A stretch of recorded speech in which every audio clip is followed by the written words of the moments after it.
All right, good. Good evening, ladies and gentlemen, and welcome to the May 21st, 2024 meeting of the Milton Conservation Commission. Commission members are appointed by the Select Board to implement the rules and regulations of the State Wetlands Protection Act and the Milton Town Bylaw governing the wetlands. As a matter of formality, we have actually two rules. One is that we invite everyone to speak and be heard, ask questions, make comments, but we do ask that you identify yourself for the record. It is an open meeting. And we do try to abide by the record-keeping component of that. The second matter of formality is that we introduce ourselves. My name is John Kiernan, and just to speed it up, let me go across the top. Philip? Hi, Philip Driscoll, Conservation Clerk. Steve? Steve Ibis, Conservation Agent. Hans? Hans Van Lingen, Commission Member. Tom? Can't hear you, Tom Palmer. Tom Palmer, Commission Member. There you are. Thank you. Wendy? Good evening. I'm Wendy Garpa, one of the commissioners. Arthur? Arthur Doyle, Commission Member. Ingrid? Ingrid Beatty, Commission Member. And I don't see Todd, but we have our quorum, so we're ready to go. First on the agenda is Town of Milton, the Animal Shelter Project. These are revised plans, and I think, Tim, you're on.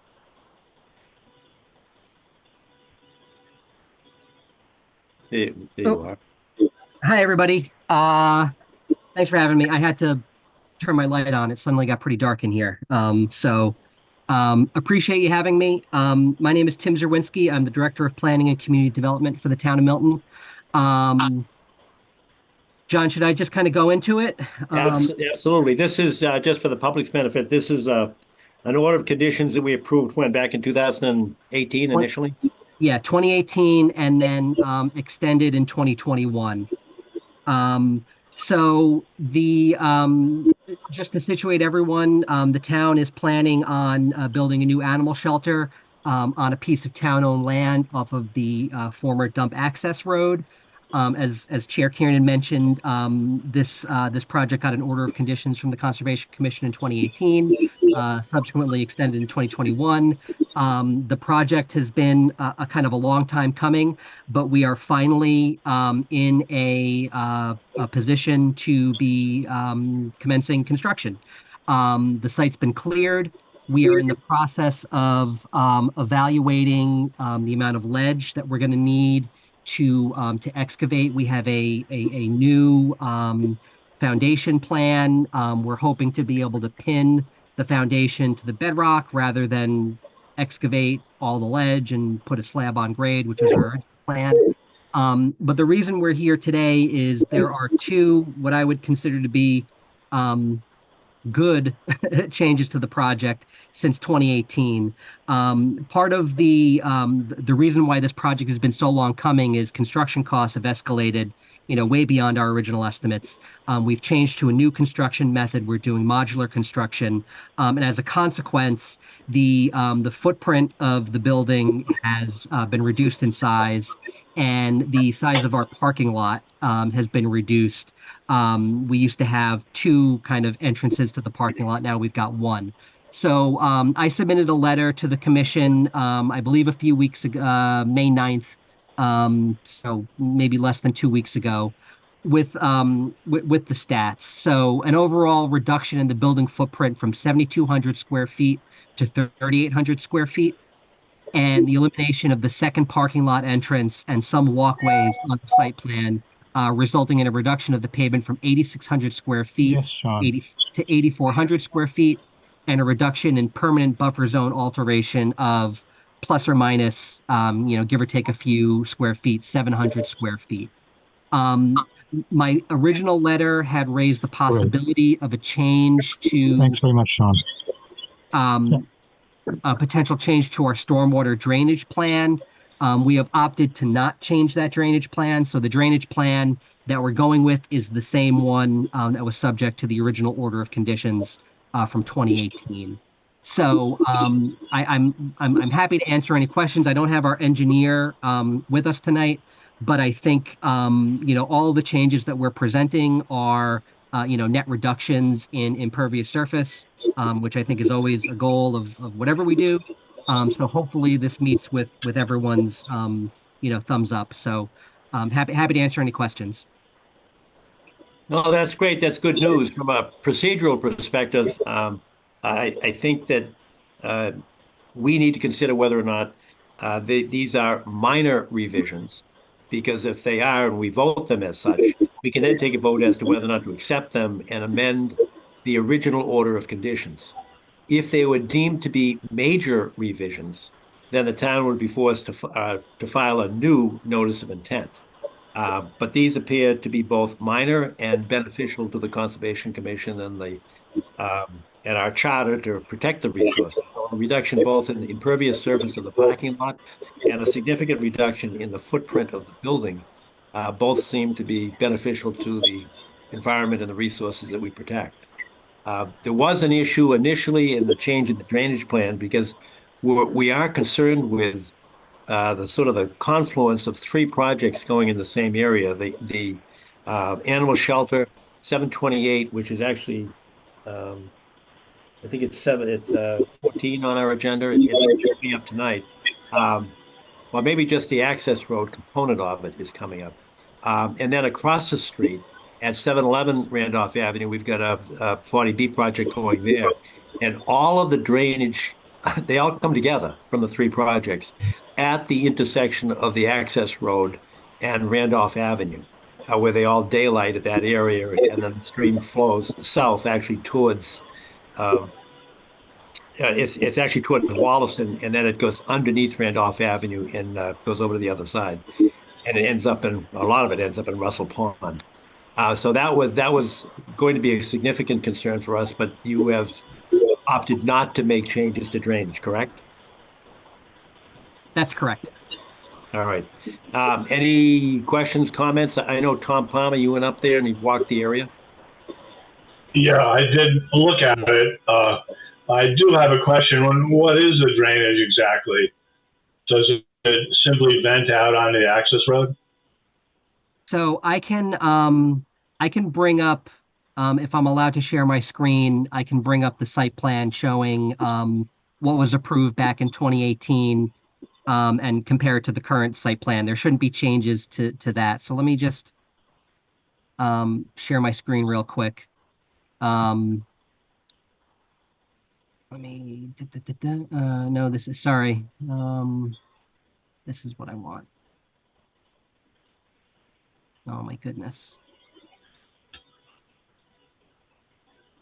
So this is the plan that was approved in 2018. So this is the one showing the larger building, the two entrances, but it shows the original drainage plan that was approved or subject to the order of conditions from 2018.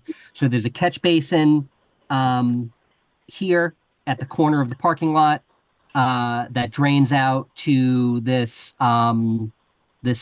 swale over here and then down the access road. So this what's shown on this plan is the current contemplated drainage system. I see. I guess my question would be, I see where the water goes, but I wonder if there's a mitigation for an increase in impervious or not.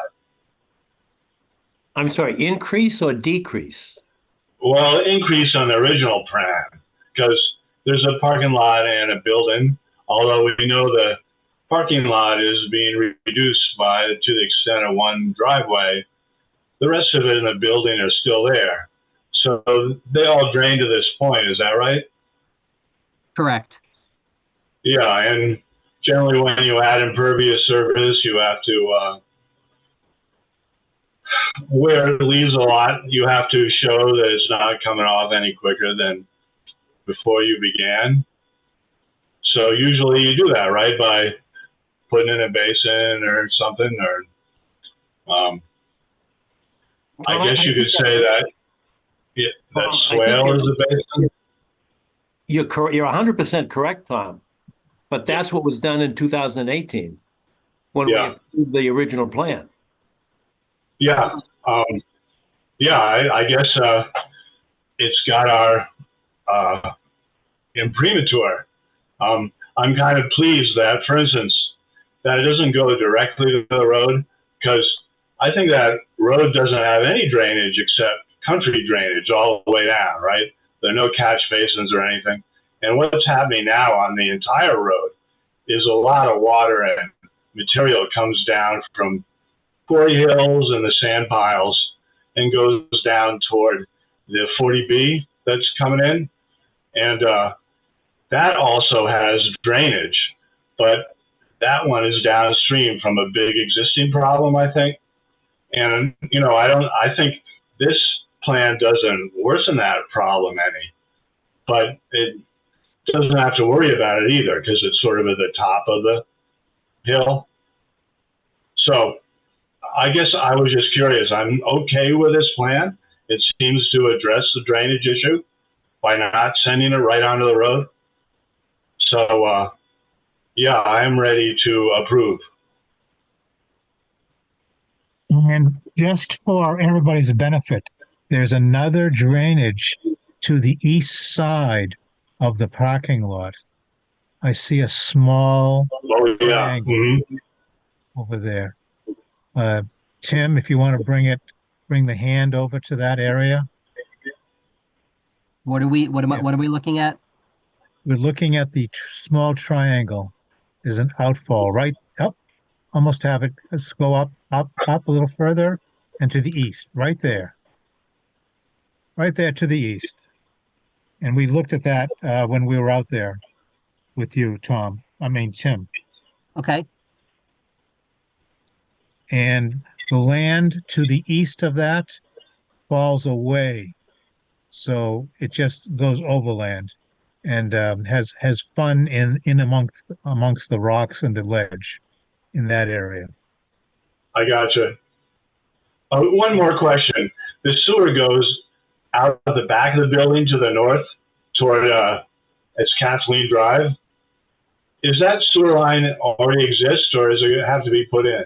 That sewer line does not yet exist. That will have to be constructed as part of the project.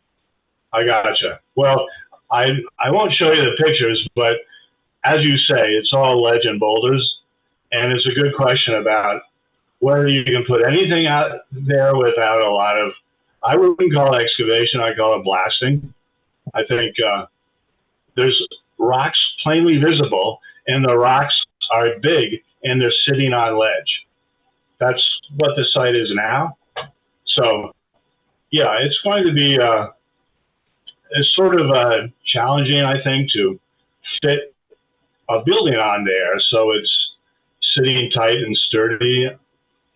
I don't know. That's not my expertise. Mr. Chairman, if I may, Yes, sir. I would offer a motion to the effect that the proposed changes are not substantive or substantial. That's a great motion, but could we hold it and just ask Sure can. any more comments or questions from commissioners? Yeah, I had just a few questions. What's the actual square footage of the parking area, original versus updated design?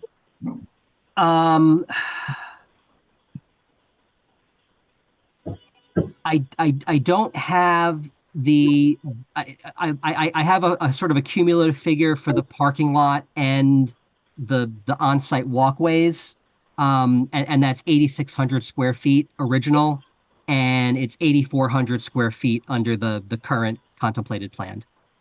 Okay, and so under the original plan, there is, I think we were talking about this before. There's a catch basin down in the corner, the bottom. I would say the southern corner of the parking lot, and it looks like in the updated plan, has that been relocated? That is not relocated. It's in the same location. We haven't made any change to that aspect of the plan.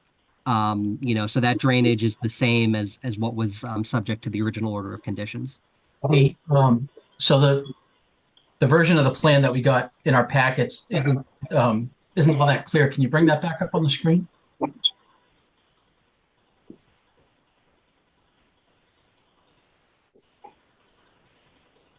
So this right here is the original, again, which shows the larger building and the two lane kind of entrance exit of the parking lot.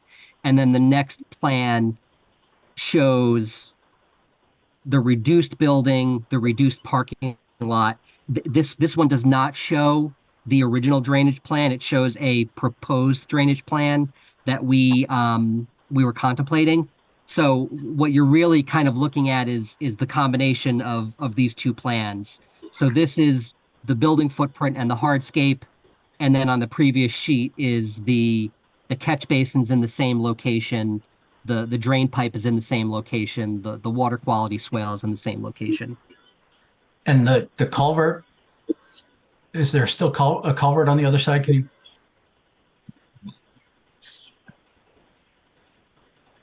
Or has that been eliminated? I don't see it. I'm looking at the bottom. I'm looking at the notes on the bottom right. On the right side of the list of notes, it says flared end outlet, 12-inch flared end outlet.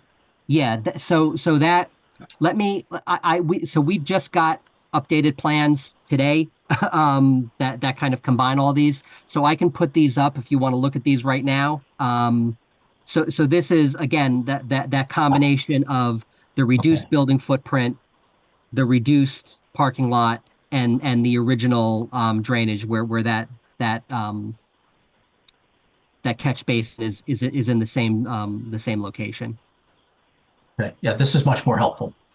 So sorry. Yeah, I wanted to get as much as I could in front of you all. We literally just got these plans this afternoon. So. All right, thank you. Tim, can I ask you, it's kind of, I don't mean to send you a curveball, but it relates to another project on our list tonight. Number 14 is Notice of Intent Access Road, Town of Milton, Quarry Hills.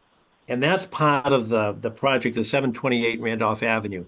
And as I understand, the ZBA's approval of the project required that the applicant repave and rehabilitate the access road beyond the egress point for that project, and it heads towards the animal shelter. And do you know how far that extension of the road goes? Or does it go? What I'm asking is, does it go all the way up to the egress to the animal shelter?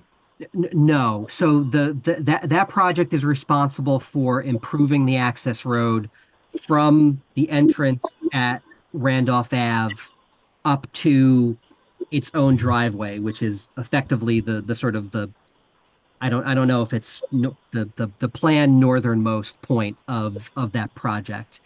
So I don't know what the distance between. So there will be some distance of unimproved access road between our site and their site.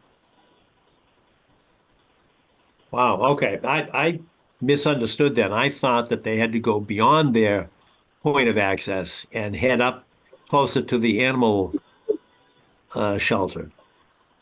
So is the condition of the road going to change at all?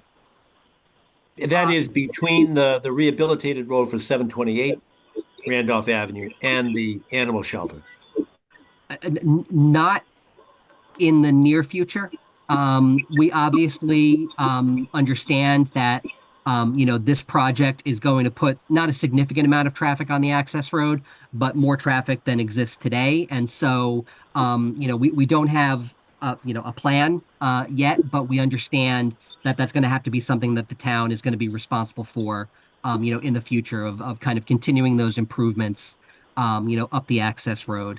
But it's not a part of this project right now. Understood. John, I just measured that distance. I measured the distance you talked about, namely from the new 40B to the edge of the shelter lot along the access road. That's 408 feet. That's how much road is not scheduled to be worked on. And I agree with you, that's a big deal because of what comes down that road now. Wow. Well, it's really beyond the purview of this project, but I'm confused because I thought there was some kind of a deal that the town received in exchange for the permit, and not our permit, but rather the the ZBA's permit of the 40B as part of the comprehensive permit. I thought they were extending their rehabilitation beyond their point of access, but apparently I'm wrong. John, That would be, I think, make a big difference on the project, because as it is now, the unimproved portion sends a lot of water and sediment right out where that driveway is going to be. So they might build a new development and find on day one they're getting a flooding of material into their driveway whenever it rains. John, my recollection is that the question was indeed asked during a site walk at that location, but that the answer was there was no plan to do so. That would, at some point in time, fall to the DPW. The sidewalk for which one? For 728 Randolph or for the animal shelter? At the end of the 728, going to the end of the driveway for the animal shelter, that would be something that would later on It's be back a on the town. responsibility, as Tim was saying, of the town. All right, understood. Any other questions from commissioners? Yeah, John, Yes. if you don't mind, I have one more question. Are any of these projects dependent on each other? So if the access road doesn't get improved, is that going to prevent either of these other two projects from occurring? No. The animal shelter project predates the 728 Randolph 40B by several years. Yeah. You know, and again, you know, it's not a part of the project, but the town has kind of always understood that improvements to the access road are eventually going to be necessary. You know, it's something we'll have to work out, you know, in a capital budget in the future. You know, but we get it, and I think, you know, it is a, you know, John, I appreciate, you know, if there was confusion, it is a major win for the town.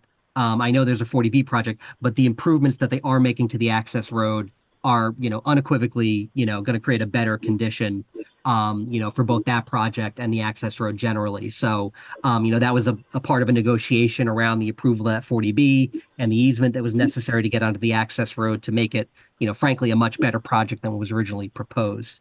But no, if this project doesn't happen, which I hope it does, and we're, you know, full speed ahead on it, doesn't affect the 40B. If the 40B doesn't happen, you know, we're effectively still in the same state as the project was when it received its original order of conditions back in 2018. You know, except, you know, a slightly smaller building footprint and a slightly smaller parking lot. Understood. Any members of the public, abutters? I can't see everybody. So if anybody raised their hand, I can't see them. Can anybody? I don't see any hands. So I think, Arthur, now your motion would be appropriate. Yes, it require a second. The motion was that this would not be considered a substantive change. Right, that these are minor revisions. Correct. Is there a second for that motion?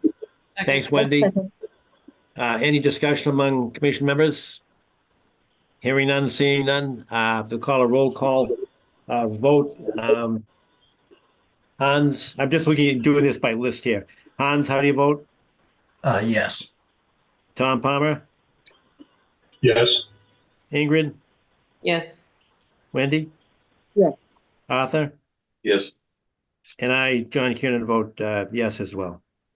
So that's unanimous. And now we go to whether or not we should, there should be a second motion now to revise the order of conditions to reflect these minor revisions. Arthur, do you want to address that? I shall move, Mr. Chairman. Is there a second for that? Thank you, I Wendy. second. All right, Wendy came in first, so she gets the second.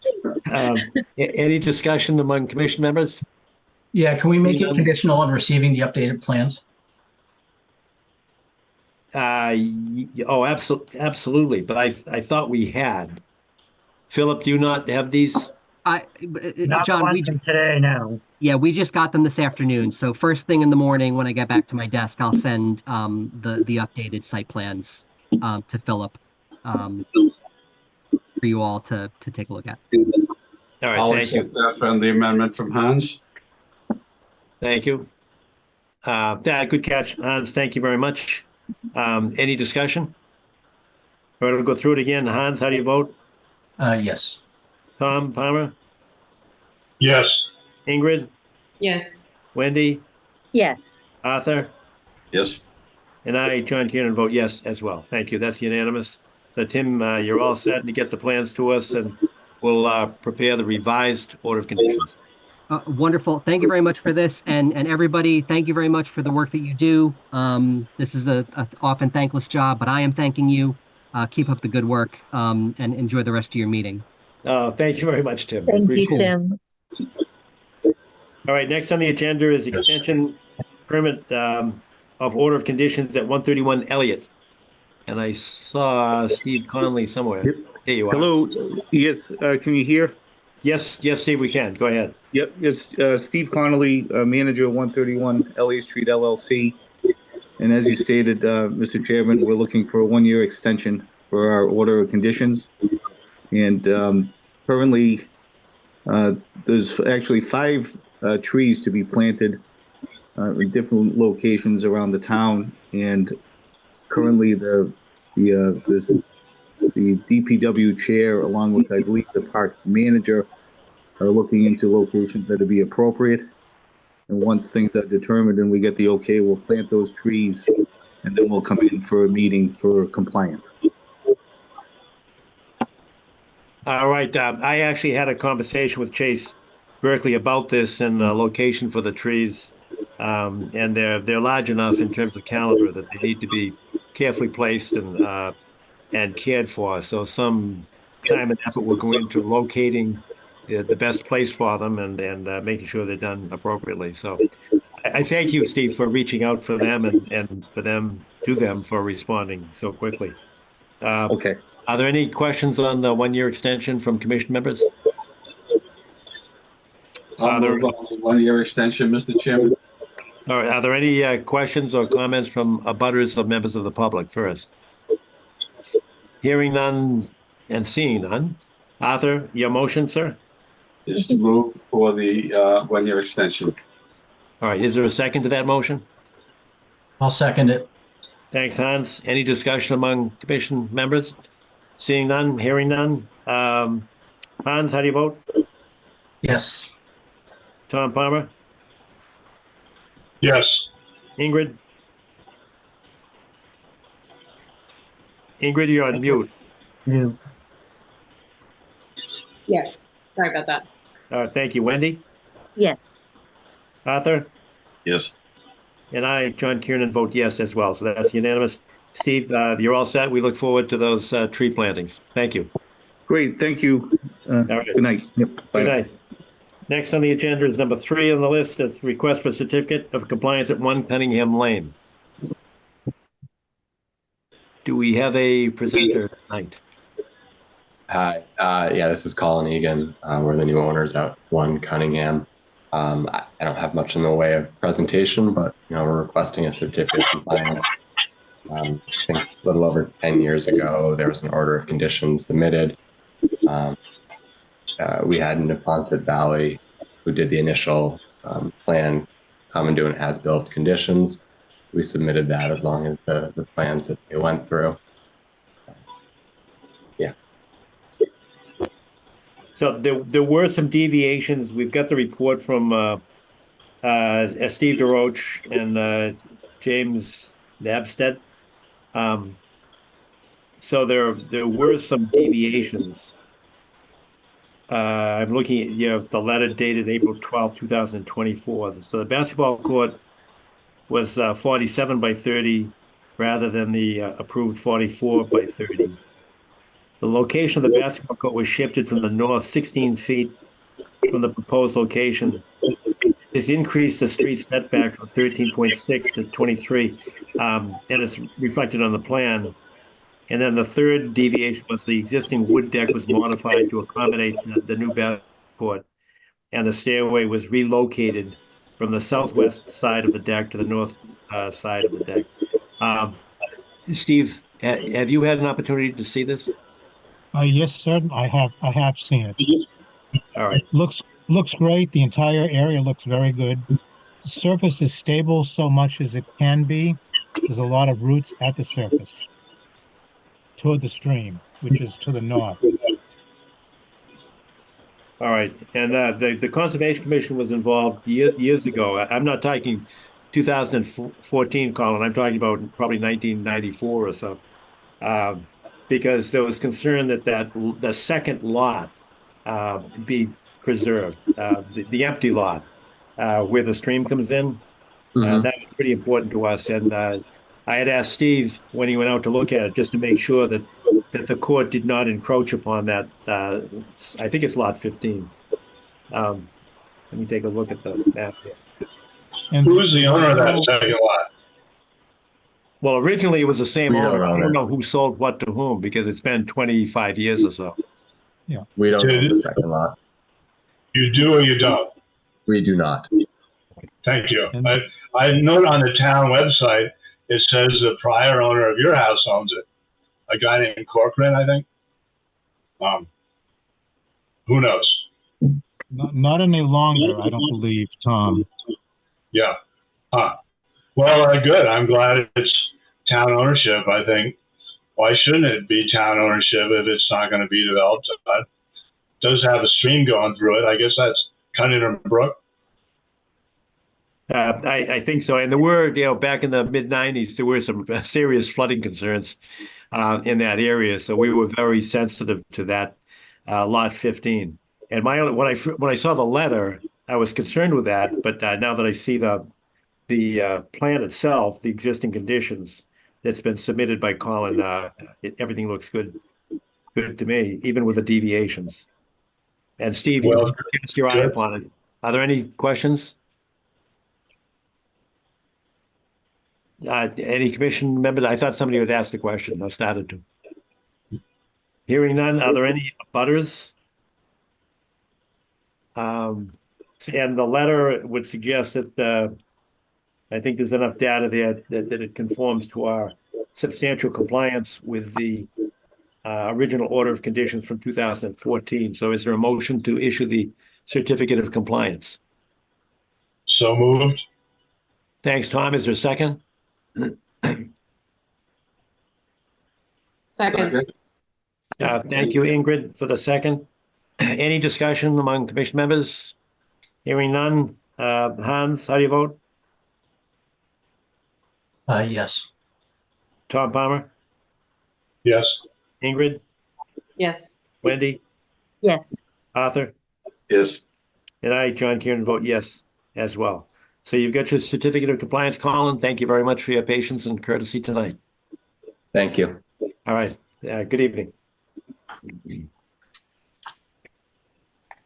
Next on the agenda is number 4, notice of intent at 440 Harland Street.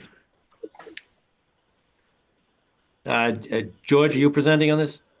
Yes, Mr. Chairman. Would you like to bring me to proceed?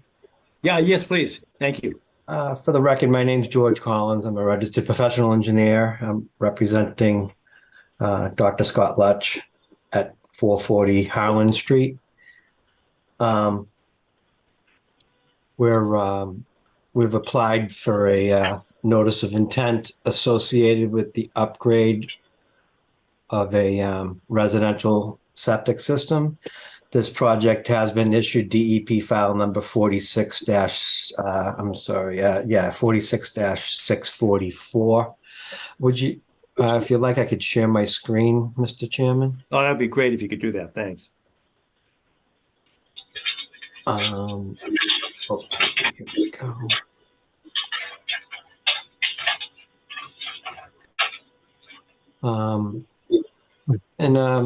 A note, a quick note, this plan as well as the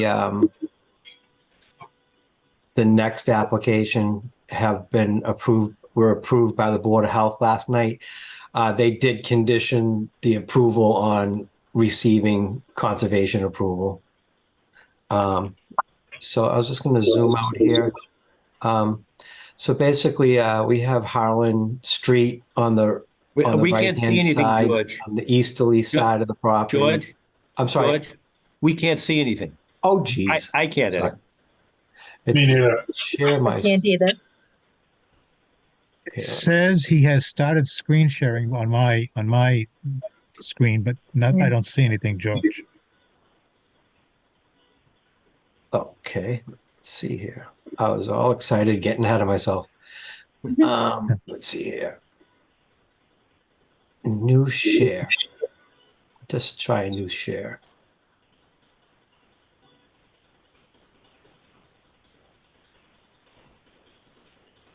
It says my sharing is paused. I'm going to start fresh. Steve, is there anything you can do to make him? I may be able to get co-host? at it. Yes. Well, no, I can make him a co-host, of course, and we can try that. Yeah, that's a participant has enabled closed captioning. Who can see this transcript? Let's take a look and see if I can nail it. I'm making him a Okay, co-host. wait a second. I just hit resume share. Okay. And then I may have it available.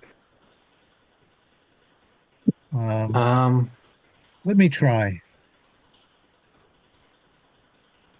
I'm going to try something different here. Let's see. Okay. Here. I'll let you go first, George. Okay, I apologize. I thought I had my problem. act together, but apparently I did not. Okay.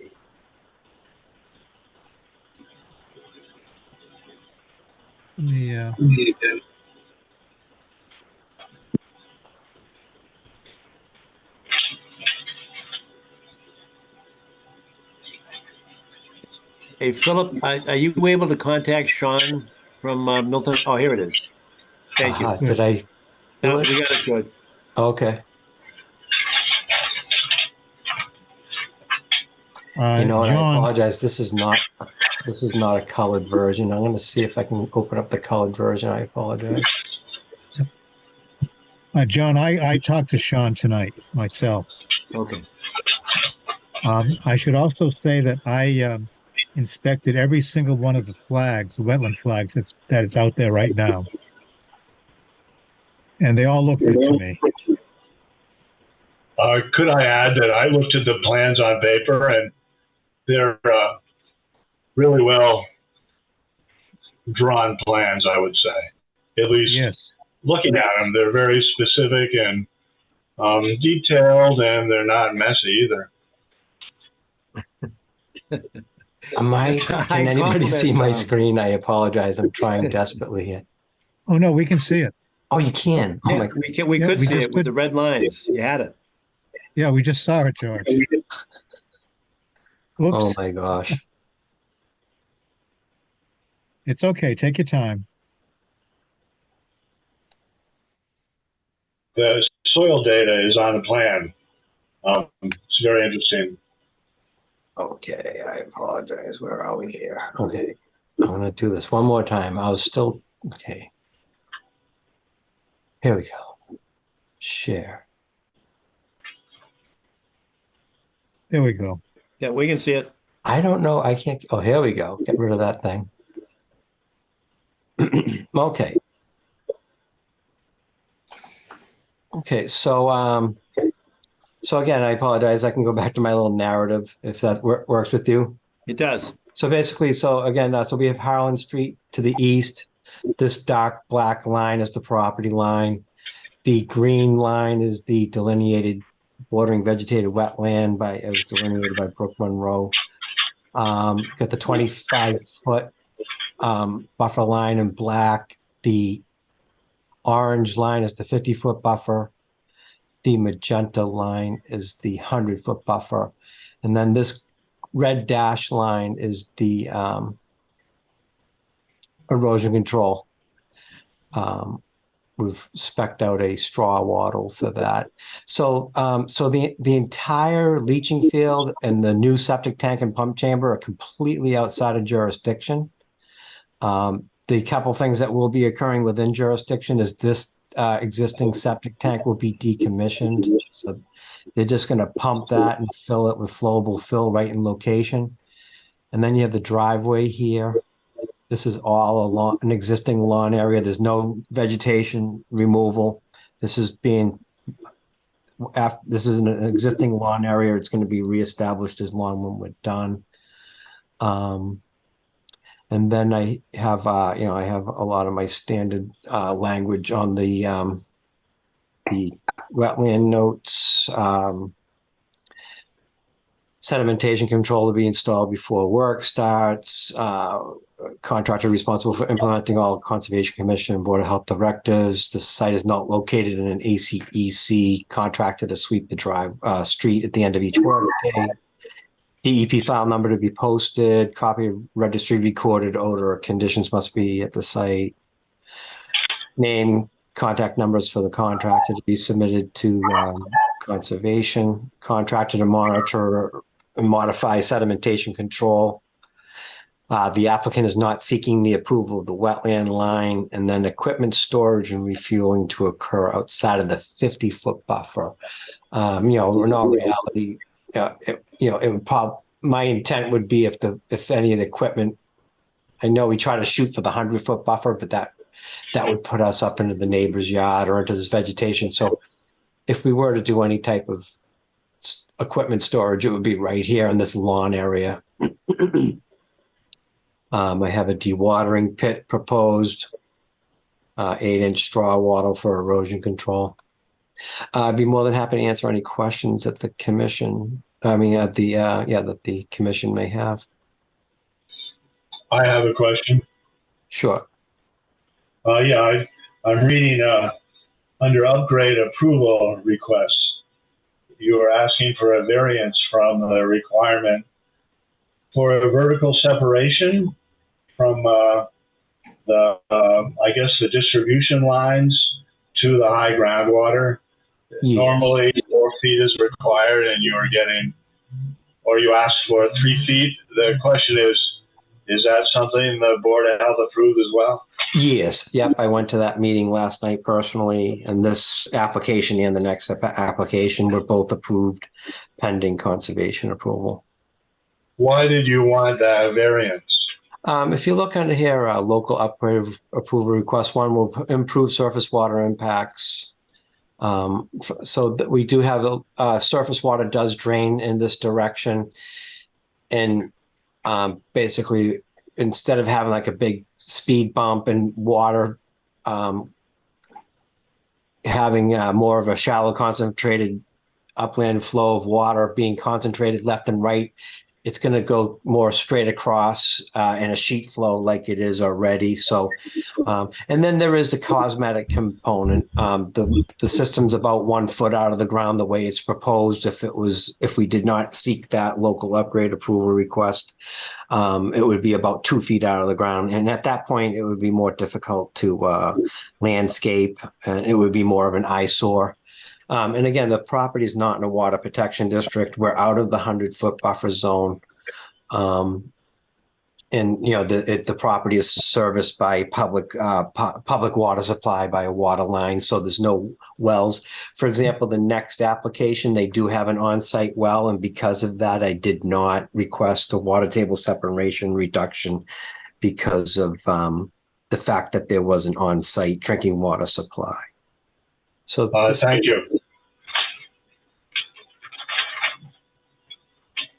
All right. Well, George, I can say that our custom and practice has been that we always, approve the line, but I'm impressed by 3 things. 1 is that the applicant's not seeking approval of the wetland delineation line. 2, both, Tom has indicated that the data appears to be correct and Steve has seen the line. And what's most important to me is you're outside of the jurisdiction. So that would cause me to suggest that we may perhaps need not go out and look at that line. However, what you I lost you where you want to store the equipment, because we're pretty strict in terms of requiring equipment be stored outside of our jurisdictional line, including the buffer zone. I mean, Did you point to an area that's outside the 100 feet? Yeah, there is, so, I mean, there is an area in here, because the only thing that might be there overnight would be an excavator, and it's not a large excavator, it's like a medium-sized excavator. They could probably store that right up in this area here, and they could also store it right up in, actually, what it is there's a tree line here, so this is wooded. See this little gray line? That's an indication of, so it's just the only place I can see that's out of the 100. You know what? Actually, there's also a spot right here. Where are we here?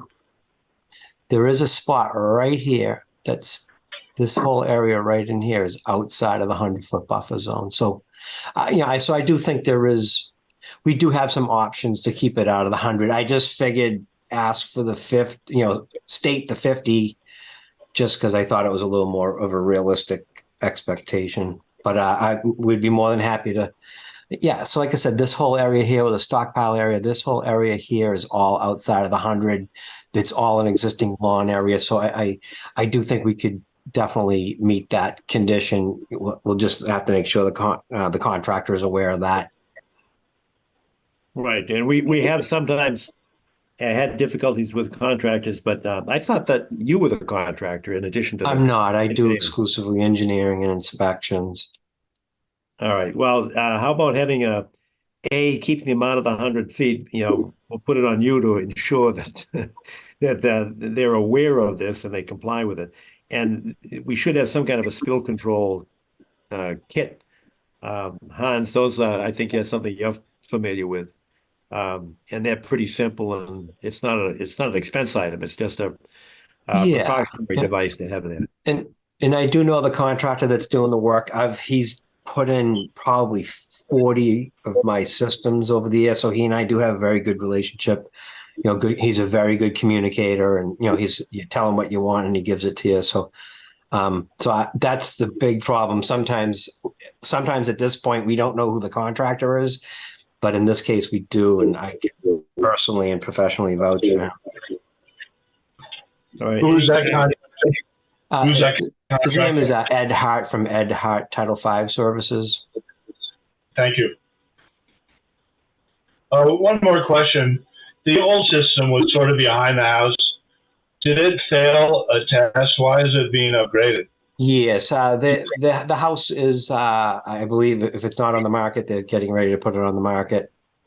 So, they are trying to capitalize on, and like a lot of people, they meet with me and they don't realize that it's actually a 90-day process to include appeal periods. So you go in there and they think they're okay when you meet with an engineer in April, and then you realize, you're struggling to get something done in June. So, would the old system fail, do you think? I mean, what was the issue? Yes. This was, the distribution box is flooded. Ed Hart, actually the contractor that's doing the work, they actually ran a camera up the line, and it's very strange setup. The tank goes out here and then it goes around the back of the house, actually, uphill, which is just the craziest thing. We usually put septic systems downhill just so you're not burying them deep in the ground. And the system was like 6-7 feet in the ground. So you would never build it this way today. Really deep. But yeah, so the answer to your question is yes, the system is in failure. This distribution box and these lines are flooded. They're not experiencing any backups in the house, but the actual the distribution box is the key inspection point with a Title V inspection, and that was flooded, which is a failure parameter. Thank you. You're welcome. And I would invite comments from commission members, because I usually try to be consistent and uniform in everything that we do. And I said something that's a little bit out of the ordinary, and that is that we may not need to do a site visit on this one to confirm the line. But I wanted to, and I explained why, but I want to know if others agree or disagree with that. Didn't you say that Steve looked at it?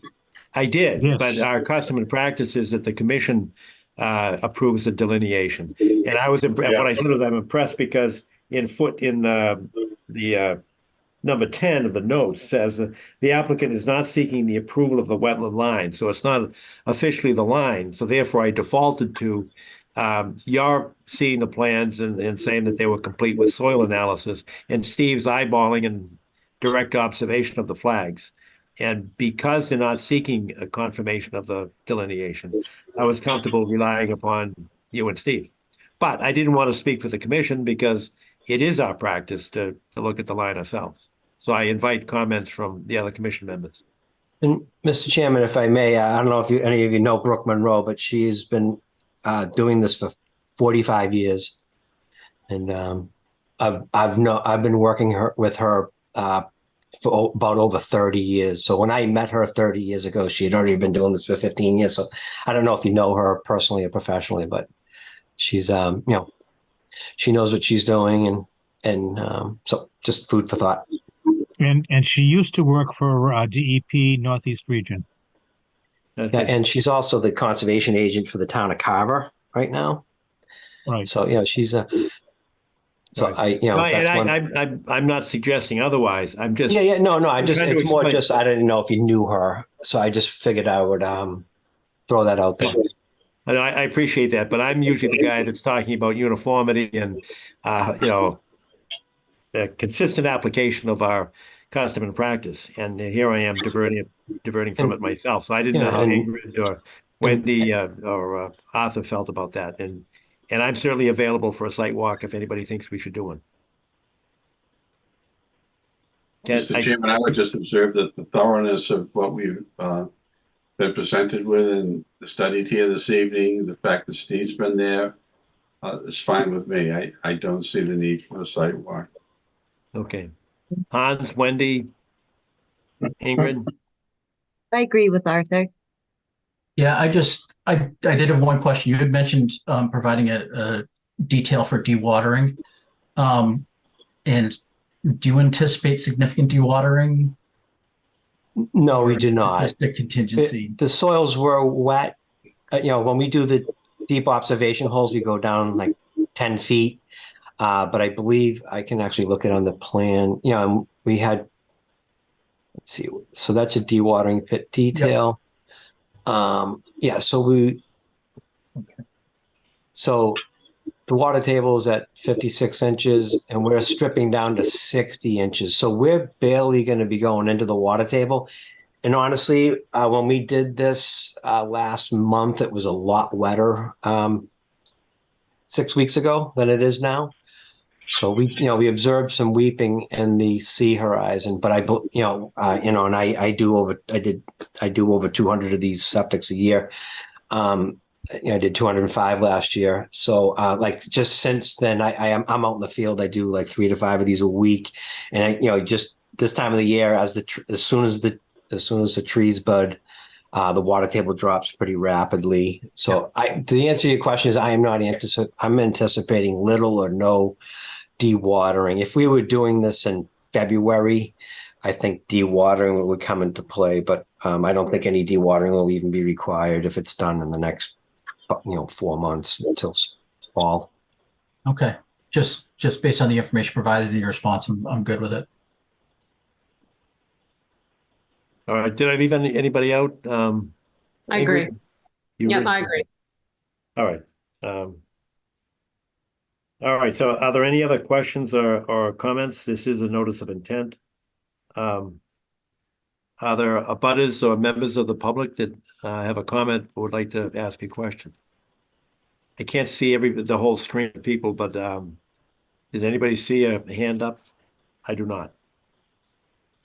All right, then, seeing none, and with no further discussion among commission members, is there a motion to approve a notice of intent for 440 Harland Street based upon the plans that have been submitted by Mr. Collins?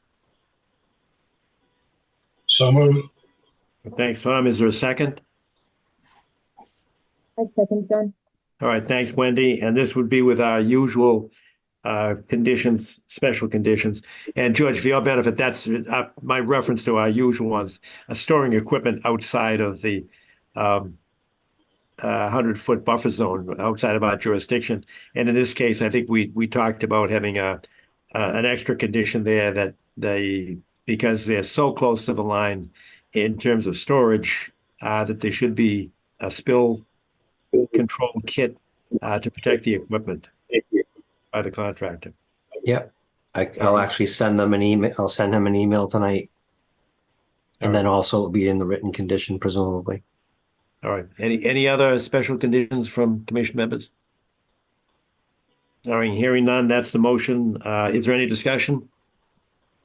Hearing and seeing no discussion. Hans, how do you vote?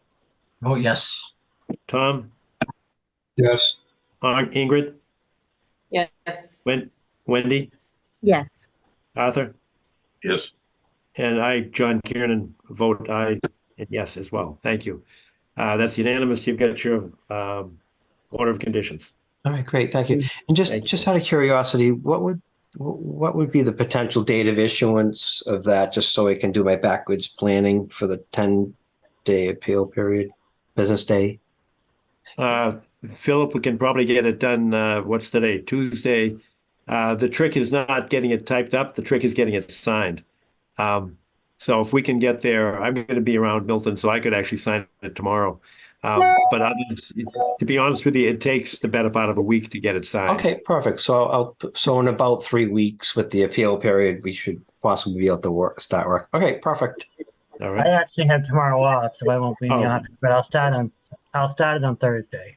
Thank you, Philip. All right.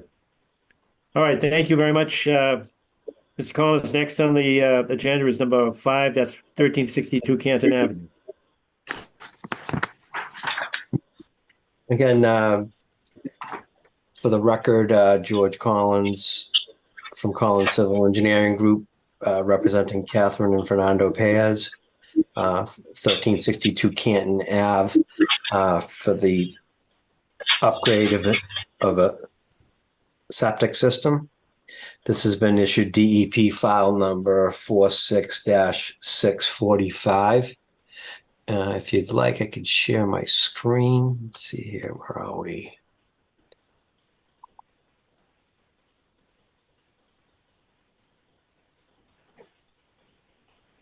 Okay, this is actually a 2-sheet plan.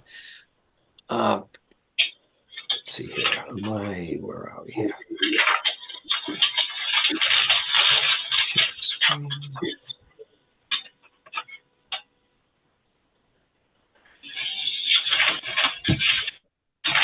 Can you folks see that plan?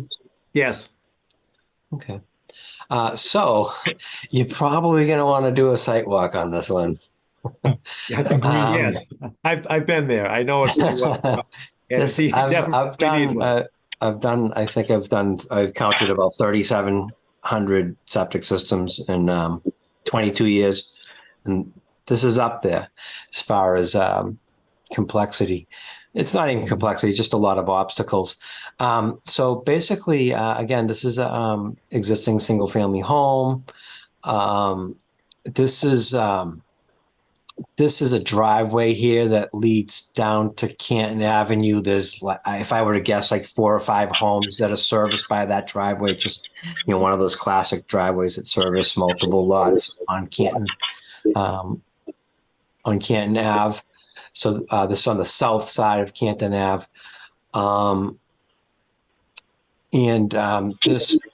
This solid dark line around the perimeter, that is the property line.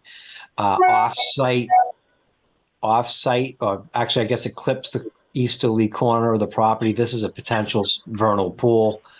Brooke Monroe, again, did the delineation. And then you have this bordering vegetated wetland line here, another bordering vegetated wetland line here, and another bordering vegetated wetland line here. I believe that they're all hydraulically connected, ultimately to the potential vernal pool. I'm going to zoom in a little bit here.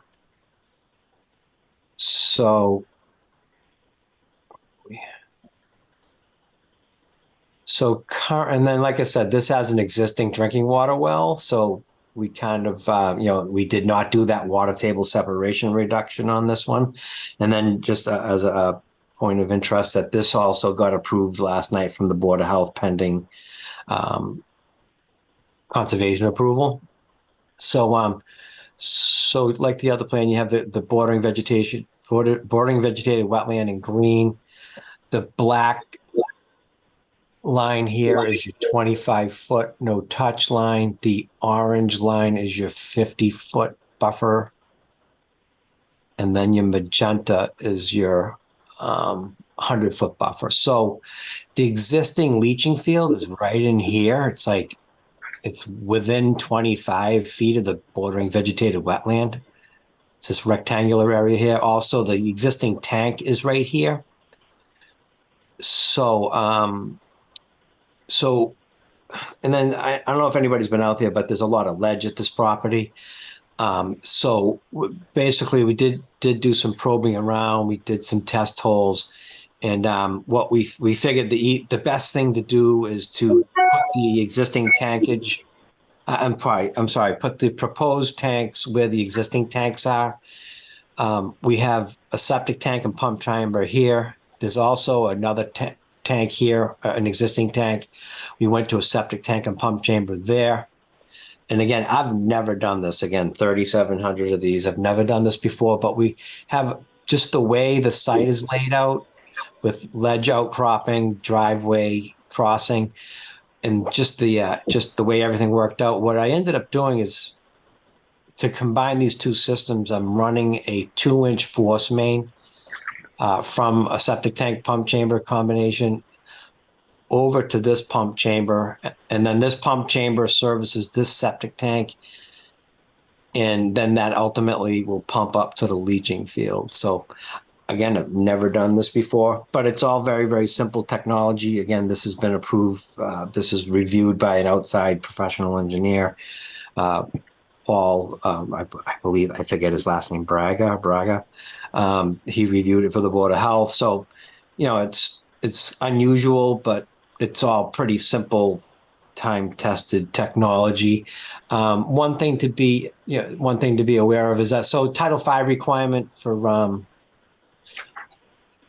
septic tanks is 25 feet off a wetland, which we do meet those requirements. Obviously, in a perfect world, if we didn't have this line coming out here, this line goes under a concrete slab, so we don't have any ability to manipulate it. In fact, there's only this part of the house has a full basement. The whole rest of this is a slab. So it's just our plumbing options are pretty much zero. We have a pipe coming out here. We have a pipe coming out here, and we have to just deal with it to the best of our ability. So one note, if you look here, proposed 2-inch diameter force main, see note 28 and 29. I'm not sure if that's on the sheet or not. So note 28 and 29. Provide proper cover and back pitch for force main, location of the line to be adjusted in the field as needed and shown on the as-built drawing, and then rear force main to be installed by hand within the 25-foot no-touch buffer. So the force main only needs to be like, you only need about 9 inches of soil coverage over a force main. What it does is the force main pumps up to the septic. In this case, it pumps up to another septic tank, and then it completely drains back to.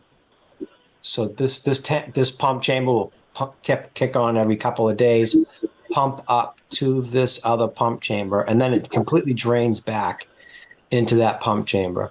So unlike water lines, because this drains dry, you don't have to have 4 or 5 feet of cover over it. So in this little short strip here where you're actually in the 25-foot buffer zone, my expectation is for the contractor to do that all by hand. You can hand dig that, and then you could almost lay the pipe. You could dig like a 1-foot deep hole, trench, put the force main in it, cover it with soil, and then again, just make sure that you have proper drain back. So I just figured that would be a little bit of a safer provision. And then the fact of the matter, if you go out there, there's really no room to get heavy equipment out here because this drops off. You can see these are topography lines. In this very short distance, it drops like 6-7 feet. So So I figured that would be, the most critical part of the project is putting in these tanks, putting in that force main, because just they're all less than 50 feet from the wetland. I do have, erosion control, straw wattle proposed. That's in red. So, and then, like I said, the actual leaching field where all the digging is going to be done, the leaching field itself is 127 feet from the wetland. We have erosion control running all the way up alongside of that. We have 19 feet to the lot line. The code is 10 feet, so we have extra. We actually have a little bit of extra setback. And then one thing that's not shown on there's like a storage barn here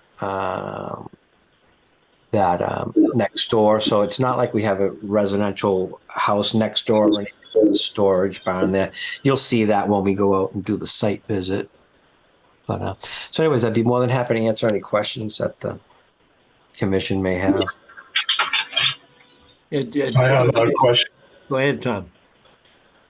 Yeah, I'm looking at the second page of the plan where you have the soil data that you got on April 2nd, and it was witnessed by Joyce Christopolsky of Milton Board of Health, representing the town. And in your diagrams, you have the top 20 inches. You call it fill/A. It was curious to me that you would say that area had been filled at some point.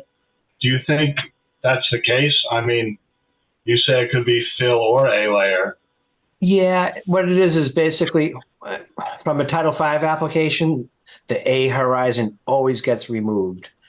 So from a practical standpoint, and to keep it simple, what it is there's probably like 14 inches of fill, and then you have like maybe a 6-inch A horizon. I lump those together because in no set of circumstances do those remain in place. So if there is fill and there is an A horizon, I lump those together. I got it. But these diagrams represent the existing condition, right? Not what Yes. you're going to. So in a natural environment, you'd normally have a 3 to 5 inch A horizon. So the fact that we have 20 inches here does imply that there is fill where the test pits were done. So I got it. Yeah, that was my confusion. Thank you. Then what we do is we're actually going to strip out below the B horizon. Where is it? 54 inches. So we're going to do a 54-inch strip out. That gets us about 6 inches into the C horizon. That's the layer that we collected the soil sample for. That's that we're designing our perk rate off of, essentially. So I'm looking forward to seeing it because I would not have thought this lot had a lot of ledge.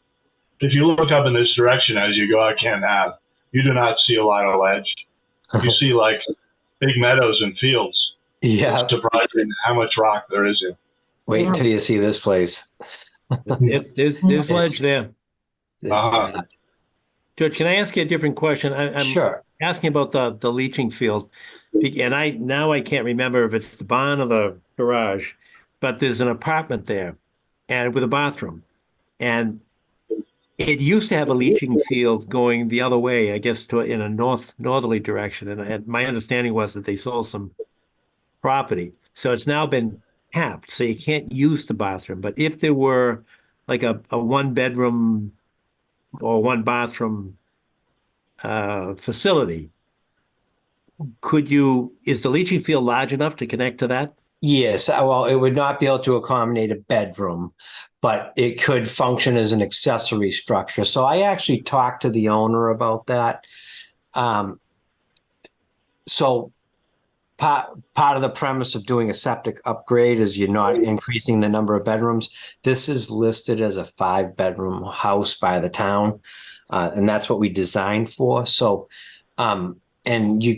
I don't believe zoning allows accessory apartments. So basically all that plumbing's been disconnected. But what I did talk to the owner about is if they really, like if they wanted to have a bathroom or a slop sink or something in here, you could run a line down like this to this septic tank. But as of right now, that is not the plan. We're not planning on doing anything. So, so the answer to your question, if that was tied in, it would be tied in as an as an accessory structure to the 5-bedroom house. It would not be like a 6th bedroom. It would be an accessory use. And for that type of, like if you say you had a little workshop out there and you wanted a half bath, you could put in a half bath and tie that in. And from a Title V standpoint, that would not constitute a larger leaching field. It's an accessory use to the 5-bedroom house. Now, what would it require if you wanted to make it a 6th bedroom? Because we're requesting local upgrade approvals, we're requesting the use of a soil sample that precludes us from adding bedrooms to the system. This is a septic upgrade application, which implies that no increase in design flow. So it would require supplemental engineering, a reserve area, a new application under new construction parameters to the Board of Health. So that's not in the cards with this application. Understood. Like I said, the only thing that might make sense, seeing we're having that conversation, would be, like I said, if, at some point or even during this process, if they wanted to put a stub here. So if they did ever want to tie into that someday later, there would be a stub there, but just so we wouldn't necessarily maybe not have to come back to the commission or whatever. But at this point, that is not in the cards. And I did talk to my client about that. If somebody felt strongly about it, you could possibly run a line from the back of this down to here, because we're elevation 43 and we're elevation 49 here. So you get a 6-foot elevation drop between here and there. So you could potentially run a gravity fed line. But again, that would be as an accessory activity. It would not be a bedroom. Understood. Would right, that thank you. require an updated Board of Health approval? It would probably fall under, I think it would require a permit from the Board of Health to tie in another line. But it's not like we're applying for a new soil septic system. I guess it would be similar, like if you were just replacing your distribution box, or if you were replacing a line or installing a new line, that would be a permit would be required, but it would not be like a formal. It wouldn't be like for a whole new septic system application. I think it would be just for a septic component. If and if that, again, if now that we're having the conversation, and then my client literally mentioned it to me, I had everything submitted to Board of Health and Conservation. Like, oh, well, what if I want to tie that barn in? Like, we should have had this conversation 2 months ago. But, the one thing I am thinking is if they ran a pipe right here outside of your jurisdiction to this location, they could tie that in later without a permit from the commission. So just food for thought. If we did do something like that, we could show it on the as-built. But at this point, my client has no plans to tie that in. We were just kind of brainstorming after I had already submitted to both Board of Health and Conservation. My client decided to have this conversation with me. But that's why I asked the question, because I was wondering whether or not the leaching field was enough. I know how you could connect it, but I just didn't know what was coming, and I know the property. I don't think they can have two separate dwellings on the same lot. I don't think zoning allows it. Okay. Understood. I could be wrong, but most towns don't allow two separate dwellings on one lot, which I would think that would be considered a dwelling if you had a bedroom in it. I think there's just some things that happened there in the past. I did talk to my customer about it and her representative, and they said that all the plumbing's capped off, so that Understood.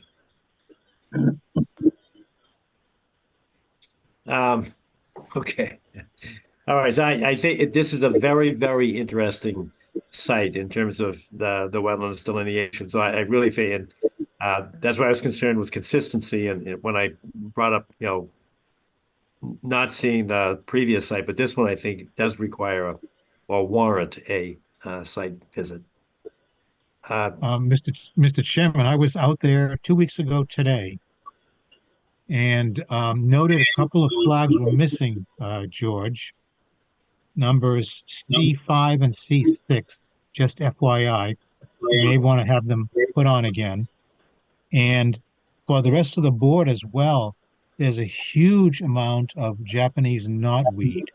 So you'll have to think about some conditions, George, to allow equipment into the site and make sure that the equipment leaving the site doesn't bring the knotweed with it. Okay. Okay, just FYI. Something that occurs to me as I look at the plan is that the vernal pool bylaw might be involved, because the area, looking on the plan to the right of the house, I looked at aerials. Yeah, it looked like that could be a vernal pool from the aerial. Oh, so yes, I know there's no doubt. There's no doubt. Yeah. Well, don't we have a 100-foot no touch? I know that this is already developed, and perhaps they're not proposing to increase the development in that 100 feet, but it certainly worked within that 100 feet if that is a vernal pool. Yeah, I would imagine it is a vernal pool, Tom. So Yeah. I just measured, I'm looking at a different screen. I'm on my AutoCAD. Mhm. Where are we here?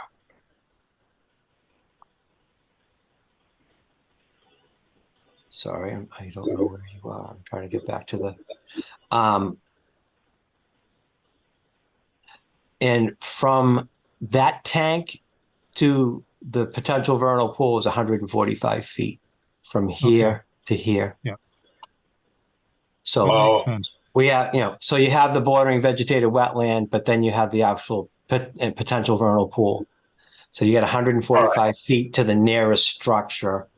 And I can measure it to the work limit now. Wait a second, where are we here?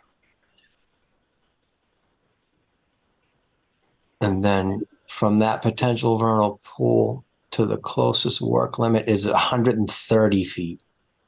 Well, that's outside the bylaw. On the other hand, yes. So from mapping here, the edge of the vernal pool is a little bit tricky. So that will be something that I will look at when we go. yeah. So from right here to the work limit to this potential vernal pool, flag 5 is 135 feet. Gotcha. So Yeah, the flags look pretty good on this site. Like I said, there were a couple missing. There's a very interesting spring box on this site, just off-site actually. I think it's is it the A series? It's the one to the southmost series there. And there's a couple of old large stumps around the spring box. Have you been out there, George, around that spring box? yeah, it's kind of strange. We didn't show it, but that barn, there's a barn right here. Yes, that's correct. And the wetland is actually behind the barn. So there's actually a structure. Strange. My survey crew, I don't know why we didn't locate it, but I don't specifically know what you're talking about. Okay, it's a rectangular area open to the south, and there's water streaming to the south from that rectangular area, and it's pretty well modified with stone. So it's just an interesting area to see historically. That's all. It's interesting that their well exists with the ledge on 3 sides. They have a drinking water well that seems to be driven into stone.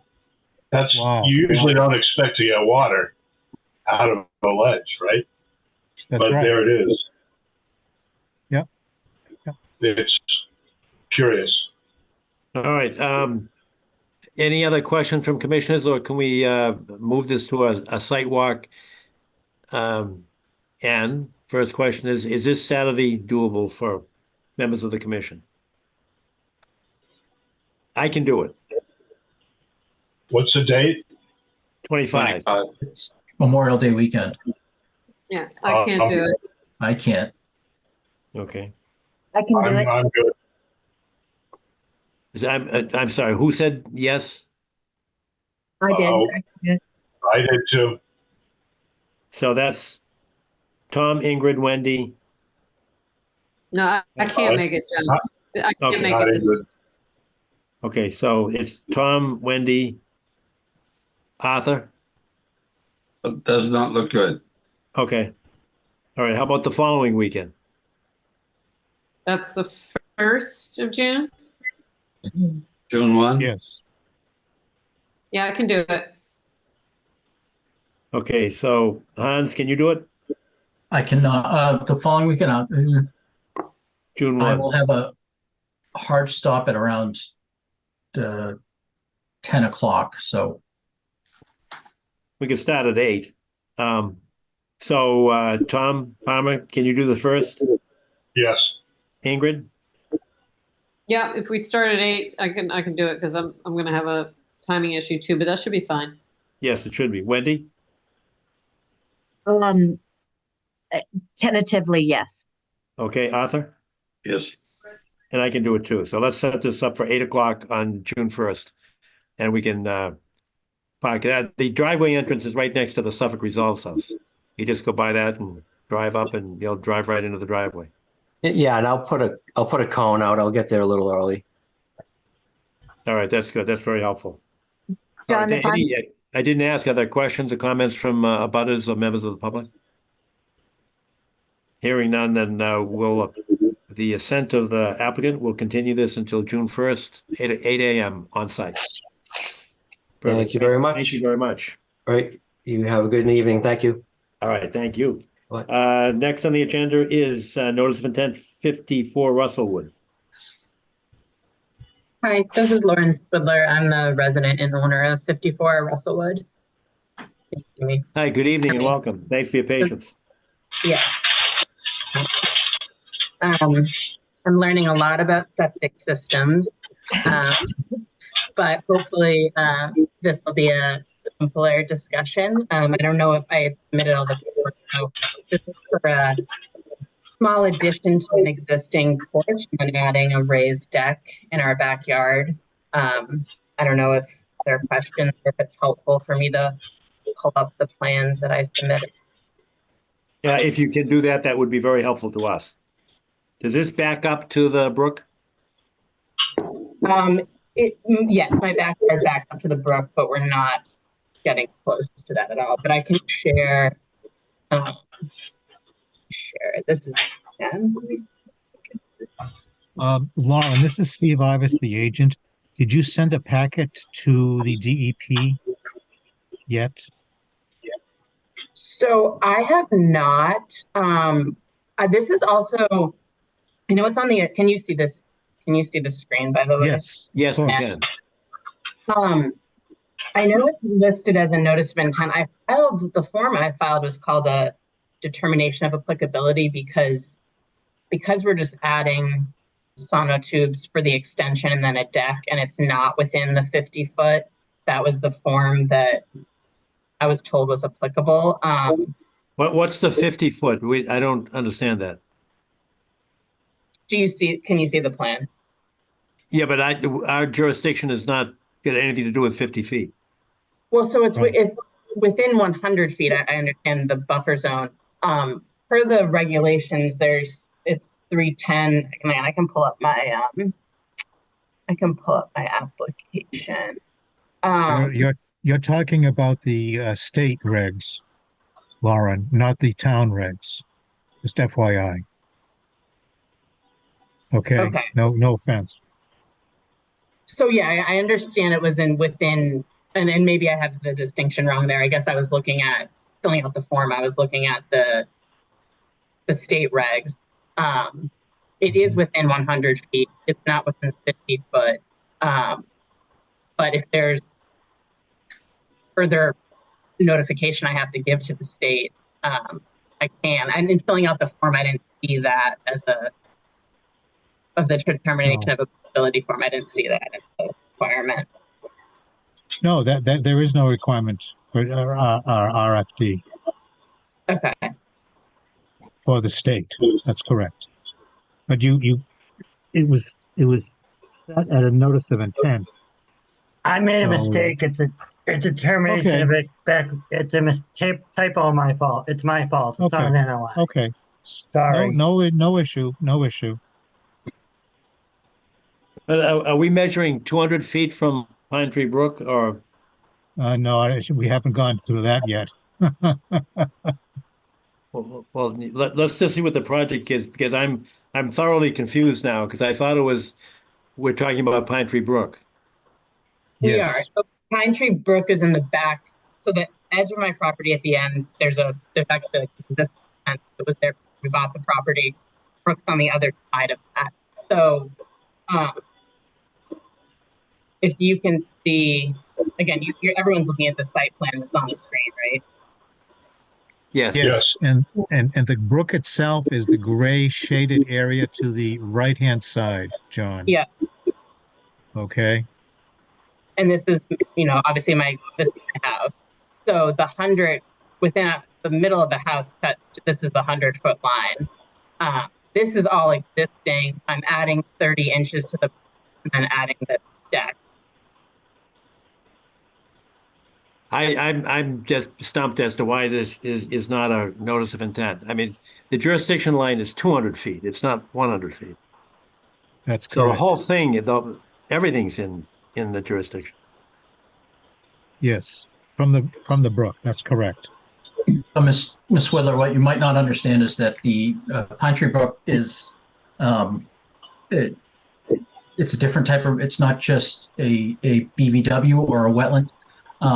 You're dealing with a riverfront area, which is has a wider jurisdictional area. Okay. So that might be where the confusion is here. I think the other thing that, and maybe I need to clarify, but so my next door neighbor at 50 Rustlewood did a very similar project. This was by the commission, I believe in 2021, they added a deck to the back of their porch. And I come to the commission and talked to Philip, and we looked at what they had submitted. And so I submitted the same form that they had submitted.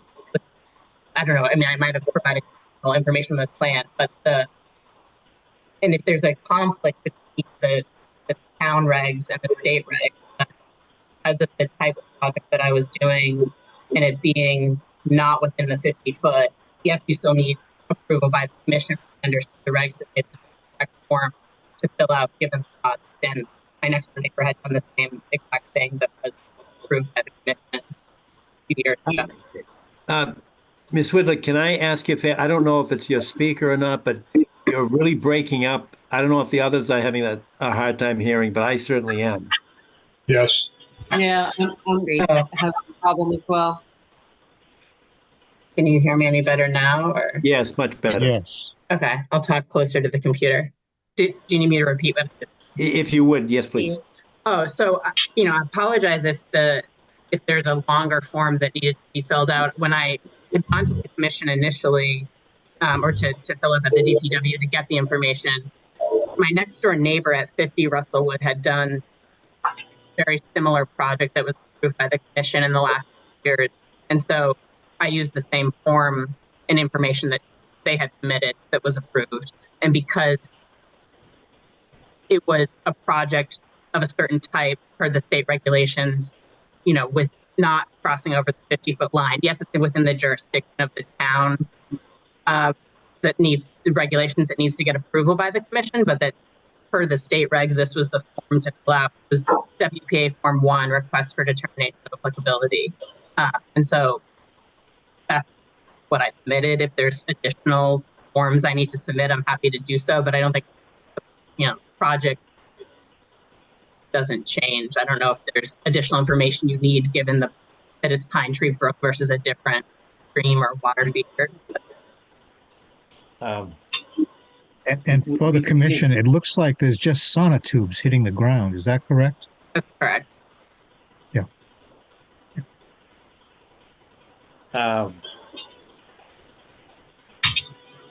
So the impact is not very large, in my opinion.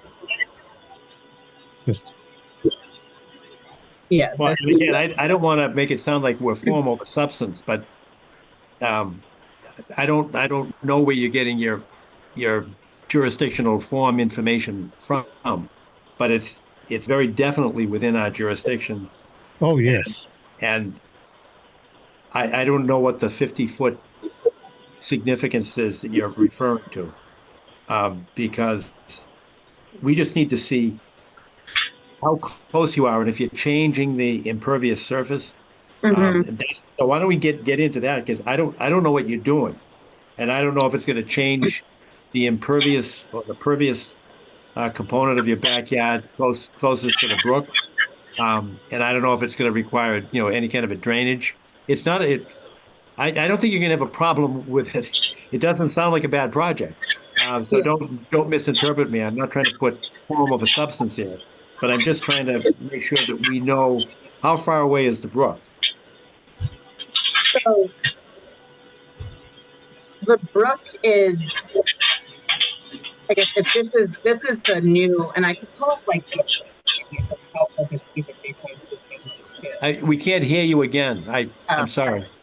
Okay, so this is the existing condition, right? This is what my property is right now. So here's my existing garage. Here's my existing porch. This is the brook. I have a marking here for the 50-foot line, the 100-foot. So what I'm proposing is adding just this deck here. So again, it doesn't go beyond, goes a few feet beyond the back of the existing garage. So we're over 50 feet from the brook. The exact measurement I can't get, but it's more than 50, less than 100 from the brook. But the only thing going in the ground are the sonotubes for the porch extension and for the deck. So there's no digging, there's no foundation being done. What's the surface of the deck? Is it impervious or is it not? Is the deck impervious? Yes. What's the deck made out of? So it's going to be a composite material. But are the spaces between? Is it like a wooden deck that are planks and there are spaces between? Like when it rains out, where's the water go? Yeah, I mean it's I guess the standard when people build a standard deck off their porch, it's going to be composite material, not wood bags. It could be flat in between. I'm having a real hard time hearing you. Yeah, it's there's nothing in that now. If it were to rain, there may be flat between the decking, I guess, in terms of how it's being built. It's just better like when you would build composite deck off the back of your house, nothing technical or fancy. Can you not hear me? No. So, John, it sounds like it's going to be standard deck, so there's going to be spacing in between each of the deck boards. So it's not a solid. Tom, can you mute your microphone? There's a lot of background noise, and I think it's affecting everyone else's ability to hear.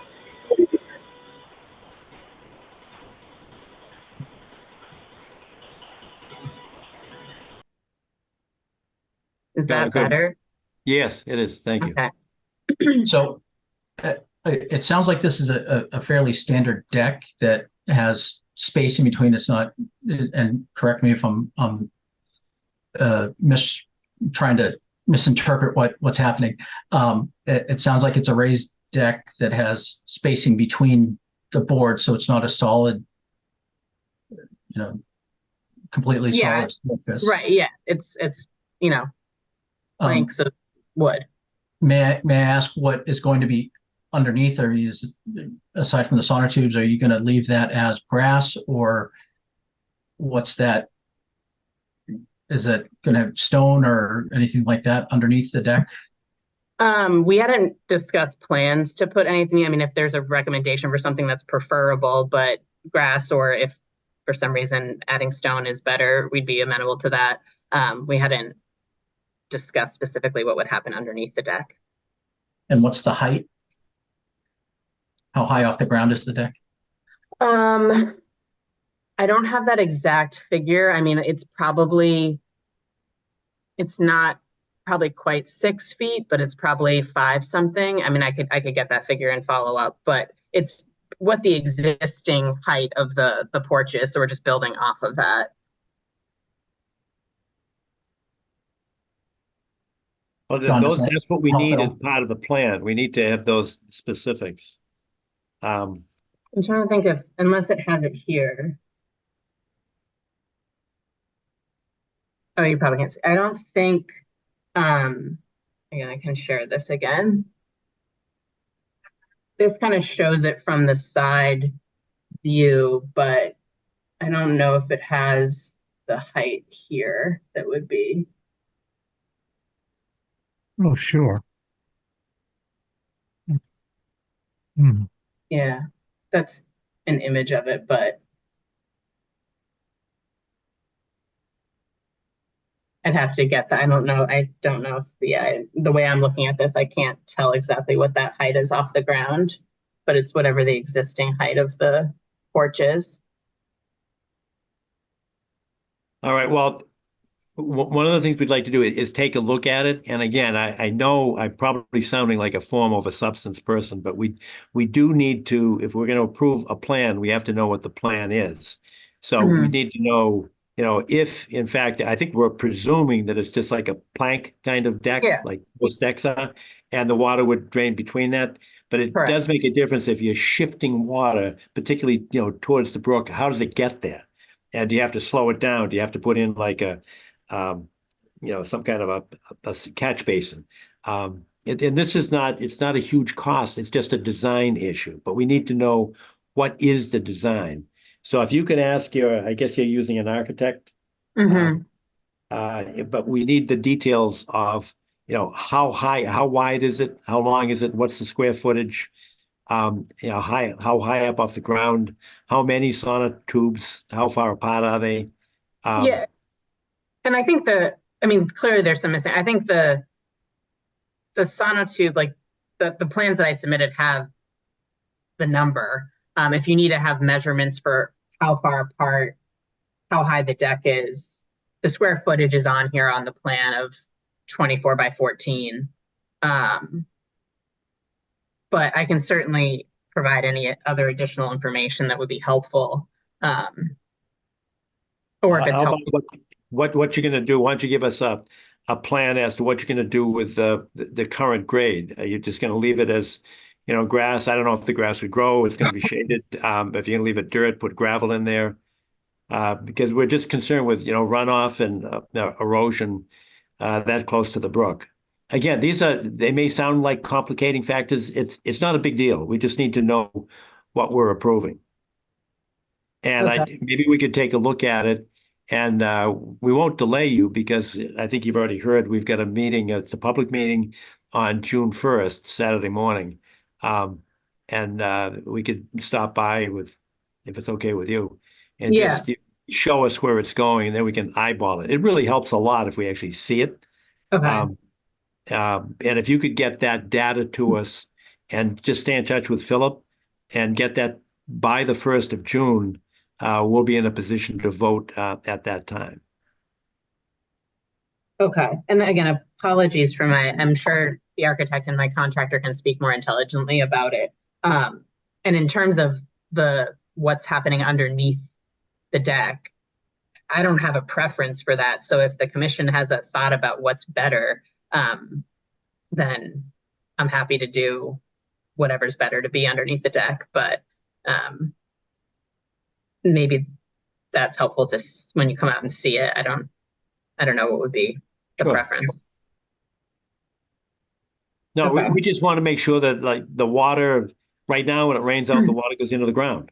And if as long as you don't, put like a tiled floor underneath it, then the water's not going to go in there. That's what caused it. It's the impervious surface. That's where there's no drainage allowed. The water has to go somewhere. So if it doesn't go into the ground, it's going to head towards, the elevation change. It's going to go downhill. And it's probably going towards the brook, which is fine unless it starts to erode the surface of your backyard. So you can put what you want there. We just have to know what it is because it may Yeah. change the drainage calculations. No, definitely no plans for tile floor under the deck. So, Okay. No. um, Or macadam or something. yeah. Okay. Well, that's all helpful. And June 1st, I guess I would assume that you would be going to that other property first, and then you would just be coming over at some point after you finish up there. Yes, I know. I think some people have hard stops at 10 o'clock, so I think we can probably be at your house by 9 o'clock. I don't think we'll be Okay. more than an hour, even with travel time. If we start at 8 o'clock, we'll be able to see what we need to see on Canton Avenue, and we'll be there at about 9. Okay, great. All right. Any other comments, questions from commissioners? Or abutters, members of the public? Hearing none, we'll see you on June 1st at about 9 o'clock at your house. Great. Thank you. Okay, perfect. Have a Thank you good very night. much. Thanks, you Bye. too.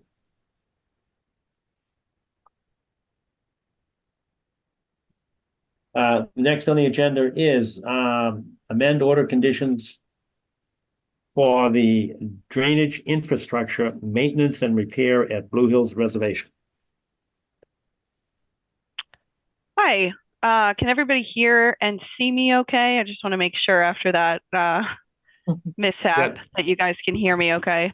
We can. You're loud and clear. Thank you. Yes, thank you, Jess. So good evening. I am Jessica Marino. I'm a senior wetland scientist with AECOM here on behalf of the applicant, Department of Conservation and Recreation, DCR, to request an amended order of conditions to include some additional work within Blue Hills Reservation off of Canton Avenue. So originally you issued an order of conditions in December of 2023 that included drainage infrastructure maintenance and repairs at the site.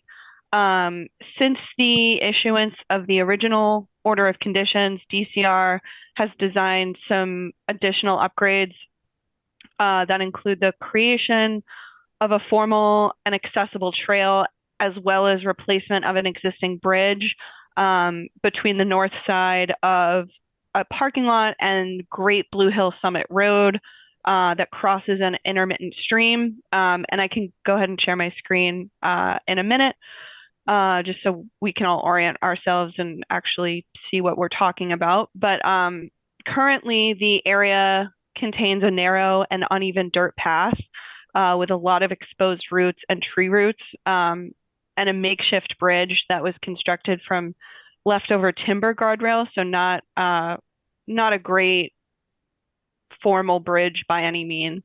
So obviously handicap and visitors that cannot maneuver those types of conditions aren't able to use the path, and they're forced to actually go out to Canton Ave, which obviously we know is a busy road.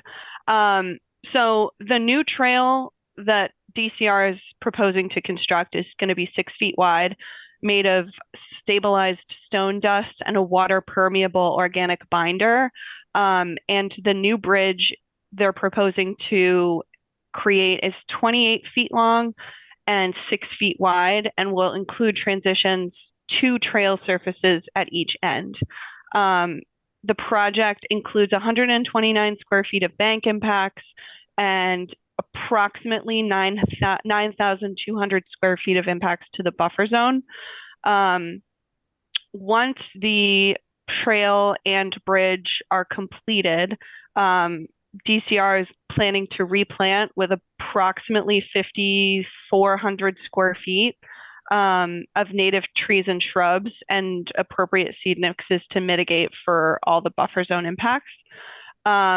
Additionally, they are proposing to do some invasive species management to address the significant number of Norway maples that are present. Norway maples are invasive in Massachusetts, and so they're proposing to remove any Norway maples greater than 6 inches in DBH, and they're proposing to replace those with. I'm sorry? Ouch.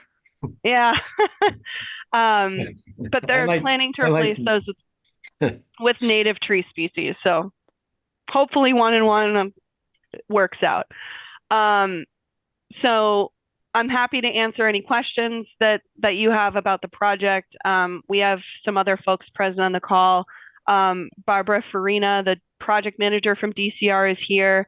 Nate Burgess, the landscape architect from Dodson and Flinker, is here. And Doug Blyven, architect from T2 Architects, is also here. So I will go ahead and share my screen. And let me know if you can see everything.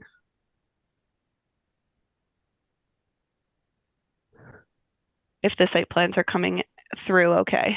Yes, we can see that. That's good. Awesome. And awesome. This is the handicapped accessible area? Correct.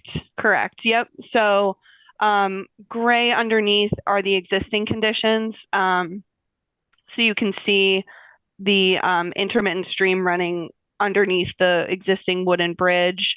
And they have surveyed approximate limits of the used dirt path that's currently being used to traverse to Summit Road.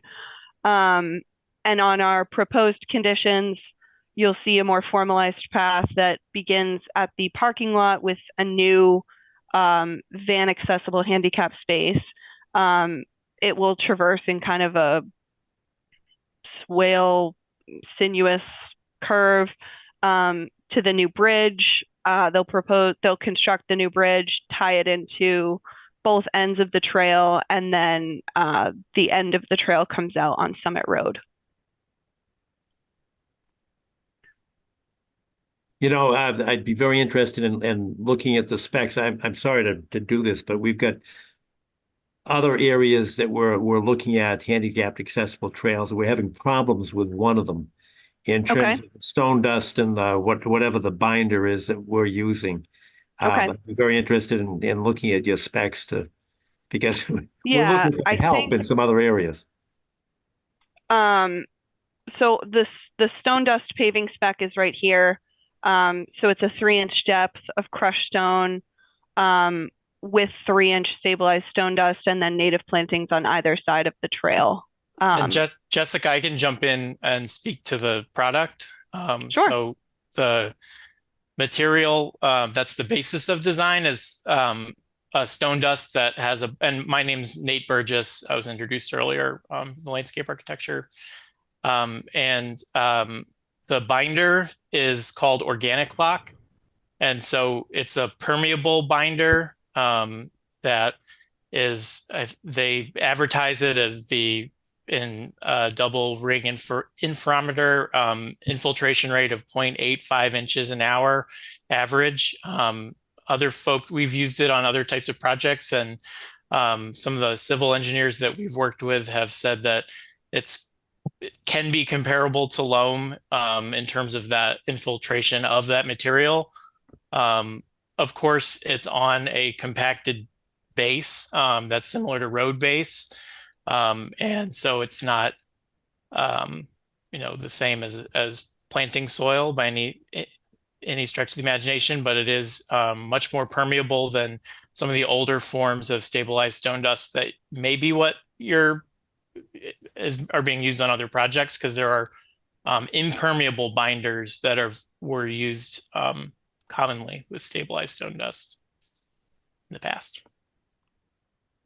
All right, good. And have you used this particular spec on other sites or at other sites? Yes. Okay. Including up at the top of Blue Hill, around Eliot Tower. The organic lock material has been put down in front of, as part of some renovations to Eliot Tower at the top of Blue Hill. Right. All right, thank you. That's really helpful. Now, can you go back, because sort of a long-standing joke here, because I'm a fan of trees, awesome. So I want to save all trees, including Norway maples.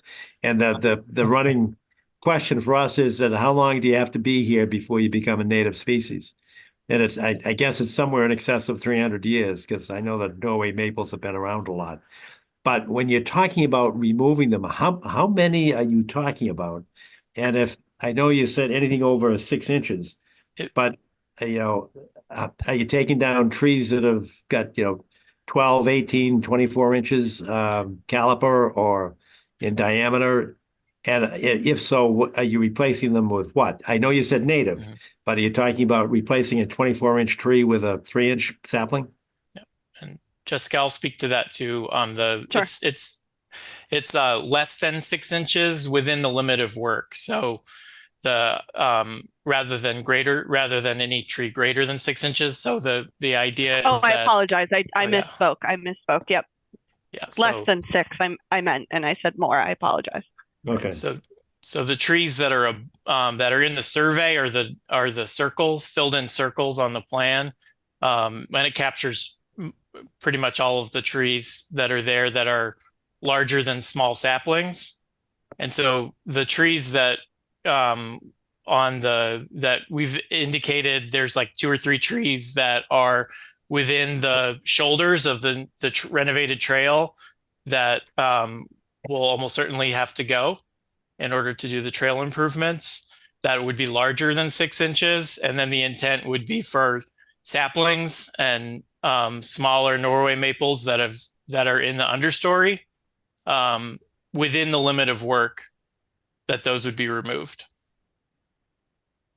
And where is the limit of work? I mean, I know it's designed, but what do you? Yeah, it's that dashed line there. It's the 8 feet off the trail, 6 feet off the trail. It's the thick black line that's going around the entire site. So probably based on the scale, probably 6 to 8 feet, I would say. All right. And the number of trees you're taking out, ballpark? Nate, do you have an idea? I'm not 20 or entirely 30 sure. or 100 or? No, well, the trees that are on the survey, I think it's 3 that, if I'm not mistaken, that are we would be likely removing, and the goal would be to save any that we can, but and then beyond that, it would be saplings that aren't on the survey. So things that are the trees that are less than 6 inches, and the survey was pretty good. They have some 4-inch trees on the survey, so I would assume that we're really talking about our true saplings that are, maybe 1 inch or saplings in that area is what we would be removing. And I don't know the number of those on a 1-to-1 basis? I mean, are you then replanting the same number with native species? Of the saplings or of the larger trees? Well, both. I don't have a number on the smaller saplings that might be in that area, but we do have. You can see that the circles on the plan, ARC and NSC, are red maple and tupelo conservation grade trees. So we're, if we're removing 2 to 3 of the trees that are captured on the survey, we're replacing with 1, 2, 3, 4, 5, 6, 7, 8, 9, 10, 11, 12, 13, 14 of the smaller conservation grade trees, and 1 larger red maple tree, 2 to 3 inch caliper that's near the Trailside Museum entrance. You can see that with the AR there. Yeah. All right. The reason I'm asking these questions is that we have a performance standard for the town, and we've tried to be consistent about it. We used to say it's a 3-to-1. If you take a tree down within our jurisdiction for your plan, then you have to replace it on a 3-to-1 basis. That didn't work very well for the last 25 years. So the last maybe 8 years, we've been shifting over to replace the same circumference or replace the same diameter of those removed. So I'm wondering if, as your plan is proposed, would it fit into our performance standard of essentially it's 1-for-1? If you're summing up all of the circumferences of the trees removed, are you replacing it with the same circumference with the new trees coming in? because that's essentially, although we shift back and forth between diameter and circumference, but nevertheless, it's a one-for-one replacement. Okay. And so which one, just for clarification, which one is it that it's circumference or diameter? It's actually circumference. Circumference. So it's more like an inch for inch. So if you're taking out a 3-inch DBH tree or 3-inch diameter tree, essentially you're adding in something that would be equivalent to 3 inches. So whether it's a combination of trees or a single tree of the same size, that's the intent. That's true, but you just went from circumference to diameter, which and it's the same. It doesn't matter which one you use. I was looking back. There are three. There are two 10-inch trees and one 6-inch tree that are in kind of the most likely to need to be removed area, and then I do see that there are 3 additional smaller trees that are called out on the plans currently for removal that are near the trail, that are 6, 6, and 4. So that would be the math is mental math is always tricky, but I'm at 42 right now. Okay, so if we had, in terms of 40-inch, 42 inches, those conservation grade trees in the plan are, we'd call them out by height, but they're probably 1-inch trees, and then the 2 to 3-inch caliper maple. So right now that would be under the that would be less than that replacement standard you were saying. I think that, and Barbara from DCR maybe could chime in on this. I think we, want to make sure that we're consistent with, your standards. So I imagine there's some flexibility in terms of increasing caliper sizes to potentially meet your replacement standard, and or trying to reduce the number of trees that are being removed by, which maybe, there might be 1 tree or 2 that would be able to be additionally saved. But maybe Barbara, could you speak to that? Yeah, thank Nate. Barbara Farina, DCR. As I recall, that is a different policy than I think I've heard from Milton in previous visits with you. It's certainly something that we could look at. I've been here 32 years, and it hasn't changed yet. The 1 to 3? The 3 to 1 did change. Yeah, that's what I seem to recall. We can certainly look into that. I think if I understand you correctly, if you're, it's a cumulative circumference, it's not a 6-inch tree, directly 6-inch tree. It could be 2 3-inch, or am I understanding that wrong? No, you are correct. We can certainly take another look at it, take a closer look at which trees might be impacted. I don't know if in my neighborhood, Norway maples are not a great friend. If we can replace them with something else, that's typically what we do. And that's what we request. Right. So we can certainly take a look at either addition of more trees or potentially some of the trees that are maybe skirting the edge of the area. I think another thing that we could potentially look at, Nate, is maybe narrowing the path slightly. I think it's a 6 foot now. We could look at making that a little narrower so we have less impact on that site. Well, the other thing you can do is, if there's not room to replace the trees right there, you can place them elsewhere in the area. I mean, there's a lot of DCR land there. And in addition, we have a virtual tree bag. So sometimes if we require that performance standard, if there's not enough room on the site, if it's a private landowner, then they just give us a tree to place elsewhere. And the town has a shade tree advisory committee, and the DPW is always looking for trees for street trees. So there are lots of ways, and it's really not an expense issue. I mean, it's not a huge issue, but if the number of trees being replanted don't fit neatly into a good landscape plan, then we'd be delighted to take them and put them elsewhere. I think that's certainly within our ability to do that and take a closer look at it. The other point I just want to make, or maybe Nate, you can speak to this, is we are removing some pavement in that one corner of the parking lot. There is a catch basin there currently. And Nate, you want to speak to that? We're making a bioretention basin there. So we're removing some pavement in that one low corner, which always had a puddle right where the public would want to use that informal trail.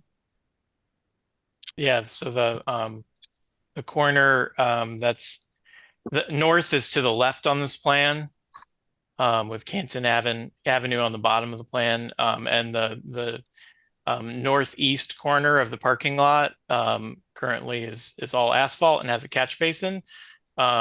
And we're taking out a bite out of the parking lot, and that would become a bioretention area that'll be planted. And then adjacent to that, you can see the circles on the plan that is currently up close to the parking area, just to the left. There you are. So those are all shrub plantings, native shrub plantings. So some witch hazel and blueberry and black huckleberry.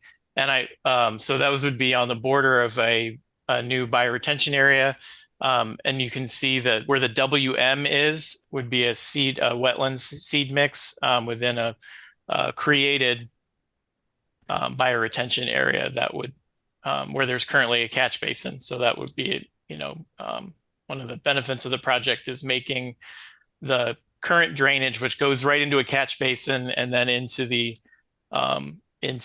sort of the sediment forebay that's part of within the nearby bordering vegetated wetland, and instead having one more opportunity for water to be infiltrated before it heads off downhill.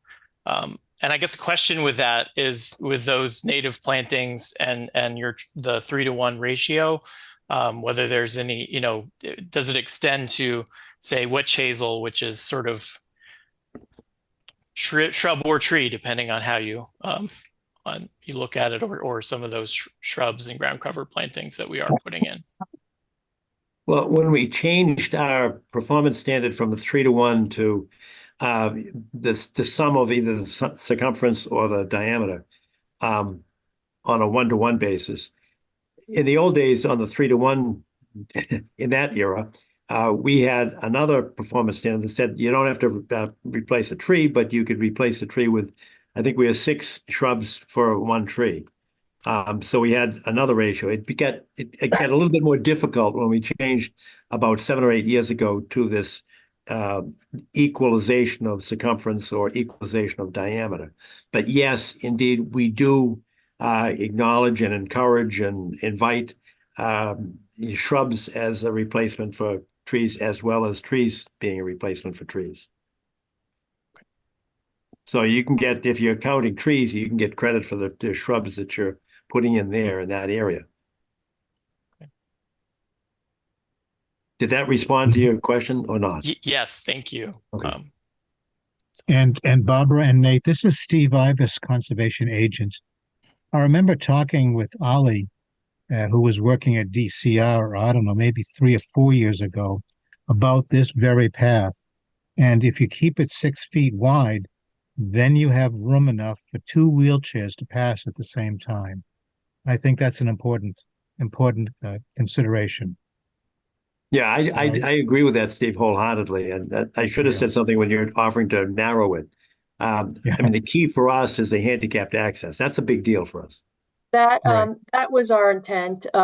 This is a public made cut through, which is a good idea to keep people off Canton Avenue.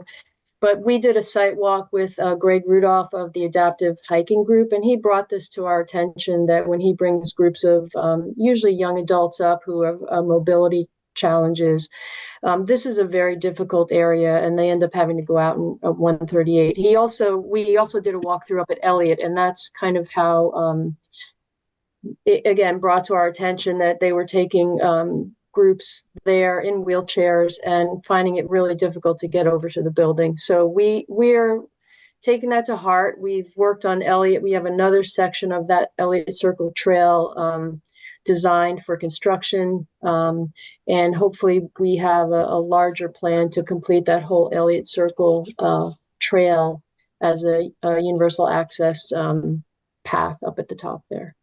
So this is just Wonderful a to small hear little it. piece. Pardon me? Sorry, wonderful to hear it. Yeah. We're excited. That sounds, everything sounds good. Now, this is, what we've got before us is an amended order of conditions. That's correct. When did we do the site walk? Was it like 2 years ago? Yeah, it has to be, John. Close to 3 years ago, maybe. Yeah, because we know exactly where this is, and I remember, walking through there and saying this would be pretty difficult for somebody with mobility challenges. So I'm actually thrilled that you're doing this. This is a good thing. John, I was there this past fall with grandchildren, and the condition was worse than it was when we were there. Considerably worse in the fall than it was when we were there 2 to 3 years ago. So this improvement recommendation is very much needed. Yeah, this is good. So and I see I've got the plan in my hand, but what I'm looking for is the original order of conditions. I can pull it up. I have it as the that we're amending. Yep. So it's file number 0460639. And it looks like it was issued. Let's see. In this past December, I think. December 18th of 2023. Huh.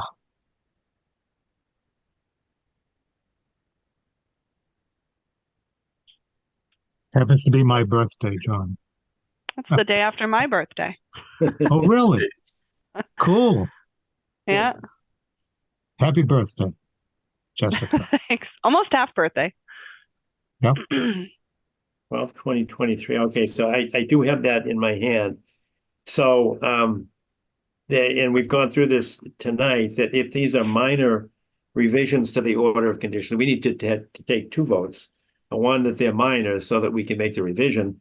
And then the second vote would be whether or not to accept the revision and revise the order of conditions.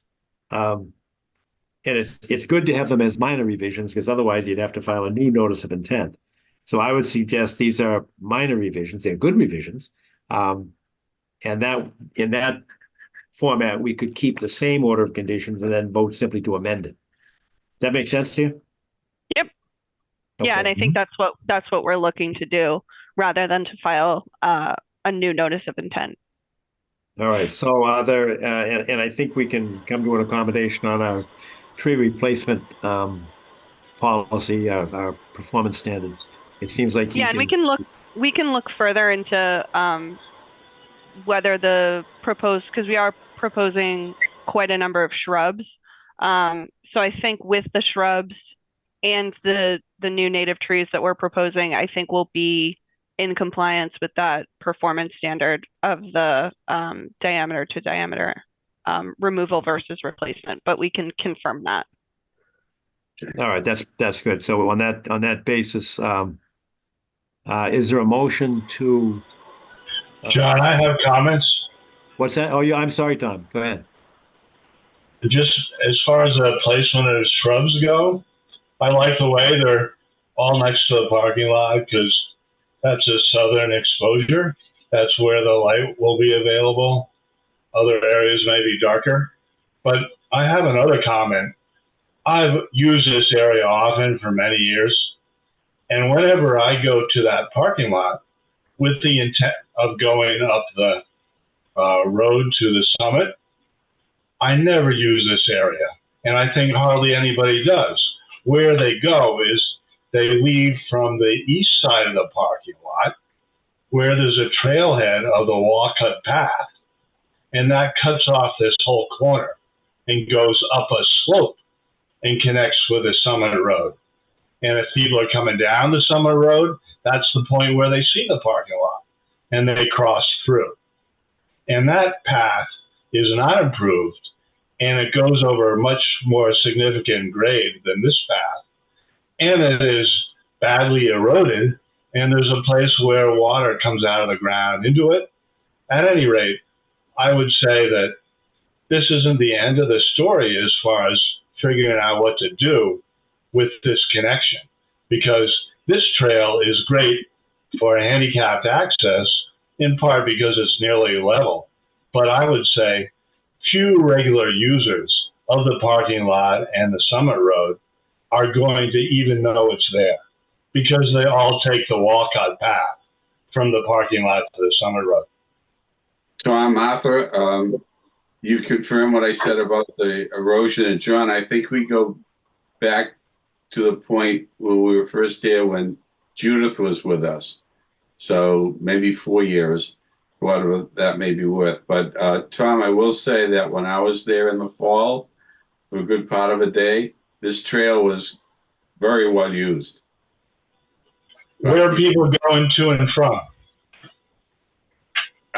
Up above there is a connecting trail. So I can't tell you where they were going to or from, but there was good traffic. Cool. Yeah, I didn't know that because I never use it myself.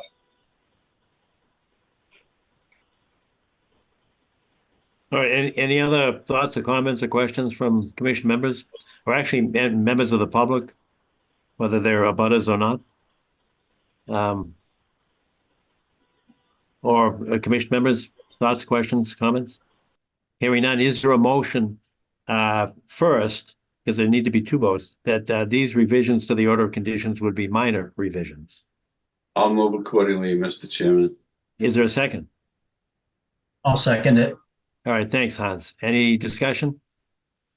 Hearing none. Hans, how do you vote? I vote yes. Tom Palmer? What's the motion again? What is the motion again? To consider these as minor revisions to the existing order of conditions. I vote yes. Thank you. Ingrid? Yes. Wendy? Yes. Arthur? Yes. And I, John Kiernan, vote yes as well. So that's unanimous. Now I'd entertain a motion to approve these revisions to the existing order of conditions. Is there such a motion? Arthur, can I go back to you? You can, Mr. Chairman. Also move. All right. Is there a second to that motion? I'll second it as well. Thank you, Hans. Any discussion? Hearing none.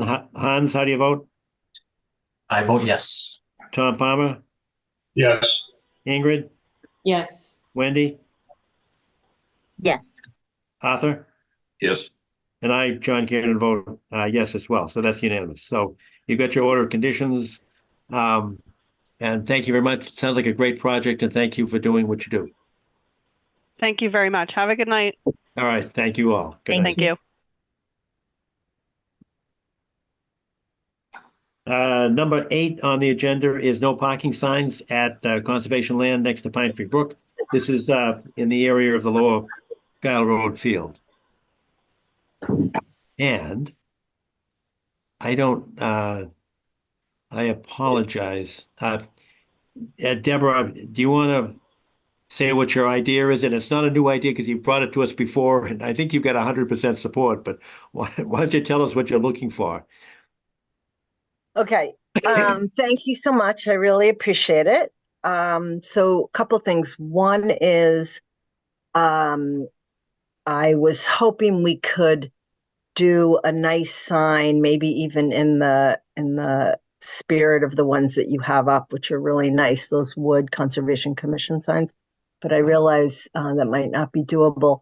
So what I was thinking is a sign that, not just a no parking sign, but actually language that also educates. So to say something like, and I have some language, something like, this is conservation land. Cars are not permitted to park here in order to protect the land, the wetlands, and the Pine Tree Brook, and then sign the Milton Conservation Commission.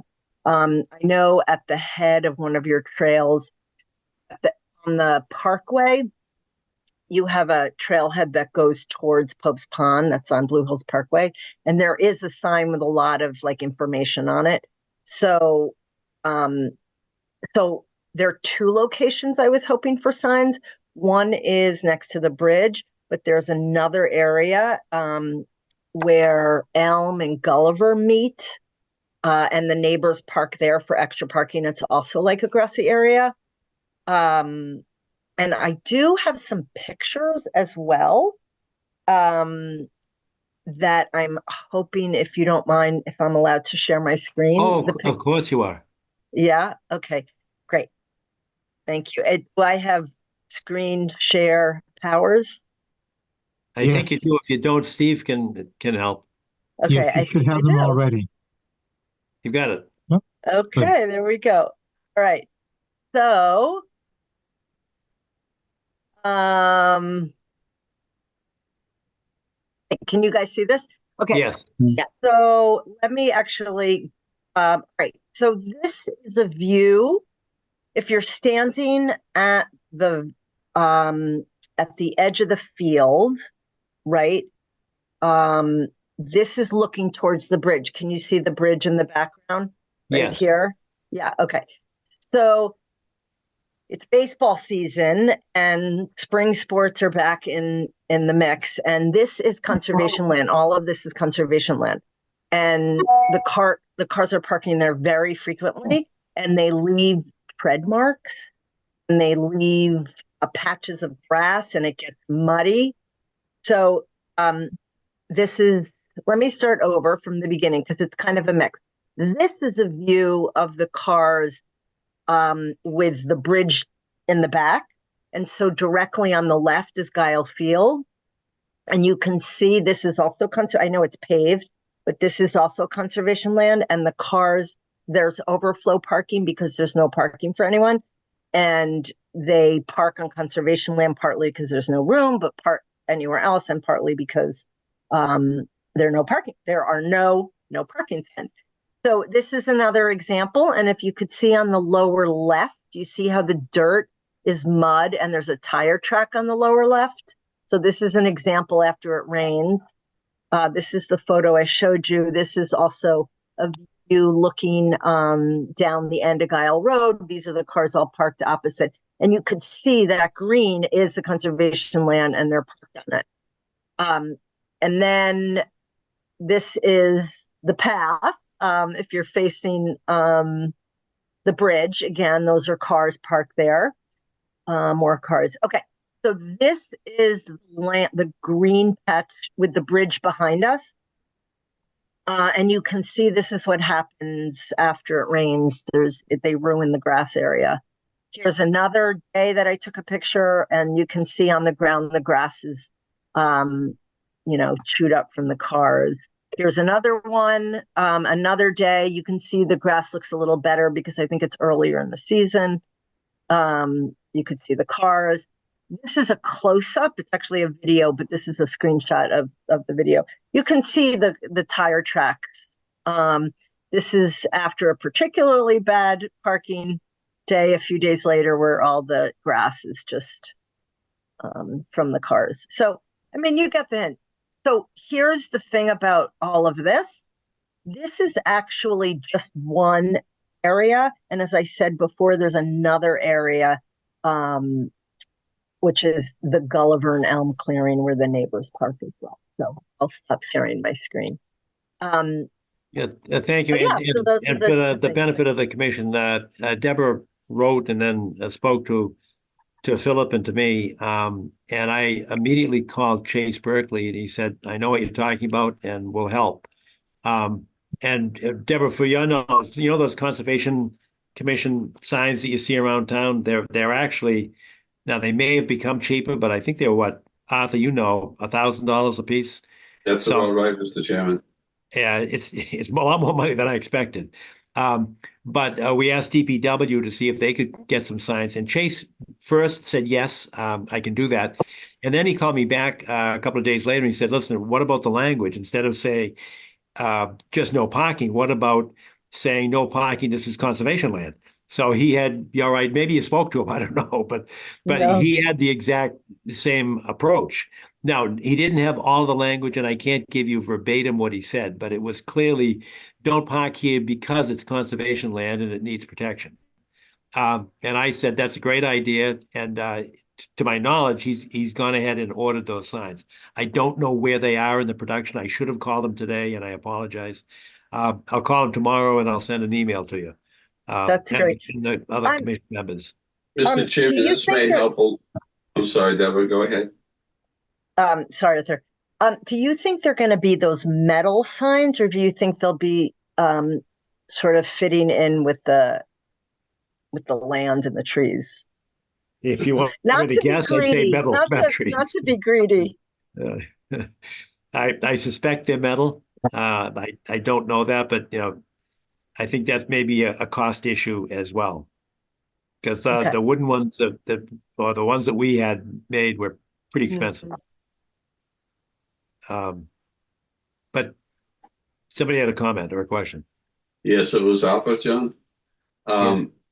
Just so that everybody knows, any place where there is one of the green Milton conservation signs, you have land that is under the control, care, and responsibility of the Conservation Commission.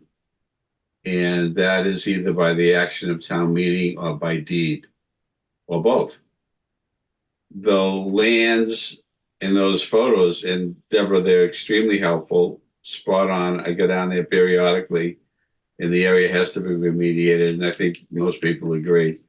Some of that, John, appears to be an easement from the old Guile Road. Others parts of that property are owned by the school department, others by the park department. But when you do the wetland overlay, it is wetland. So what I would suggest we might consider is marking them as Milton wetlands rather than conservation land, since they're not legally owned by the Conservation Commission, and have something to the effect that Milton wetlands, no parking permitted. Just a thought. No, and I think it's an appropriate thought, and it's technically correct. We don't own that land, but it is conservation jurisdiction. And Yes. to be honest with you, notwithstanding, I agree, you made a good point. I think he already ordered it. So I'll have to call Chase tomorrow and find out how far ahead, because I think he used the word conservation land. But again, I don't have the verbiage in my head. I'll leave that to your good judgment. I just wanted to make sure everybody was clear about. Right, at least we I knew. don't own the land. That is correct. That is correct. Could I ask where the signs would start on the road going down from the high school entrance? Because people park down at the bottom and they park all along the curve going up.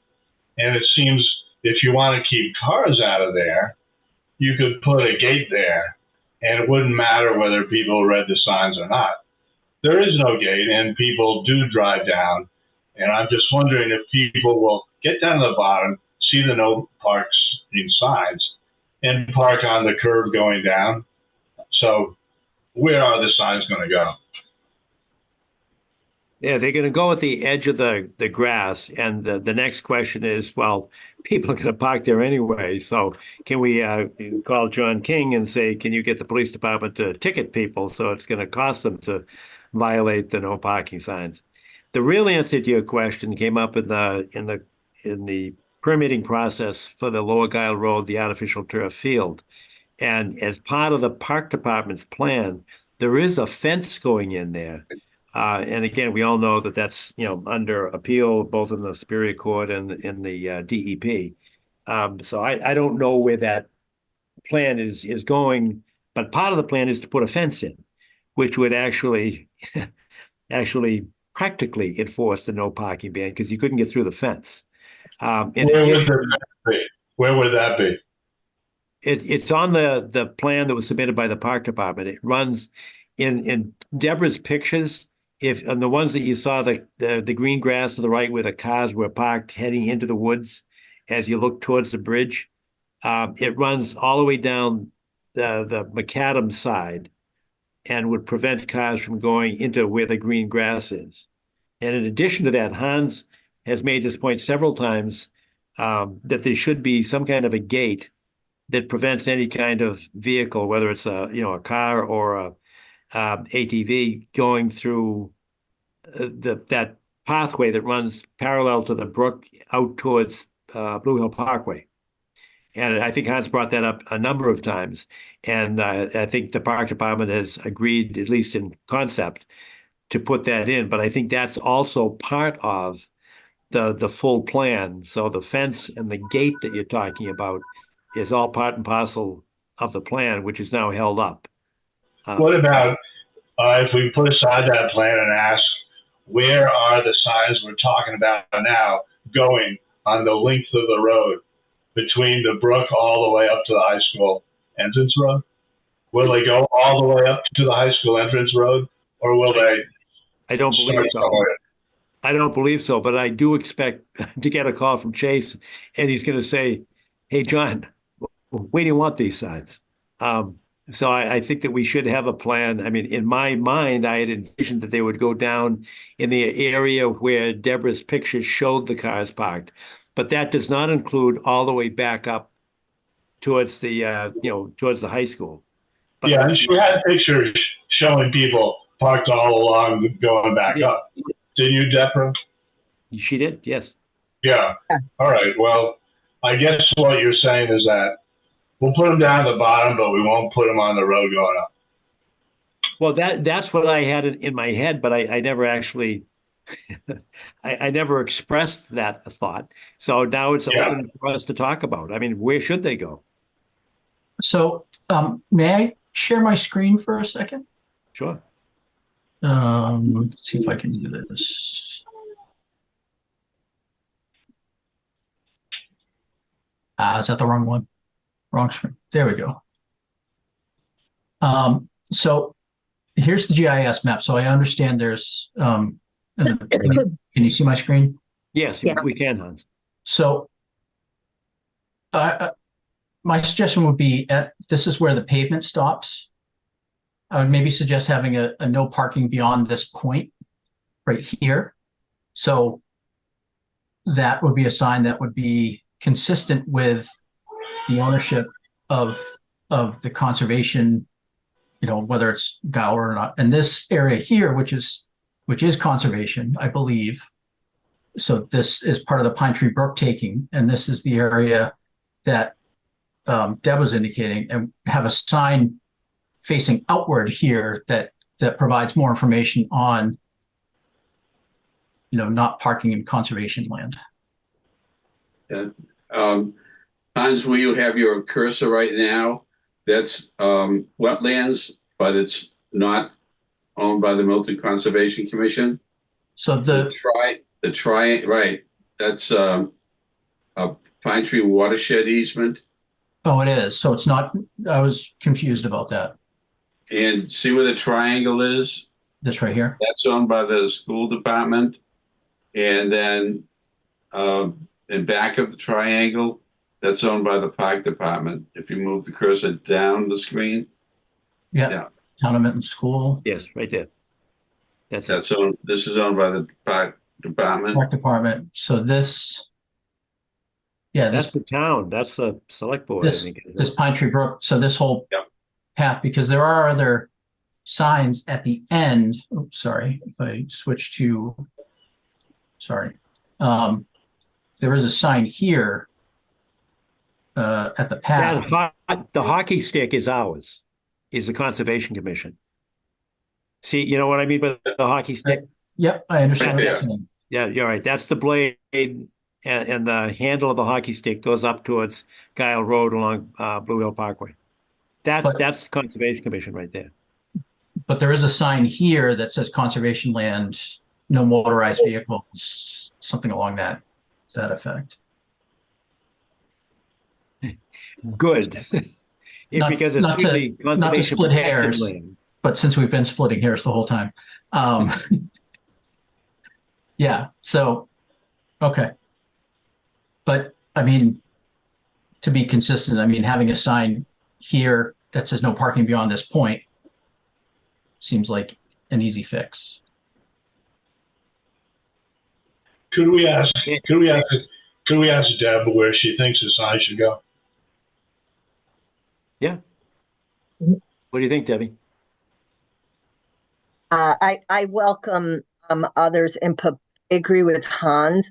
Like those cars are parking facing the woods. And so I would think it should be where they would like pull in where the woods are. I am concerned hearing these conversations, and I'm so appreciative that you guys are on board with this. But I am concerned of multiple signs because it really is a special place. I walk there every day, and I am also cautious of not having too many metal signs, like one discrete one or one in one spot. So also that's also for consideration, and also to consider that other patch of land. And Hans, when we're done with this, maybe you can go show that other patch when we're done with this to talk about location. But I'm open. I don't know. I know Kate is on this if you want to chime in as well about location. But I think Hans, I like that idea against the trees.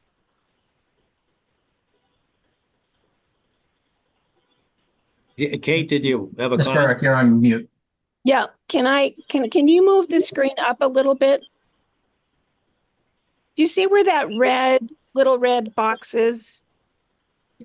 At the kind of at the bottom of the screen? The other end. Yeah. Right. If you go to the left of that box, you see there's a pond in there? Yeah. Yep, that's it. That's all wetlands in there.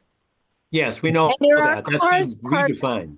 Yeah, and there are cars parked right. It looks like there are cars parked there in this picture.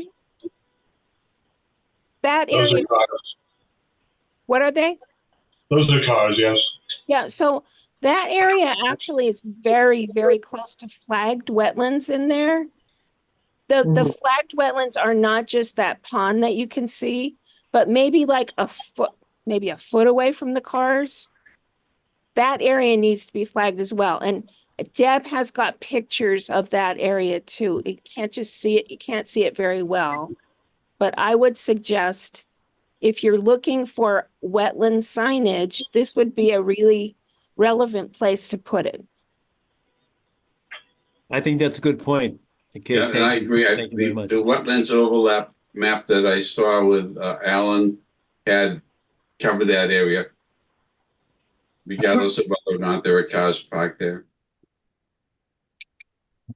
That wetland is actually a detention pond that was built purposely on the upland area to catch runoff from the high school area. But the wetland does extend easterly or to the right of the open water into that grassy area you see. I'm just confirming what Kate was saying, that the wetland is larger. Sorry, there's a pipe that runs right under where that red thing is. Yes, There's there a is. pipe that runs from Piatelli Field right under the road there, and it lets out right there where those cars are. The pipe, it's a pipe That's that actually lets right the storm water off right there. That pipe's right about here. Yeah. There's more than one pipe. Yeah. But you can see it like it comes under the road. Like there's a circle, like a topping for the rainwater over by like near, I'm sure Hans knows what I'm talking about. It's over by that red trailer. Part of the overflow that's associated with this. Yeah, it comes right out from under that Piatelli Field swale there. You can kind of By the way, that swale is full of baseballs. There's dozens of soggy baseballs in that swale. We found 137 baseballs at our Pine Tree Brook cleanup 2 weeks ago. Oh my God. I have photos if anyone's interested. Why don't they go and get the baseballs? No. I don't know. They just buy new ones, I guess. So let's to move this along. We're gonna have to wait for Chase to respond with both language, the status of the order for the making of the signs and the number of signs. And then we can, once we get that information, and we might have that tomorrow. And then I'll get back to everybody. And Deborah, if I use your email, you could probably pass it on, because I know I've got yours. And what we should do is have like a meeting, and Hans, you might want to be able to meet with Chase Berkeley and figure out the best location, which locations, that's plural, but it does depend upon how many signs we have, and work that out and then report back to us. And we've got a public meeting on the 1st. So I'm hopeful that we can get this done sooner rather than later. And we also need to save some signs for the end of Gulliver to put them up there as well. And if the signs aren't appropriate in terms of language, then maybe we can go back and redesign them and work with the cost and see what the town can afford to do. And simultaneously, we're going to have to enlist Chief King to support our quest to have people ticketed, if in fact they ignore the signs. All right, so that's the plan. So we should have some additional information this week, and then maybe have a plan to implement by the 1st of June. And we can put that, Philip, you can actually put that on the agenda for the site walk. It won't take any time, but it'll at least make it into a public meeting. All right, is that the end of Gulliver and Elm? It is, yeah. So that's site walk on June 1st. You're saying that's when the signage would be determined locations? Because I actually won't be able to be there. That's no, it doesn't have to be. I just don't want this to get lost. Okay, great. We can wait. Right. We can wait for your participation. Or no, just do it. I would want to make sure that I send somebody who we've talked about it. That's sure. Fine too. Thank you. I really appreciate this. Can I squeeze in a question about, you had earlier in the meeting were asking some of the petitioners early or on the agenda about the type of material people were using.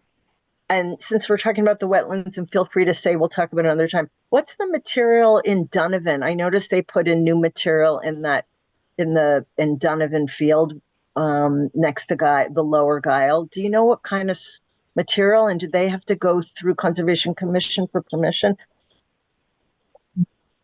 You help me out with Donovan Field. I'm not sure what the name is. I know where the fields are, but I don't know the name. Is that the lower baseball field? Baseball field? Yeah, there's a baseball field all the way in the back next to Guile. The little league field, right? Yeah, they redid that surface. It's not dirt. It's some other kind of poured surface. Did they go through Conservation Commission, or do you know the type of substance they use?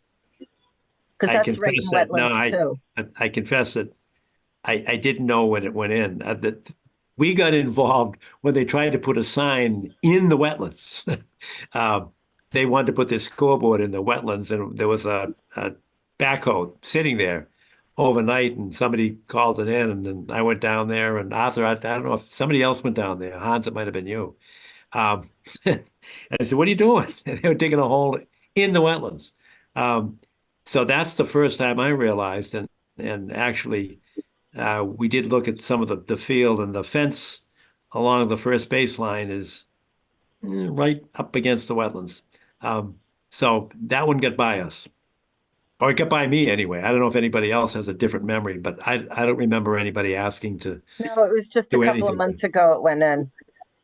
Oh no, a couple of months ago. No, I'm talking about the baseball field that we actually had it flagged, and it was on the fence. The wetland flag was actually tied to the fence. And I said, "How'd you get that close? How'd that happen?" But that was the field, but that's been there for decades. But Yeah, I so don't know what happened within the last couple of months. In the past few months, they replaced the turf on a good portion of the infield, and then I believe they refreshed the stuff within the baselines, the red clay type material that's, I'll share my screen again. It was resurfaced. I have a picture of it. It was total. It was resurfaced, not with dirt. It's a different kind of material, like a poured artificial material that went in there. I don't know. That's a fair question. It's going to be jurisdiction because of the wetlands you talked about, John. Oh, it's definitely jurisdictional. Yeah. There's no question about that. They tied the flag to the fence. It's pretty clear. I'll take a minute. I can actually show you the surface, but I don't want to hold up your other agenda items. Yeah, if you can show it to us, and then maybe we can put this on an agenda for June, because we should get to the bottom of it. Yeah, I have it right here. It's going to take me a minute. You've seen it, Hans, huh? Have you walked on it and stuff?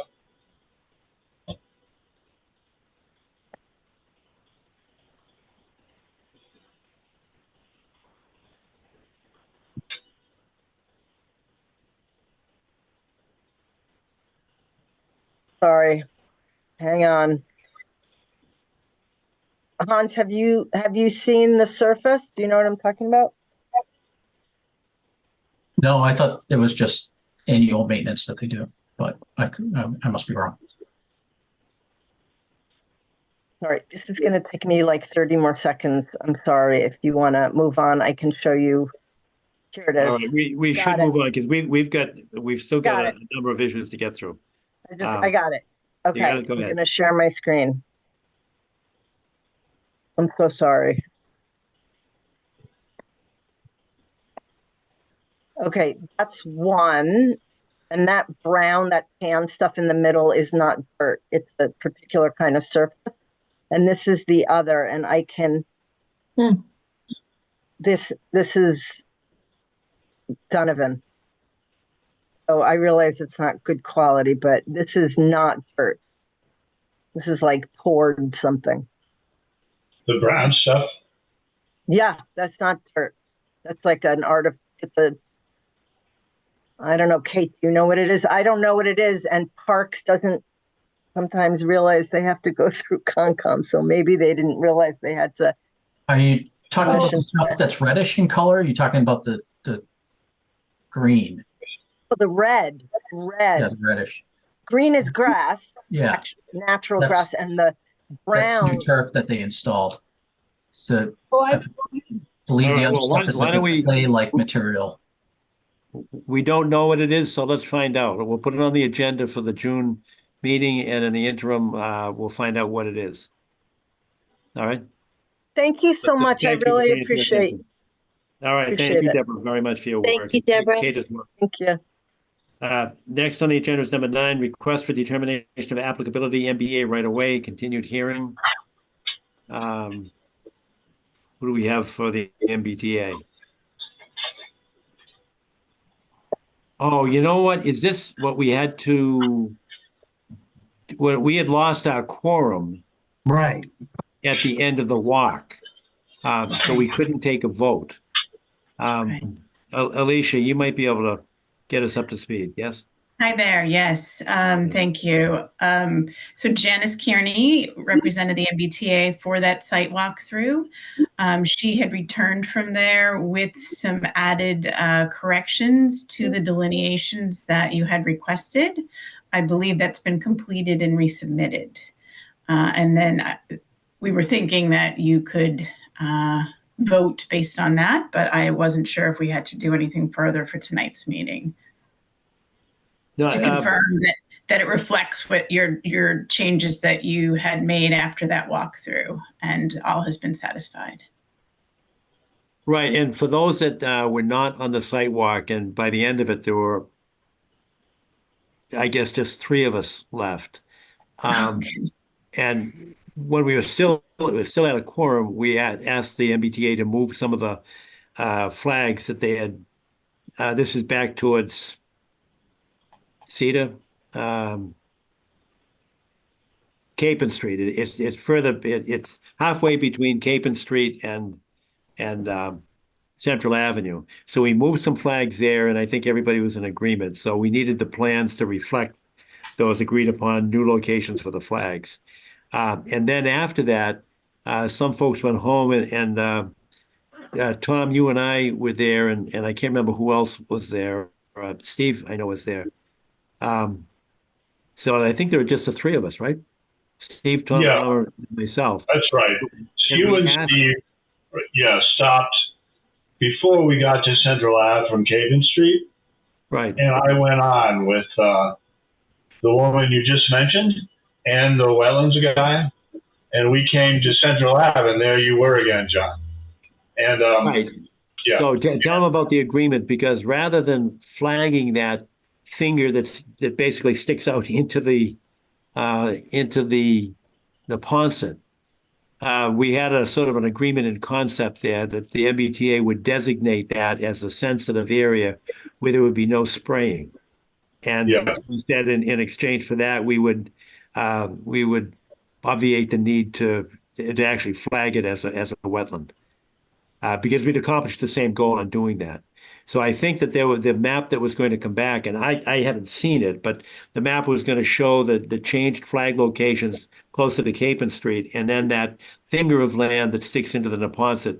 And that area is just north of Central Avenue, the Central Avenue Bridge that goes over to a Riverside. little east and north, yeah. Yeah, okay. But I haven't seen those. As I think we've got an agreement in concept here, but Philip, do you have those plans, the revised plans from the T? I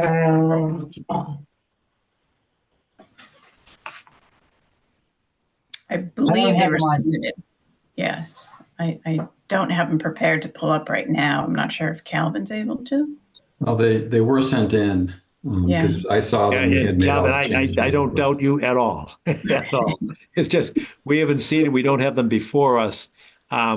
So really, to cut to the chase, I know you've been very patient with us. It's been a long evening, but if we don't have them, it would be difficult to vote. We're going to have another public meeting on June 1st, and this is not a time issue for those on the commission. It would just require a vote, but I think we need to have the plans in hand to see the area that's going to essentially be a no spray zone. And then the wetlands delineation will be part of those plans. Because I think that those were our issues. Correct. And then we were concerned with the spraying, and I know Tom Palmer, you brought that up. Yes, and the people at the visit were very receptive and were fine with adding areas, as you mentioned, to the no spray zones that are marked along the tracks. Yeah, so in any event, we're kind of stuck on this. We don't have the plans. The commission members haven't seen it. I think we've got agreement in concept, and hopefully you'll be patient with us and kick this until June 1st. That's Saturday morning. You don't even have to be there if we have the plans, because we'll be moving around, actually. So need to resubmit them and then confirm that you have them, and then you can review them during your June 1st meeting and then provide a determination from there? Yes. Okay. You are correct. If probably the easiest thing to do is if you resubmit them, and Calvin, I'm sure they were submitted, but if we don't have them, we don't have them for whatever reason. So if you could do that again electronically, that's the path of least resistance to get this done. Appreciate that. Yes, we'll confirm and resubmit for the June 1st, and then we'll touch base hoping to receive a determination from there. Correct. All right. Unless any other commission members have any other concerns that can be addressed here? No, I don't see or hear any. All right. Well, with your gracious consent, then we'll continue this to June 1st. And we look forward to getting, and Philip, as soon as you get the plans, can you just redistribute them to the commission members? Yep. All right, Sorry perfect. about that. All right. Thank you, and I apologize because I know you waited a long time this evening. Very good. For no progress. I appreciate it. Yeah. Thank you. Thank you. All right, good night. Good night. Next on the agenda is 16 Rustlewood Road.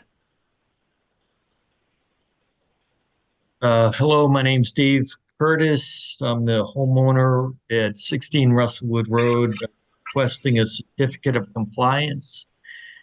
Back in the year 2000, submitted plans to build an addition, having an addition built onto the house at 16 Rustlewood Road. It was approved by the town of Milton. The construction was completed in 2001. But the builder never filed for a certificate of compliance. So that just came to my attention in the last few weeks. So since then, you should all have a copy. We had a professional land surveyor go out and do an as-built plan. And so we're requesting a certificate of compliance, approval of one now.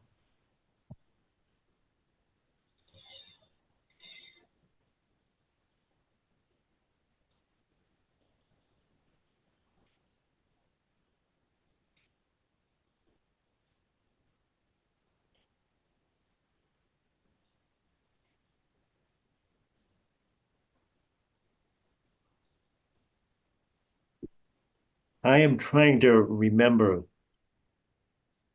this, and it was, you said 2000. Correct.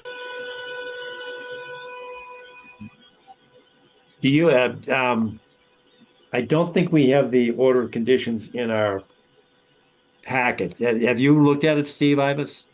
No, I'm sorry, I have not. Philip, do you know if we've got it?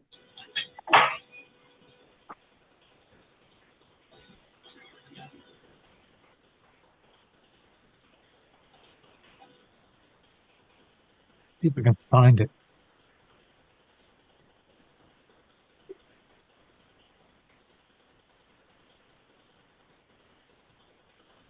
I'm trying to remember this, and you said it was 2000, right? Correct. Is this one where you shrunk the deck? Because that, I know you're close to the 25-foot non-disturbance zone. Is this the one where originally the deck was going to be a little bit longer or wider, depending on how you're looking at it? But then you stopped it or you moved it back to stay out of the 25-foot non-disturbance zone? Do you remember Not that I recall. Okay, because you're outside of it. I'm looking at the as-built plan, so that's you did what you're supposed to do. Certificate of compliance. We've got the letter. You know what we can do? We're going to be at. Where is Rustlewood? This is right down off of Pleasant. Off of Central Ave. Off of Central. That's what I'm sorry. Central Ave. Brook and Central, or you know. Yeah, you're right.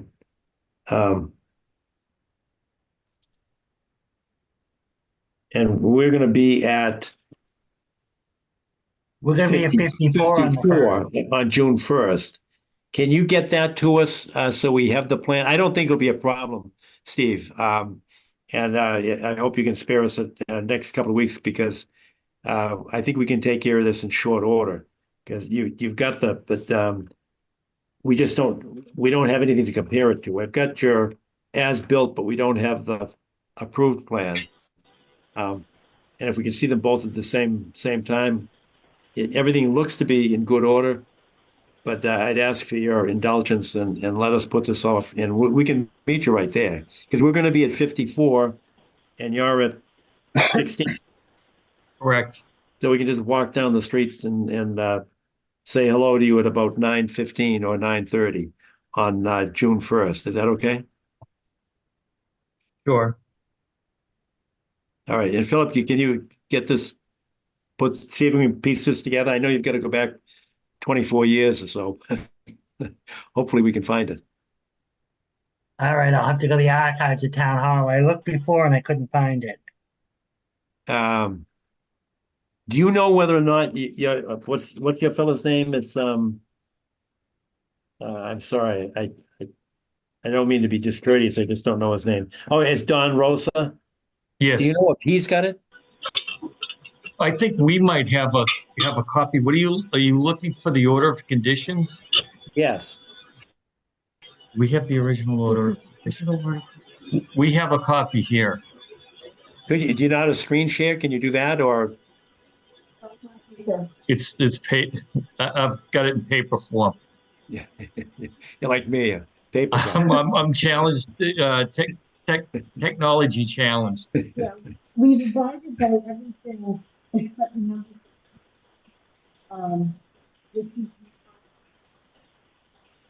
Well, I tell you what, and there won't be any further delay, because if we have the forms with us, we can sign it right there. And otherwise, even if we approved it tonight, you'd have to wait a week before you could get signatures on it. So we're just asking for an extra few days.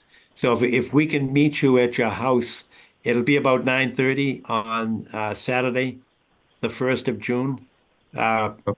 Everything appears to be in order, but we really should see it and have it, and then we can sign it right there. Okay. Great. Okay. That's Yes. good, because we don't want to slow you down on this.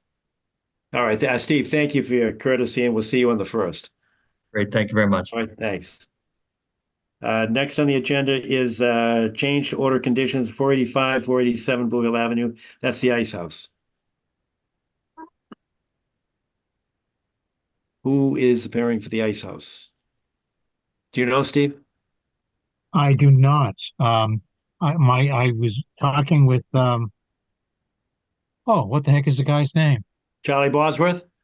Yes, Charlie Bosworth.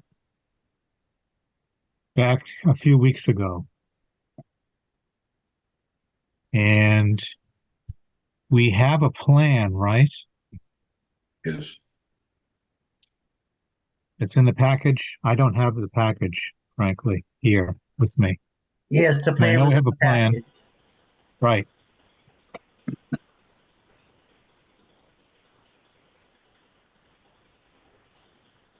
And he wanted to do some modifications to the drainage system in the northeast corner of the site, as I remember. And northeast corner is closest to the Parkway, right? Yes. I'm sorry, wrong. Make that northwest corner, closest to the pond.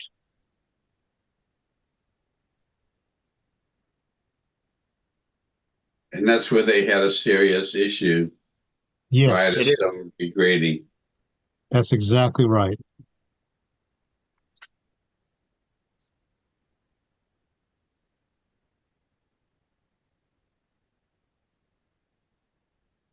So this would mitigate that issue. Right.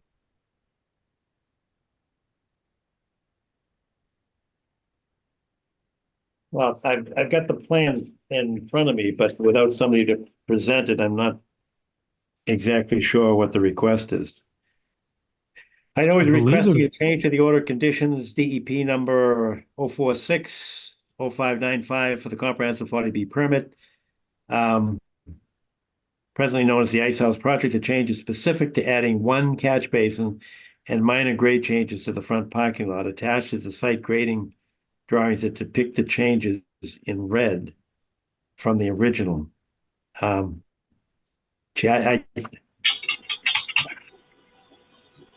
think we need an applicant to tell us what it's for, why it's necessary, and why it's a good idea. Probably is a good idea. But I feel somewhat constrained if we don't have an applicant asking for it. Agreed. So why don't we kick it over to the June meeting, and if there's any urgency on this part, we could certainly address it. Again, I know people have time constraints on the 1st. Hey, Tom, can you mute that? Tom Palmer? Thanks. If we had to, I suppose if you got material to us, we could try to add it, but I know we might lose a quorum on that, but I guess that's his risk or our risk. But I just don't see how we can move on, changes to a major project unless we have the applicant explaining why the changes are appropriate or warranted. So I suggest we kick this until the June meeting. And then, Steve, if you can reach out and just say if there's a time constraint, then we can try to squeeze it in on June the 1st. Sure. All right. What's our date in June? The date in June, I believe, is the 11th, and I will just check it right now. June 11th. All right. Yeah. So, well, officially, we'll put it on for June 11th, and we'll just track it carefully and make sure that if we need to advance it, we will. Okay, next on the agenda is 654 Canton Avenue. I saw Kristen Repa here, so she's here. She's still yes. Here. Good evening. Sorry, I'm trying to figure out how to get my camera to come on. Okay. I apologize. You don't have to. All right. I can see me. Can anybody else see me? No. Sorry, we cannot. Okay. But you can hear me? Yes, we can. Yes. Okay. All righty. Well, if it's okay with you, I'll move ahead with just like that presenting if it doesn't bother you that you don't see me.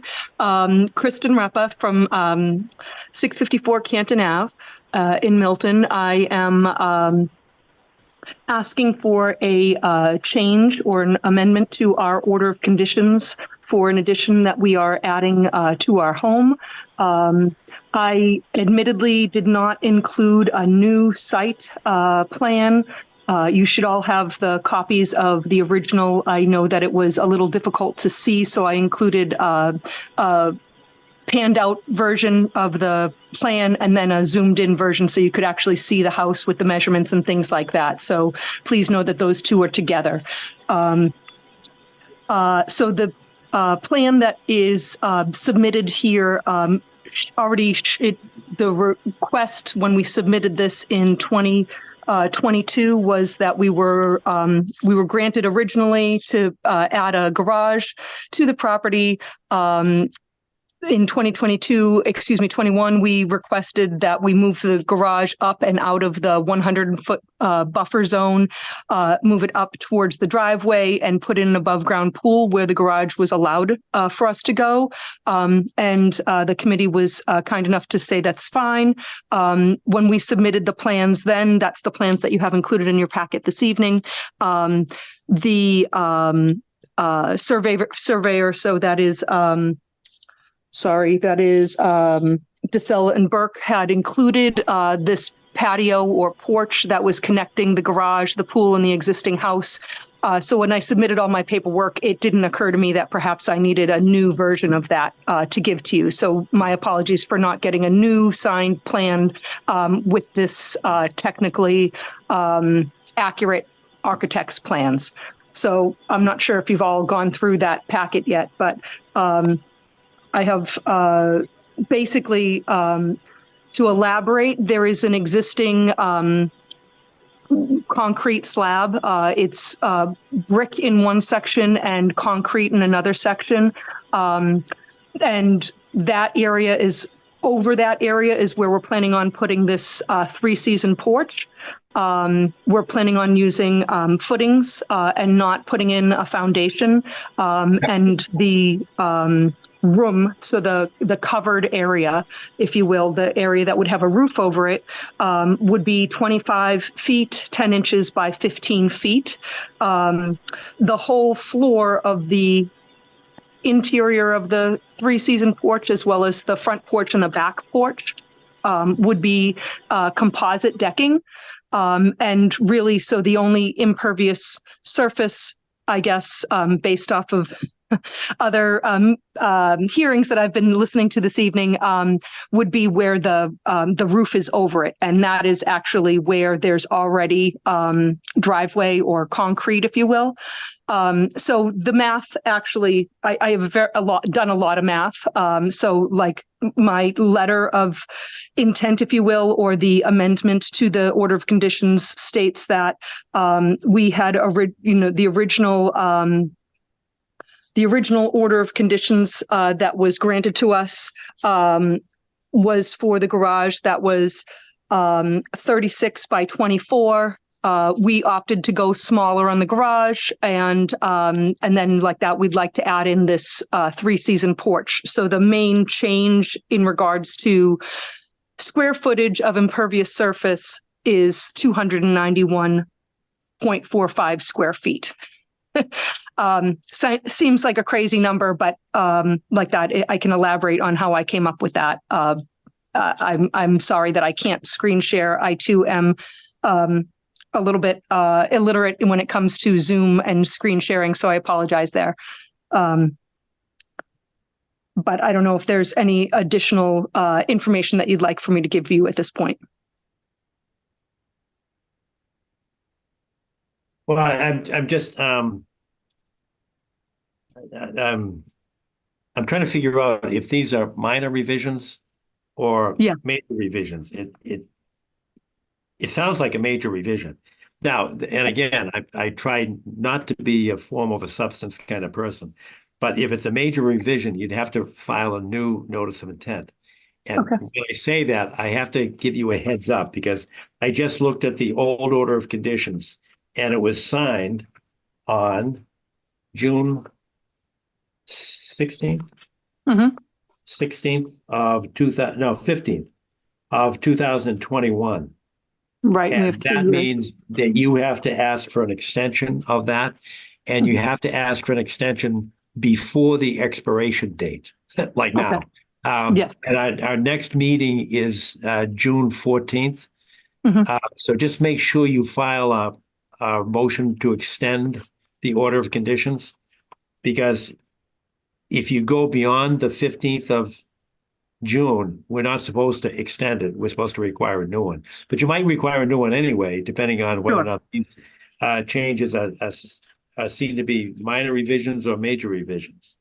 And I'm reading your letter and I'm trying to piece it together, and I know you've done the math here, but I know there's a plan here, but I'm having trouble, looking at your plan and matching the plan to what I'm reading here about the size. The 25, the 3-season porch would be 25 feet by 15 feet, and you're using footings. Yes. And that's extending out and over the pool and the patio.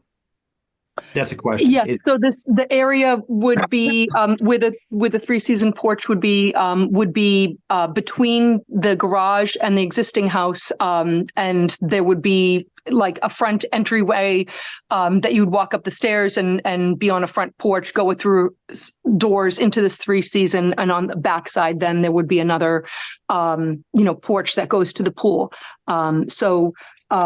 Yes, it is a large area, but it's the 25 by 15 would be the area that is truly impervious. The decking would be all so standard decking with a composite and the slats between, so that the water does go through it, if you will.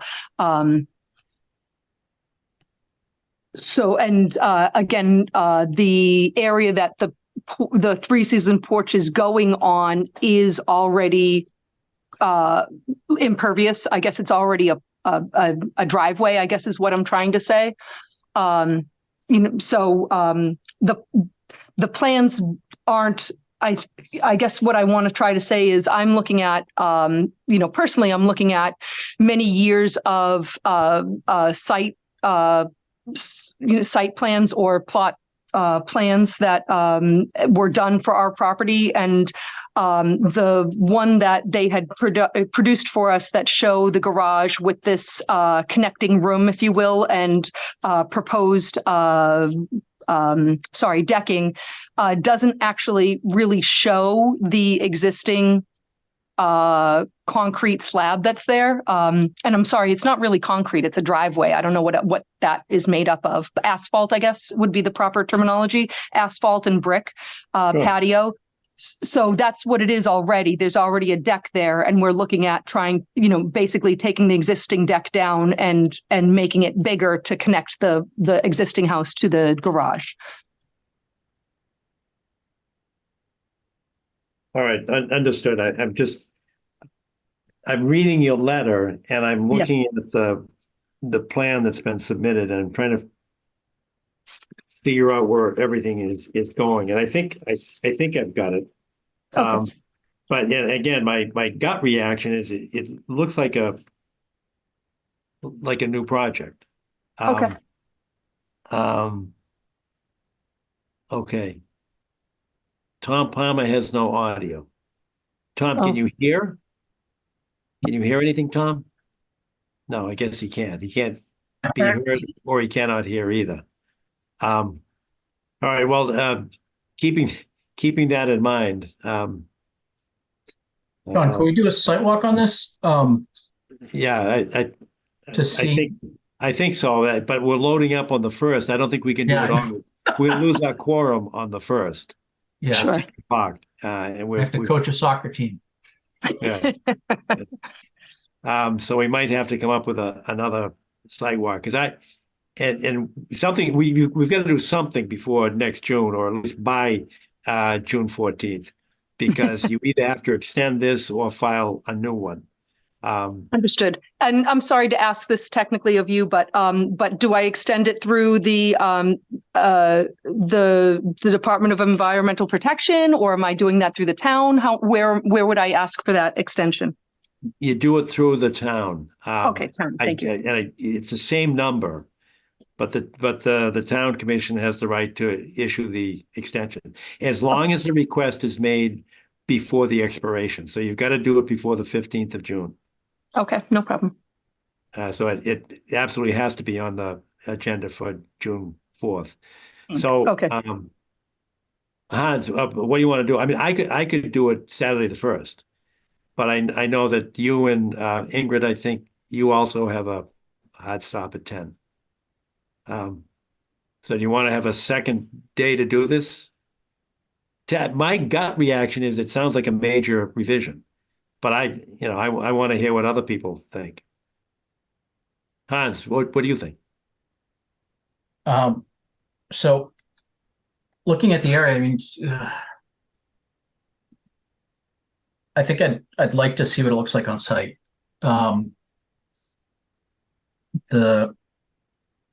But yeah, I mean, I could do on that Sunday. I'd be happy to. I don't have to do it on, I'm free on the day after. What about and I'm willing to do that. Ingrid, what about you? Could you come back the next day?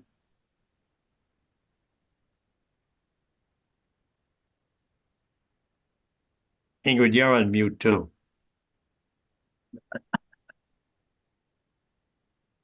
Yeah. Sorry about that. I think I can make it on Sunday. But remember, that's Saturday and Sunday. Right. Packed agenda. Wendy, while Ingrid's thinking, Wendy, can you do it Sunday? I know you can't do it Saturday.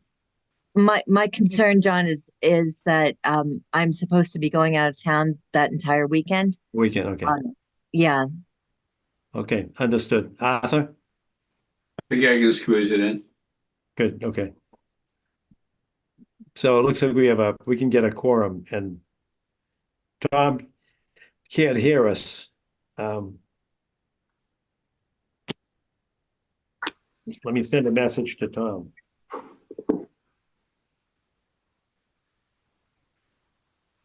So I do just want to mention that, perhaps when we first started our project, that perhaps I should have done an inquiry or something like that, and we weren't quite ready to start to build. I knew that whatever we were doing needed to be gone through the Conservation Committee, so I perhaps applied for the order of conditions and that workings, those workings, prior to being ready. So I just simply want to say that the foundation has started for the garage, but the garage is not yet up. So I in regards to the site visit, like that, it is,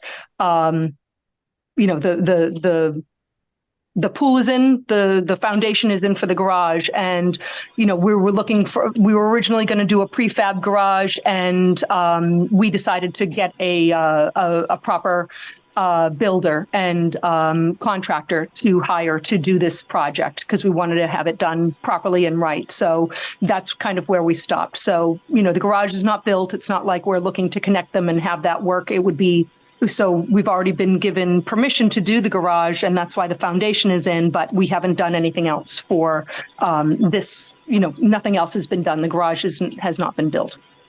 I understand. Okay. Do you have full-size plans? I do, absolutely, yes. Okay. That'll probably help us while we're there. Okay, absolutely. I'm trying to get Tom Palmer's, he can call it. Can you see it? He's not looking. Yeah, now he is. All right. Thank you, Kristen. My pleasure.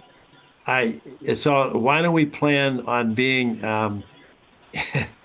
those that are willing to attend on Saturday and Sunday? And Steve, what about you? Are you around on Sunday as well? Steve, you're on mute.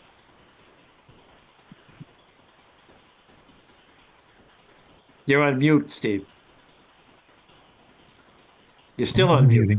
There you are. Yeah, there we go. Yeah, I have duties up in Tewksbury both of those days. Both days, okay. Yeah. Well, we got 1, 2, 3, 4. We've got 4 people we could do a quorum. So why don't we do it? Ingrid, you get to choose the time. You're on mute again. I want to implement a new rule where every time someone talks when they're on mute, they have to plant a tree. I'm good with 8 a.m. That was absolutely no problem. All right, good for everybody. Thank you very much. I appreciate your willingness to come out and make this happen for us. I truly appreciate your time this evening. Okay. All right. Good. Thank you very much, Kristen, and we'll see you Sunday morning at 8 o'clock. Sounds good. Thank you very much. On the 2nd, I guess, the 2nd of June. Yes, on the 2nd. I'll make sure to have coffee and pastries for everyone. No, we can't. We can't do that. We got accused of bribery on one. Oh, I'm so sorry. Absolutely. How about a healthy serving of nettles? Something like that sounds better. Thank you very much. Thank you. All right. Now we're up to 13 potential MCC grant proposals, CPA committee discussion. And I know this has been a long meeting, so Arthur, why don't you lead off with that and give us your thoughts on. Just keep in mind that the reason it's on the agenda is that by May 31st. Where's that noise coming from? Can you tell? It seems to be Tom. Yeah, fixing his audio. But the CPA grants, and Wendy, you know this better than all of us, are due by the end of the month. So if we, the Conservation Commission, want to, ouch, Tommy, killing us. Would you mind muting yourself? That noise is really piercing. Yeah. Tom, wave if you can hear us on the telephone. He's not waving. Looks like he's on the phone. Steve, since you're host, are you able to mute Tom? I'm not sure. Good question. You should be able. I'm on by phone, I think. Can anybody hear me? Now we can, Tom. But you were making a lot of noises. I'm sorry, the audio just cut out, and I was watching your mouse move, but nothing came out, and I couldn't read lips and couldn't figure it out, and I still haven't figured it out. All right. Well, we just agreed we're going to have a second site meeting, one on Saturday at 8 o'clock, but that's got a hard stop at 10. So we're going to carry forward on Sunday morning at 8 o'clock. That's good for me. That would be the 2nd of June. Good. All right. Perfect. All right. So now we're up to the CPA grant. CPA requests for grant funding are due by May 31st, and we're looking for ideas. In the past, what we've done, the pedestrian bridge, the circumvention of the Pope's Pond, the acquisition of the land, and the study to how to preserve the marshland off of Riverside Drive. We did try to get money for a conservation easement in the pursuit of open space on Blue Hill Avenue, but that was turned down. That was rejected by the CPA committee. So we're looking for ideas at this point. And keep in mind that there is the Climate Action Planning Committee, for which Arthur is our representative.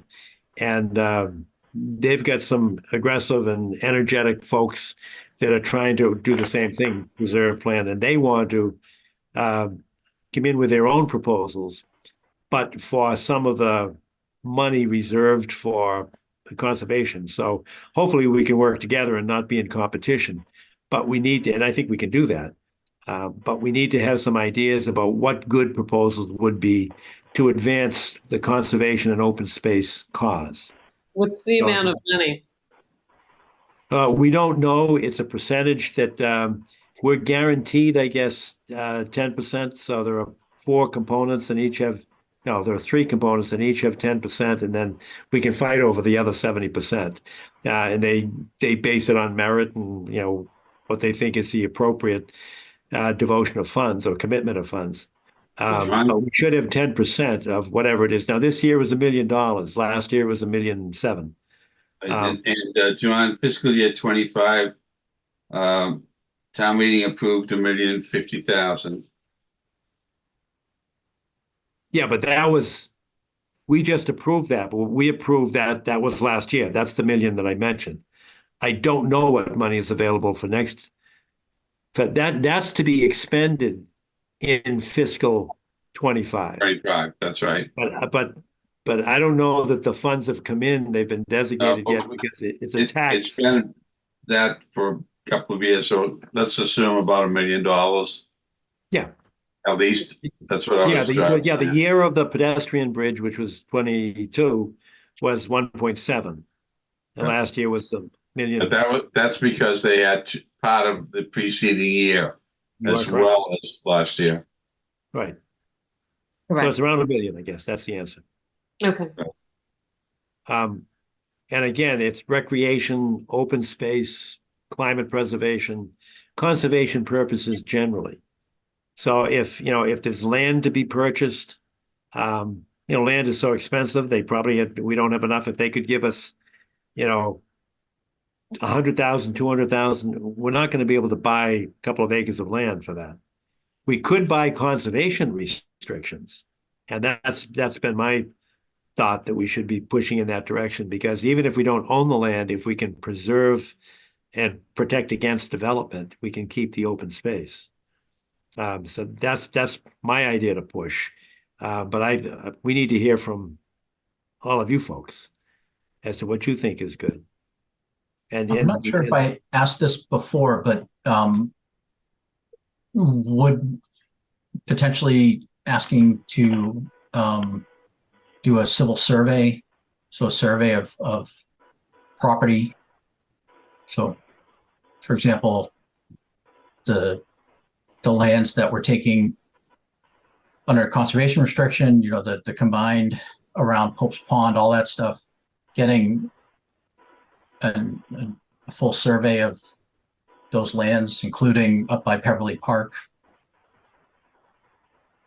Would that be worthwhile?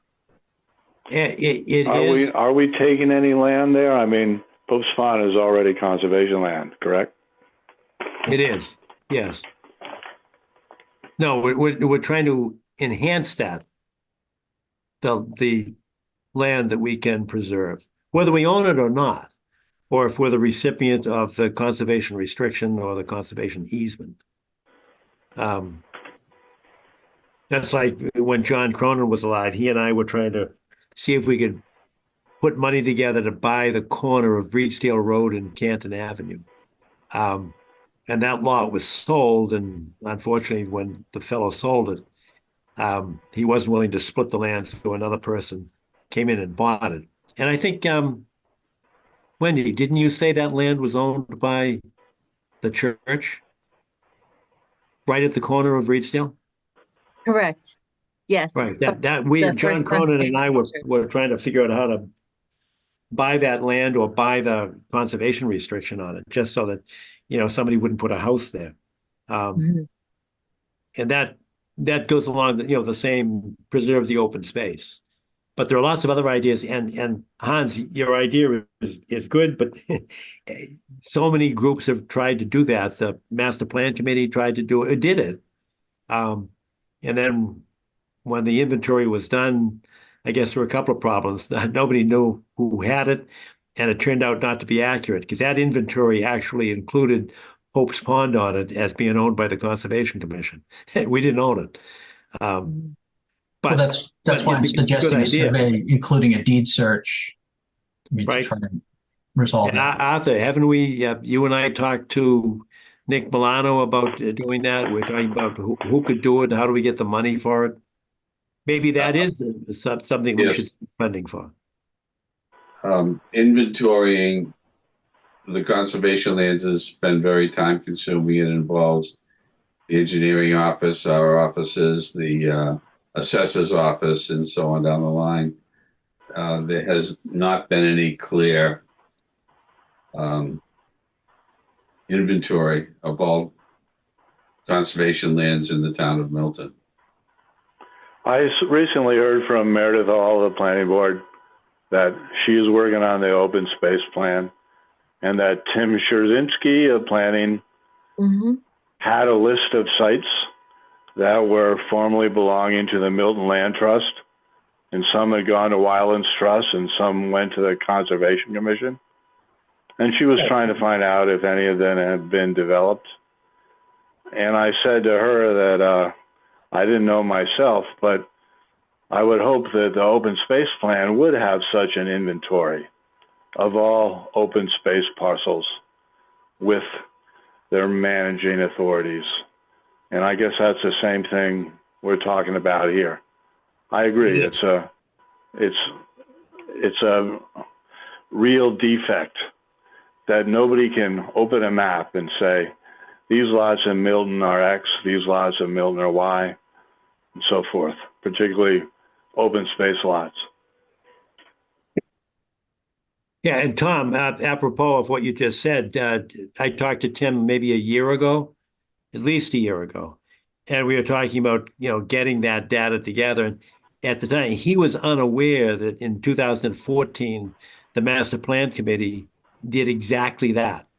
They put together, and that was what John Cronin was working on, and that was his contribution to inventory that land. And then we had a hard time finding it, but we did. And Kathy Bowen actually was the one that located that inventory and gave it to Tim Zawinski. So he's, as town planner, he's pushing for it. So maybe that, maybe we can get together with, the town planner and the open space committee and see if we can get some money to bring in an outside vendor to do it, because we've started and stopped this so many times. And yeah, I think it is a requirement of an open space plan to have such an inventory. And there was one done starting in 1970. That was the first one, which I have a copy of. And it had a color-coded map of every open space and conservation property in town that they were aware of. And perhaps that has been updated effectively several times. I don't know. I think, Arthur, you're very knowledgeable about this. We've made a lot of progress in the past couple of years, but we really do not have what other communities possess in terms of a directory and inventory of all open space properties in the town, regardless of whose jurisdiction they fall under. Mm-hmm. That would be a valuable thing to have for sure. Well, I know that we have been working on this inventory. I'm not sure if it's exactly what you guys have in mind, but through this revision of the open space plan, which like John, you were saying, we've been in the process of revising the last couple of years. My question is, and I wish we had asked him when he was on the call earlier today, but I'm not sure what the status is of that report. I know that the committee, the last time that we met was last summer, that I recall. I know that we also had a public meeting in September of 2023 held at the library, in which we were trying to solicit some feedback from the public, from the community members, but I'm not sure what the status has been since then. And John, you and I had a conversation with Tim when he was trying to inventory access to conservation lands, including accessibility by handicapped individuals, people with disabilities.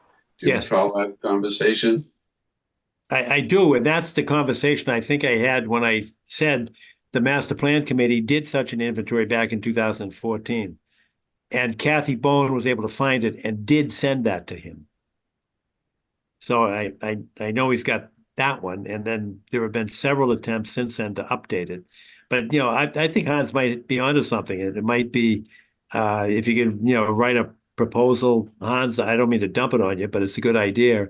And just, you know what the proposals look like. I've got a bunch of them. You just say, we need some help bringing in a group, and it might be, you know, pay some group $15,000 and sit down and go through the deeds. One of the most difficult ones is to find the conservation restrictions. And this came up as a result of the land swap with the school building committee that, I know was, you know, a contentious discussion.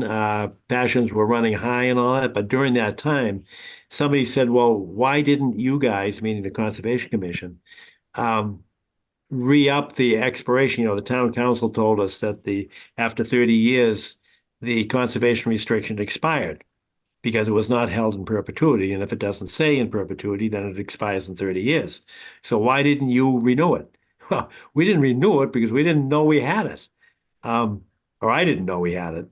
And that led to the question, well, good Lord, there are conservation restrictions all over the town. And the 30 years are going to come and go. And people have been restricting land with easements for years. Are they all expiring? So one of the plans was, and I'm going back to, you know, maybe 3 years now, can we find somebody to do a search?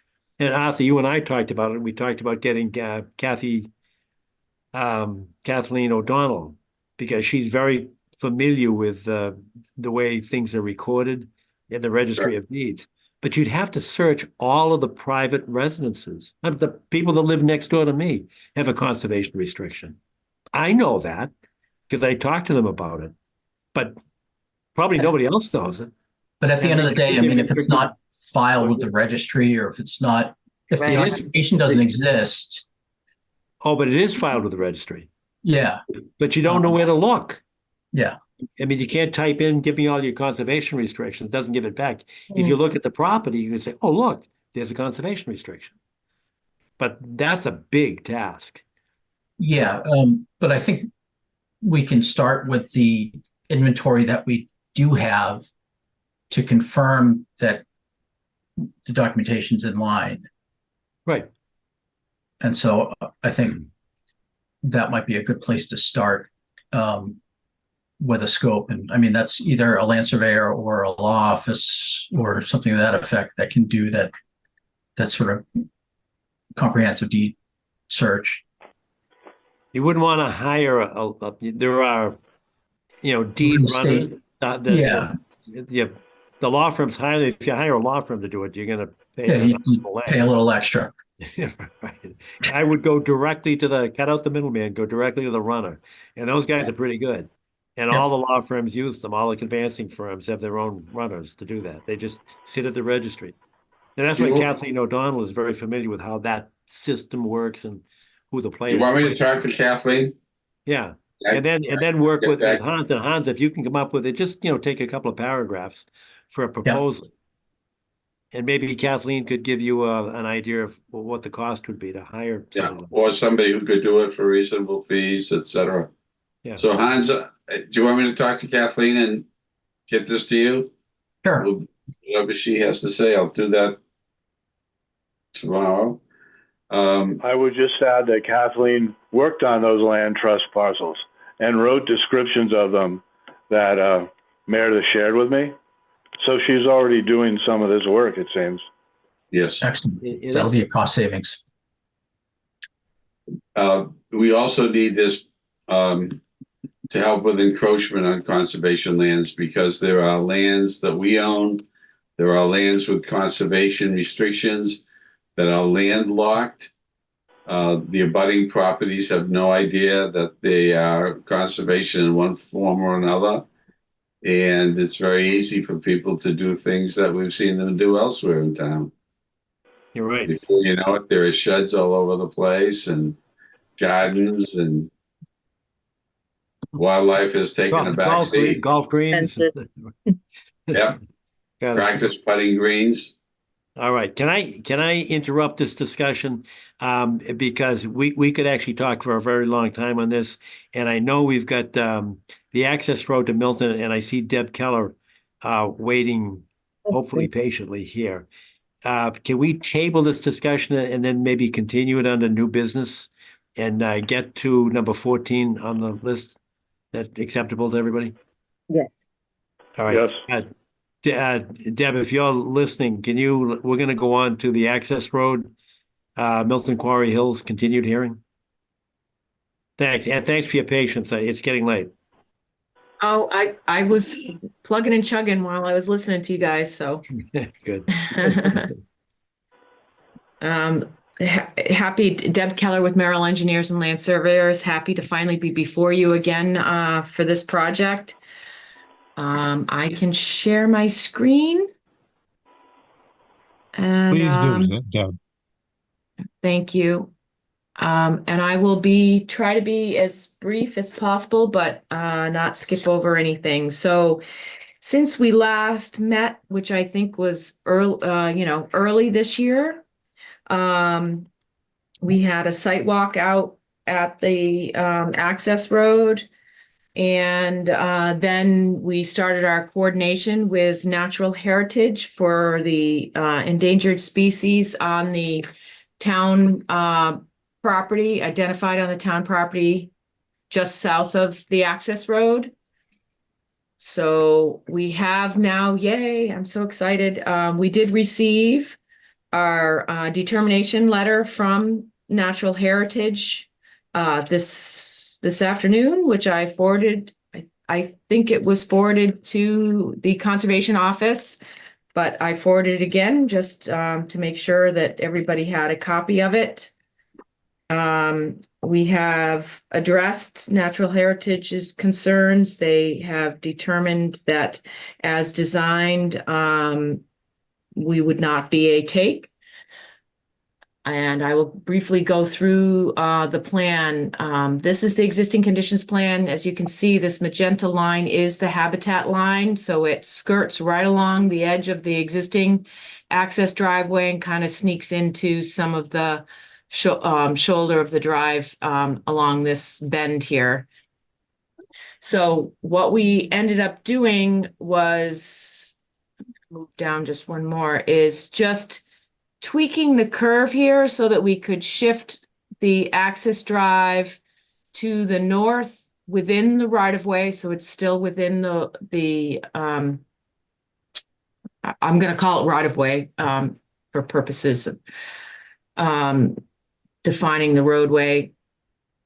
And so that was the shift in the road. The profile stayed the same. What we did have to do with regards to the drainage, because the habitat was so tight up in this corner where we had an outlet, an outfall come out up here, tied into the drainage, we weren't allowed to put that outfall within the habitat area. So we tied this discharge into the next outfall midway down the road, and then maintaining the one at the intersection. We also added, I'm going to zip right to it, a wildlife. I'm going to zoom into this just a tad. A wildlife barrier, which you can see in this picture is it's a firm sort of plastic barrier that gets installed right on the edge of the habitat. And is extended up. So this is your habitat area. So what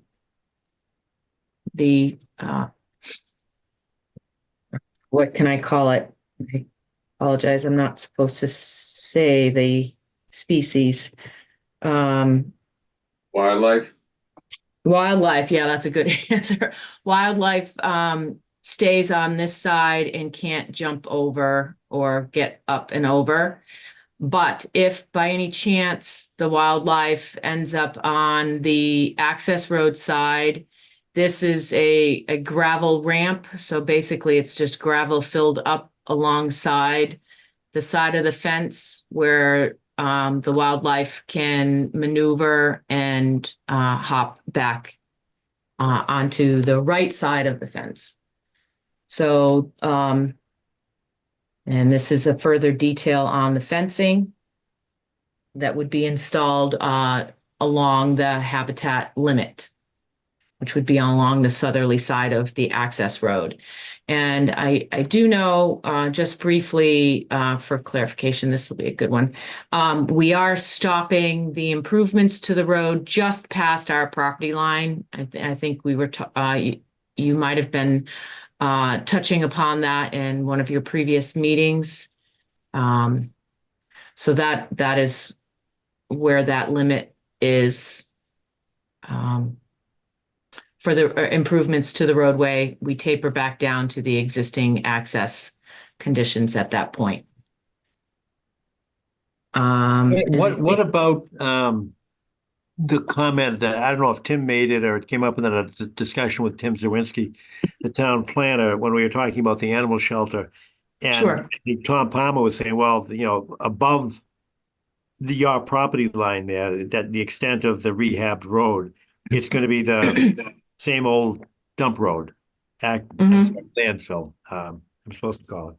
And does that water coming down off of that road, is that going to impact your drainage system, your drainage design? Most of, from what I could tell, looking at the drainage out there, most of that roadway has a cross slope. So it crosses over and runs down sort of the gutter edge, the southerly gutter edge, and would make it into the wetland prior to the improvements. I would suspect that there would be some runoff, possibly from this, steeper slope on the abutting property that would make it in here.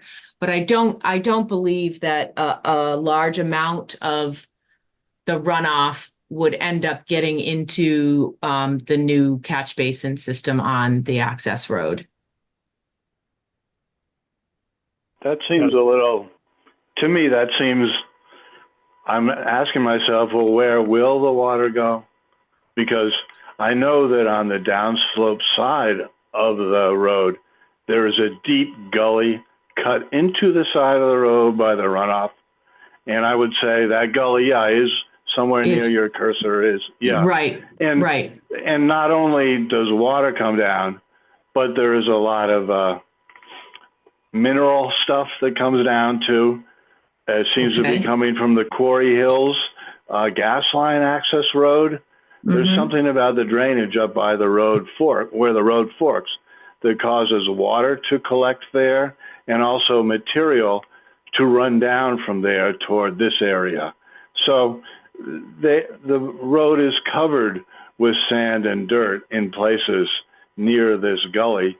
And I just don't really understand how that same situation is going to be remedied in any way by what we're talking about here. I'm not sure that flow that you're talking about would be remedied. It would still flow into the wetland area. Wouldn't that little wall or berm that's being discussed, wouldn't that interrupt that existing gully? Well, we're actually going to be north of that gully because we've pushed the road north, so that gully is over on this side. So this will continue to come down the southerly side of the improved roadway and end up into the wetland. Because we were forced to push the road to the north because of the habitat limit in this area that allows for that avenue, and we wouldn't be blocking that flow. Unfortunately, I'm not 100% sure. That those are improvements that need to happen up gradient of this property. I understand. Yeah, I get what you're saying. You answered my question by saying that you don't think that water and mineral stuff will continue into the area you've improved. But I would say that by improving and directing it off into the wetland, the existing problem will continue and might even get worse. I think that's just my impression. One reason for that is at the edge of the road where that gully is cut, there's already an enormous patch of Japanese knotweed that was, encouraged by all the sedimentation. And directly below that, there's quite a slope. So when the water does get off the road there, it leaves the sediment for the knotweed, and then it cuts deep into the habitat and the same area where you weren't allowed to discharge. So there is an existing problem, and my question is still, when does that get addressed? I guess we don't have the answer. Yeah, that's a tough one because unfortunately, we can't touch it. They won't allow us, natural heritage won't allow us within that habitat unless they consider it a take. That's a constraint. Yeah. Unfortunately. One more comment. Sure. I don't want to change the subject, but I know that you have a lot of your stormwater system is based on collectors that will be under the parking lot. Is that correct? There will be a system of voids under there, right? Yes. Yeah, I don't mean to object to the plan, but I just think that it's a little hard to maintain such systems when they're under a parking lot compared to ones that are open to the sky. I would just say that someday it will be perhaps need to be maintained or replaced, and that will be a big deal because it's under the parking lot. I wonder if you have a sort of view on that. Well, I tend to agree it's hard. It's out of sight, out of mind is usually the saying I think of.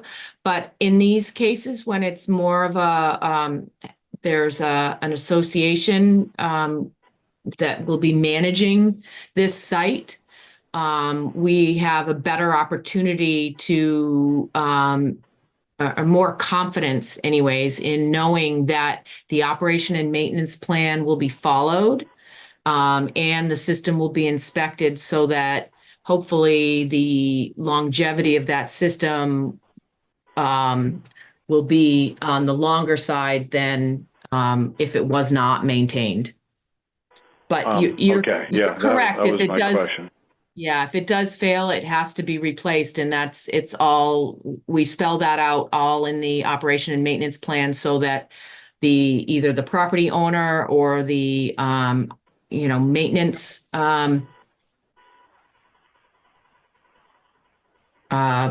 company that maintains the property will have that documentation. They need to report it and, have record keeping of the maintenance. Okay. Of actually all the BMPs that are on the property. Thank you. So I hope that helps. Yeah, Deb, can you clarify something for me? You've said a number of times that because of the magenta line that you see on the plan here that shows the extent of the wildlife habitat, that the road had to be moved north. Yeah. As I'm looking at the plan, sometimes that red line is inside what I think is the boundary of the roadway. Is the roadway going to be moved outside of that red line, that magenta line? So it is extremely close, especially in this area here. And it was difficult to show on the plans, and I'll zoom in a little bit closer because we're putting that fence in and erosion control all right up against the magenta line. That's why this kind of looks like a red purple line. They're all right next to each other. Right. So you can see where there's areas where we have a little bit of room between the edge of the roadway and the habitat line. So we have a little bit of flexibility here, but we pushed the road over all the way to the property line at this location. And then the other tight location was up at our driveway where you can see that we pushed the road from about where my cursor is now all the way over again, so that we were right on the property line. And so did you narrow the road at all, or does the road maintain its width? It's maintaining its width. But it is, I would concur, it's an extremely tight line right along that habitat for those two main locations. Everywhere else where we have, a little bit more room. And that's just because I had to use whatever line was shown on the GIS mapping is what they required us to use as the limit of the habitat. Okay.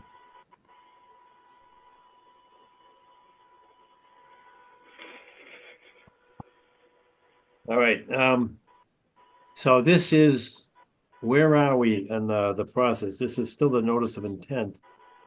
But this is the whole project notice of intent? Or is it a separate for the access road? I guess it's the way, however you want to look at it. The property is not located within the 100-foot buffer, just the access road. But we provided you all of the data so that you could look at the proposed project as well as the improvements to the access road. Gotcha. But I would say technically this is for the access road improvements because now in actuality, we don't have any other impact within the 100-foot buffer other than the intersection in the first, say, 100 feet of the roadway, which is in 100-foot buffer. And that was really the area of our concern, because I call it the confluence of multiple projects here, because we've got the animal shelter and drainage coming from there down the hill. We've got the 728 meeting at the Well, wait a minute. Isn't there a bump in the road that protects the lower end from runoff from the upper end? Isn't there like a high point? Yep. Yeah. Right in here. Yeah. So the outfall at 28 will only collect water reaching back to there rather than all the way up to the entrance. Is that right? So where your cursor is now is that high point. Yeah. Okay, so let me, I'm gonna, let's see if I can find the profile. Yes, so see, you can see here, right about where my cursor is here is Yes. this high point in the road. So this, Yeah. the catch basins at the intersection do only collect this portion of the access road. Then this pitches back down to the location where these catch basins are. Yes, Which are- that was my impression, although I see a deep pipe in between that I don't really get, that deep underground pipe. This here. Yeah, whatever is- that is.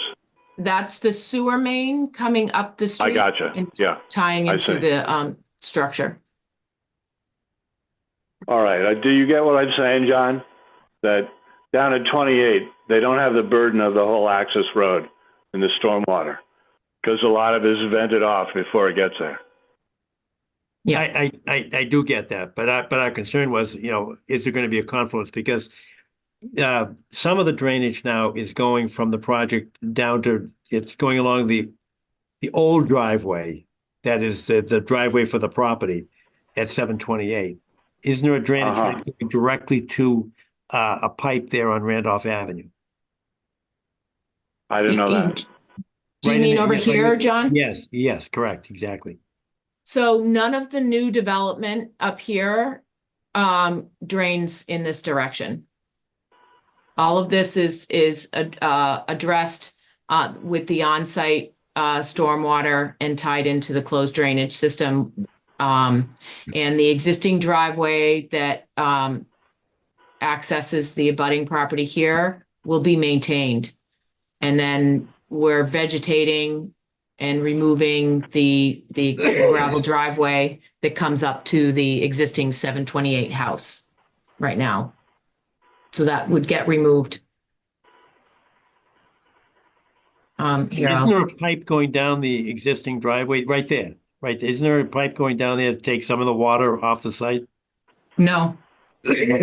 So it's all going, that which is heading towards Randolph Avenue is going essentially to the lower side of the access road. Correct. So The this south side of the access road. Yes. Yep. So this is there's a water service that comes through here and an overhead, no drainage it is within here. So we're allowing the existing driveway, the pavement stops here. And then there's a gravel driveway to the existing home in this location currently. So that's being removed and revegetated. And then the existing driveway here will be maintained, for 718 and 736. Got it. And all of your I know I'm repeating myself, something we discussed, previously, but your calculations include the amount of water coming from the 7-Eleven project across the street, correct? Because that's heading into the same, it daylights at the same place, at the intersection of the access road and Randolph Avenue on the east side. Across from Randolph Ave, the project across Randolph Ave? Yeah, that's 7-Eleven. And it cuts diagonally across the pipe, and it daylights in the same place that your pipe. Yes. Yep. So they would be completely separate. So this is the culvert that comes across the intersection here. Yeah. That would be what 7-Eleven. Yes, that's correct. Discharges to, and we are discharging on property outside of the habitat. And you are correct. It's in the same location. Similar, but I'm not tying into that culvert at all. Not touching it. No, I know you're not touching it, but the water's ending up in the same place. Yes, absolutely. Yep. There's a lot of water.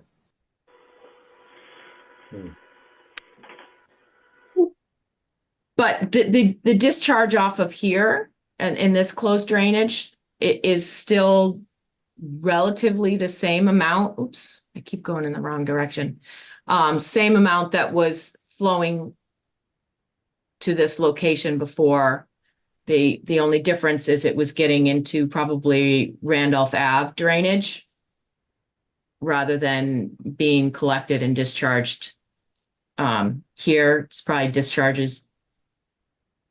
I obviously don't have drainage on Randolph, but I would imagine it's going to end up in the same wetland area. The high point is you can see the dash lines here. This is generally the same high point, existing high point along the roadway. So we're not at least adding to the amount of area that flows down to the intersection. I don't know if that Right, helps. and I or know not. that's your standard. I appreciate that. Yeah. Okay. Yep. All right. Any comments, concerns, questions from commission members? The stormwater review was done while it was at Board of Appeals, correct? That is correct. Yep. Who did that review for the town? Do you recall? Oh. John. Leonard? No. No, he's the ZBA. That you're Sorry, talking which about Board of Appeals that Tom's asking about? It was the zoning board. That and I'm gonna check right now because I'm not remembering his. But yeah, I thought you were talking about the peer reviewer for the stormwater discharge. John Leonard, the ZBA, he wrote the opinion. Yeah, no, it wasn't John. It's Sean. Reardon. Sean Reardon. Yes, that's Yeah. exactly who's from. Well, that's sort of the technical review that should happen for a project of this size. Yes, Tetra Tech. So I guess it passed muster with Sean. Yep. All right. Any other thoughts, questions? Because I think we're at a point of a vote, aren't we? Yes. That would be great for me. But I know everybody's tired. But you know, this is I mean, our jurisdiction is somewhat limited here. But it seems like the I's have been dotted and the T's have been crossed.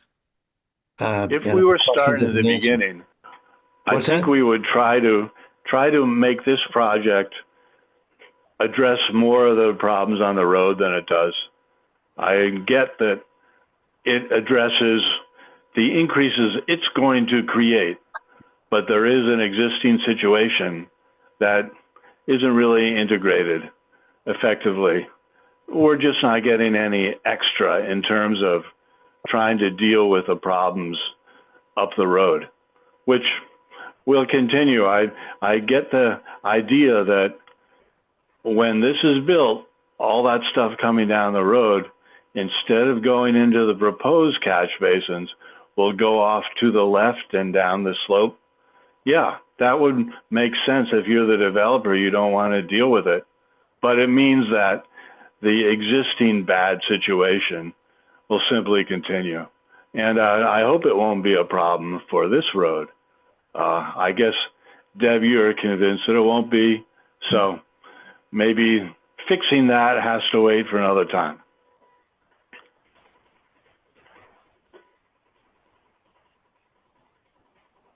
Okay. Any other thought? I mean, Tom, I heard what you said. But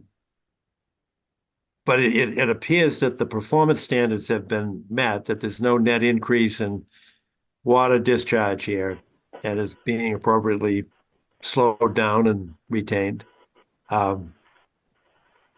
We will, yeah, I don't mean to interrupt, but I would say that the discharge that is mapped here that will go towards the habitat, there's a chance there for an erosion problem because it is a slope. So I think where that outfall is, I don't remember seeing any detail about it, but there might need to be a BMP there to prevent that discharge from eroding the slope. I know that that is a place you can't work because it's inside that magenta line. So it's sort of a paradox here, isn't it? It's a tough one because I'd really would have liked to have what I originally had in all three locations was proposing a riprap sediment trap, which would help collect the sediment, would also slow down your flows and minimize the erosion. But unfortunately, in the one area that you have mentioned, which is really the critical one, I've seen it too. They're not allowing us to go into that area at all. Yeah, I got you. That's just how it's set up. Yeah. All right. Any other comments, questions from commission members? No, John. Is that no, Wendy? Oh, yeah. Okay. No. All right. All right. Well, I think it's time to propose that if the i's have been dotted and the t's have been crossed, then we have to make a decision as to whether or not an order of condition should issue. And our regular boilerplate conditions, Deb, I think, storage of equipment, refueling of equipment in the jurisdictional areas, things of that nature. And it may be difficult, when you're working on the road, but I think there's enough space there to at least have your staging area out of our jurisdiction for overnight and refueling. But other than those special conditions, are there any other suggested conditions by commission members before we have a motion? And hearing none other than the usual, is there then a motion to issue the order of conditions based upon the plans that have been submitted by Merrill Engineering? I'll make that motion. So moved. All right. Hans, if you then, is that Tom who was seconding it, or? Yeah, I'll second. Okay. All right. Is there any discussion from among commission members? Hearing none, a roll call vote. And how do you vote, Hans? Yes. Tom, how do you vote? Yes. Ingrid, how do you vote? Yes. Wendy, how do you vote? Yes. Arthur, how do you vote? Yes. And I, John Kiernan, vote yes as well. So it's unanimous, Deb. You're good to go. Great. Thank you very much. Appreciate it.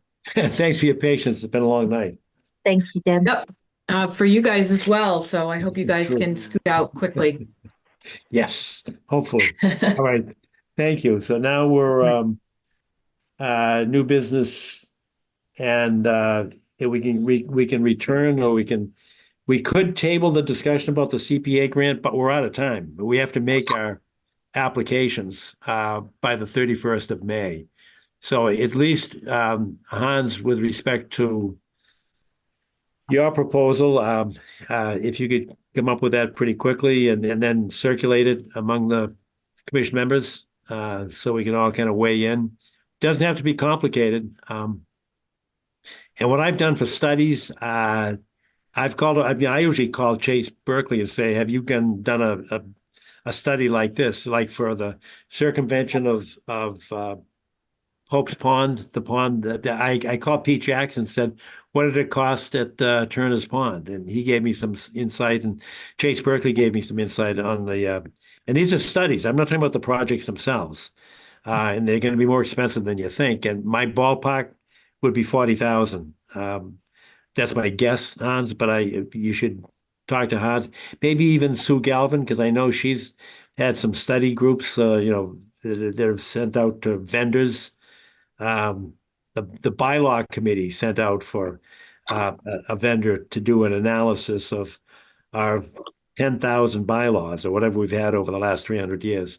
So there are people with some information about how much money would be justified. John, it's basically a title search, right, that we're doing. That's yep. Then for property. I think so. Okay. Right. All right. And Something anybody else similar's come up with going on. ideas, circulate them. And my idea is to look for land to buy or conservation restrictions to buy.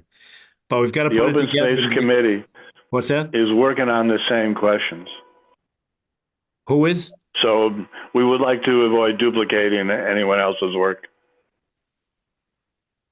Tom, who's doing the same thing? Open Space Committee, in order to update the master plan necessary for state grants. Yes. Somebody's doing that. Maybe, Wendy, you know something. I guess you did tell us that there is a committee, and I just know what I know, that Kathleen O'Donnell has been working on parcels that were formerly belonging to the land trust. So all I'm saying is that, Hans, you might want to call Kathleen O'Donnell and ask her, what parcels do you already know about? I don't know. It seems that similar work is being pursued. Correct. And Tim Zawinski is probably the lead author of all those efforts. So Hans, you probably should start with Tim, because he absolutely has been doing this. Yes. Yeah, and I think that that Tim will be able to fill us in on where the committee and the consultants have left off, and where the gaps are and what the next steps really need to be. Because I know that the committee has been working with consultants from Horsley Witten Group, but the scope of work was really limited to helping us with making the necessary revisions to this open space plan. And while I know that there have been discussions, very broad brush discussions about where these conservation restrictions are, they really haven't been drilled down to that specific parcel level that we're talking about now. All right, so Hans, it's in your hands, your capable hands. And anybody else weigh in, please, during the week. So if there are some other, and I'm going to look around to see if I can spot some restrictions to buy or chunks of land to buy or some kind of a project. But let's make sure that we communicate with one another, keeping in mind that the 31st is our deadline. John, just to I would just mention, go ahead, Arthur. I'm just going to mention chunks of land are going to be inordinately expensive. For example, the purchase of the land from Snagathas for the East Milton Fire Station, estimate between $700,000 and $800,000 an acre in Milton. Oh, I'm well aware of that. That's why the glitter went out of my eye. I'm looking for conservation restrictions. Right. That's that why we can afford. That's where I was going to suggest the focus of attention, rather than in a proposal suggest both of them. Oh, absolutely. It's the open space purchase, but it doesn't have to be by fee simple. It can be much cheaper and doable if it's by restriction. And it may be just, knocking on landowners' doors and saying, can we buy some of your land via a restriction? You still own it, but you just can't develop on it. Right. That achieves the like goal. That lot on Cunningham Lane. Remember we talked about a lot on Cunningham Lane earlier tonight? Yes. Yeah, that's not under conservation restriction, but it was a deal made back when the house was first built in, I don't know, the mid-90s. And it was I don't know if it was a tear down or an addition, but we made the deal there. We'll permit your house addition, but you have to restrict that land, or you can't build on that land. They said, okay, fine. But it's not an actual conservation restriction. What sort of agreement is it? What do you call it? It's the same thing happened on lot. It happens to be Yeah. the same number, but lot 15 on Herrick Drive, which is right next to where Craig McNaught lives. Yes. We fought over that for years, and because we went through with several developers that tried to build something there, and the original Conservation Commission back in the mid-'80s that permitted Herrick Drive made a deal with George Hurd, or actually it was Toby Hurd, and said, listen, we'll permit these lots, but that lot 15 you cannot develop. And he said, okay. So that was the decision of the Conservation Commission. It was not an easement. It was a deal. Whatever you, It's I don't know what part the of an legal order term- of conditions. Yes. Yes, it was. That's interesting because that would be appropriate to include in an inventory of protected open space. Yes, absolutely. And what the developers were saying, well, okay, we acknowledge that, but you guys have the power and authority to reverse that, to just make a decision that you can grant. I mean, most of it is wet, but part of it was upland, and they were trying to put a house in there. And I think worked you were for right. Craig back then. But we had the authority to do that, I guess, to change our minds. But the Conservation Commission was not inclined to do that. And we said, no, that was the original deal. We're going to stick with it. And we did that at least twice on that piece of land. John, another issue, Yeah. and that is the electronic digitization of all of the Concom records. Yes. I don't know where Nick is on that. I know that when you were chair of the select board, you were pushing for it, and Nick was intent on finding money in the budget to do that. But I don't know what the status is, because it's not just the Conservation Commission that needs to digitize the records. It's right. It's the whole town. Other boards are much better at making the records public than we are, though. Like ZBA and Planning Board both have extensive libraries and archives of submitted plans that it would be nice if we had too. They digitized, Tom? Yeah, there are links on web pages, usually to PDFs. I think there's quite a bit done that way, and I don't know how they do it or who does it, but it's a pretty stark contrast with us, and we don't have anything. Right, and it's a pain in the neck for us when we try to create a record, an appellate record. Suggestion that the town of Sharon does a great job with digitization. Maybe somebody should give a call over to planning in Sharon and see how they do it, what their funding is, I think that the digitization is done because stuff is submitted electronically. What's missing is not digitization, but a public website where the stuff is posted. Sure. Archive. An online archive. I don't doubt how important and significant a project like that would be, but unfortunately I do not think that the CPA is a funding source for it, because we're limited to funding projects for conservation that actually acquires land, or a recreation project in this category. So there really are four categories. It's historic preservation, affordable housing, and then conservation and recreation. Active recreation, right? Yeah. Thanks. All right, one other quick thing on. Can I just say something? Sorry.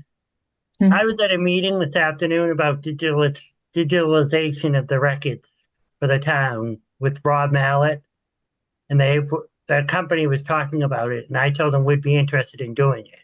They're going to have a demonstration in the coming weeks. So we've started the process of the digitalization of records. Hallelujah. Good. That's good. That's good news. That's good news. Yeah.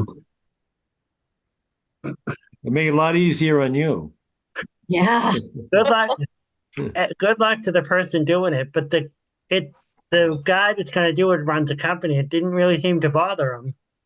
He just does it. It's good luck. All right. One quick item of new business. on the enforcement order at 24 Wentworth Farm Road. I sent out a request for proposals to three entities. One was Collins Engineering, two was GZA, and three was Merrill Engineering. The first two declined.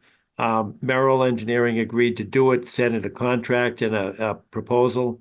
I gave it to Nick Milano and Town Council Peter Mello about 2 weeks ago, 10 days ago, 2 weeks ago. And I talked to Nick last week, and he said, it's only like a $2,100 cost. And keep in mind that the town doesn't pay that, but the town has to guarantee it to sign the contract. So he said that it should not be an issue. So I don't have it yet. I meant to call Nick this morning, but I failed. He's out this week, John. Oh, maybe. Oh, that's good because I did leave a message for him yesterday, but I missed him. So he's out for the whole week. All right. Well, he said it would move along. It wouldn't require a whole lot of time. So we should be up and running by the June 14th date for that engineering analysis. Yeah, we should thank him for moving along with the digitization. Absolutely. I agree. All right, it's getting late. We don't want to bump into it in the bewitching hour, which is open meeting law. We have Steve. Can I ask Steve if he went to 355 Blue Hills Parkway as he thought he might be able to do, where they've been working back that Joe Sloan reported? No, you mean 533 Blue Hill. Blue Yes. Hills Parkway. Yes, I did go. I haven't followed up. The guy is obviously in jurisdiction. He doesn't see the problem. I'm just making my backyard like everyone else is here. So he needs to be educated as to the rules and regs. And he ought to I'm not understand sure a property line. Can't understand a property line? Yeah, well, I'm not sure he's over his property line, frankly, but he doesn't understand the rules and regs. And I'll leave it at that for the time being. Should we write a letter? You know, like the soft yes, EO? Yes, right. Can you do that, Philip? You've got the soft version, right? Yes. All right. Can you work with Steve and get a letter out to 533 and just say, please come in and explain why you're cutting in our jurisdiction? Absolutely. Thank you, good. Tom. Thanks. Yeah, thanks. And Thank you. I have a couple other items very quickly, one sentence for each. Jeff Stone called me as this meeting was being begun this evening and said that the HOA for Wentworth Farm Road is forming up. Okay, that's a good thing. I think And John then mentioned that. Yes, perhaps. And also work has begun, if you haven't noticed it, on 711 Randolph Ave. Sad but true. Yes. John, I'm willing to serve on the Climate Action Planning Committee for one more year as the representative of the Concom. We need the Concom to reappoint me effective July 1. All right. I move to appoint Arthur to the Climate Action Planning Committee for another year. Is there a second? I second. Good. All in favor, say aye. Aye. Aye. You're in. Thank you, Arthur. Thank you, Thanks, Arthur. for doing all that. All right. Anything else? Who seconded that? I did. Wendy. Okay. Okay, that's fine. Yep. All right, good. Thank you very much. All right, motion to adjourn. So moved. So moved. Second. All in I favor by second. acclaim. Good. God bless. Yay. Oh, let's wait another minute. All right, good night, all. Thanks for your patience. Good night. all. Good night, Sure. everybody.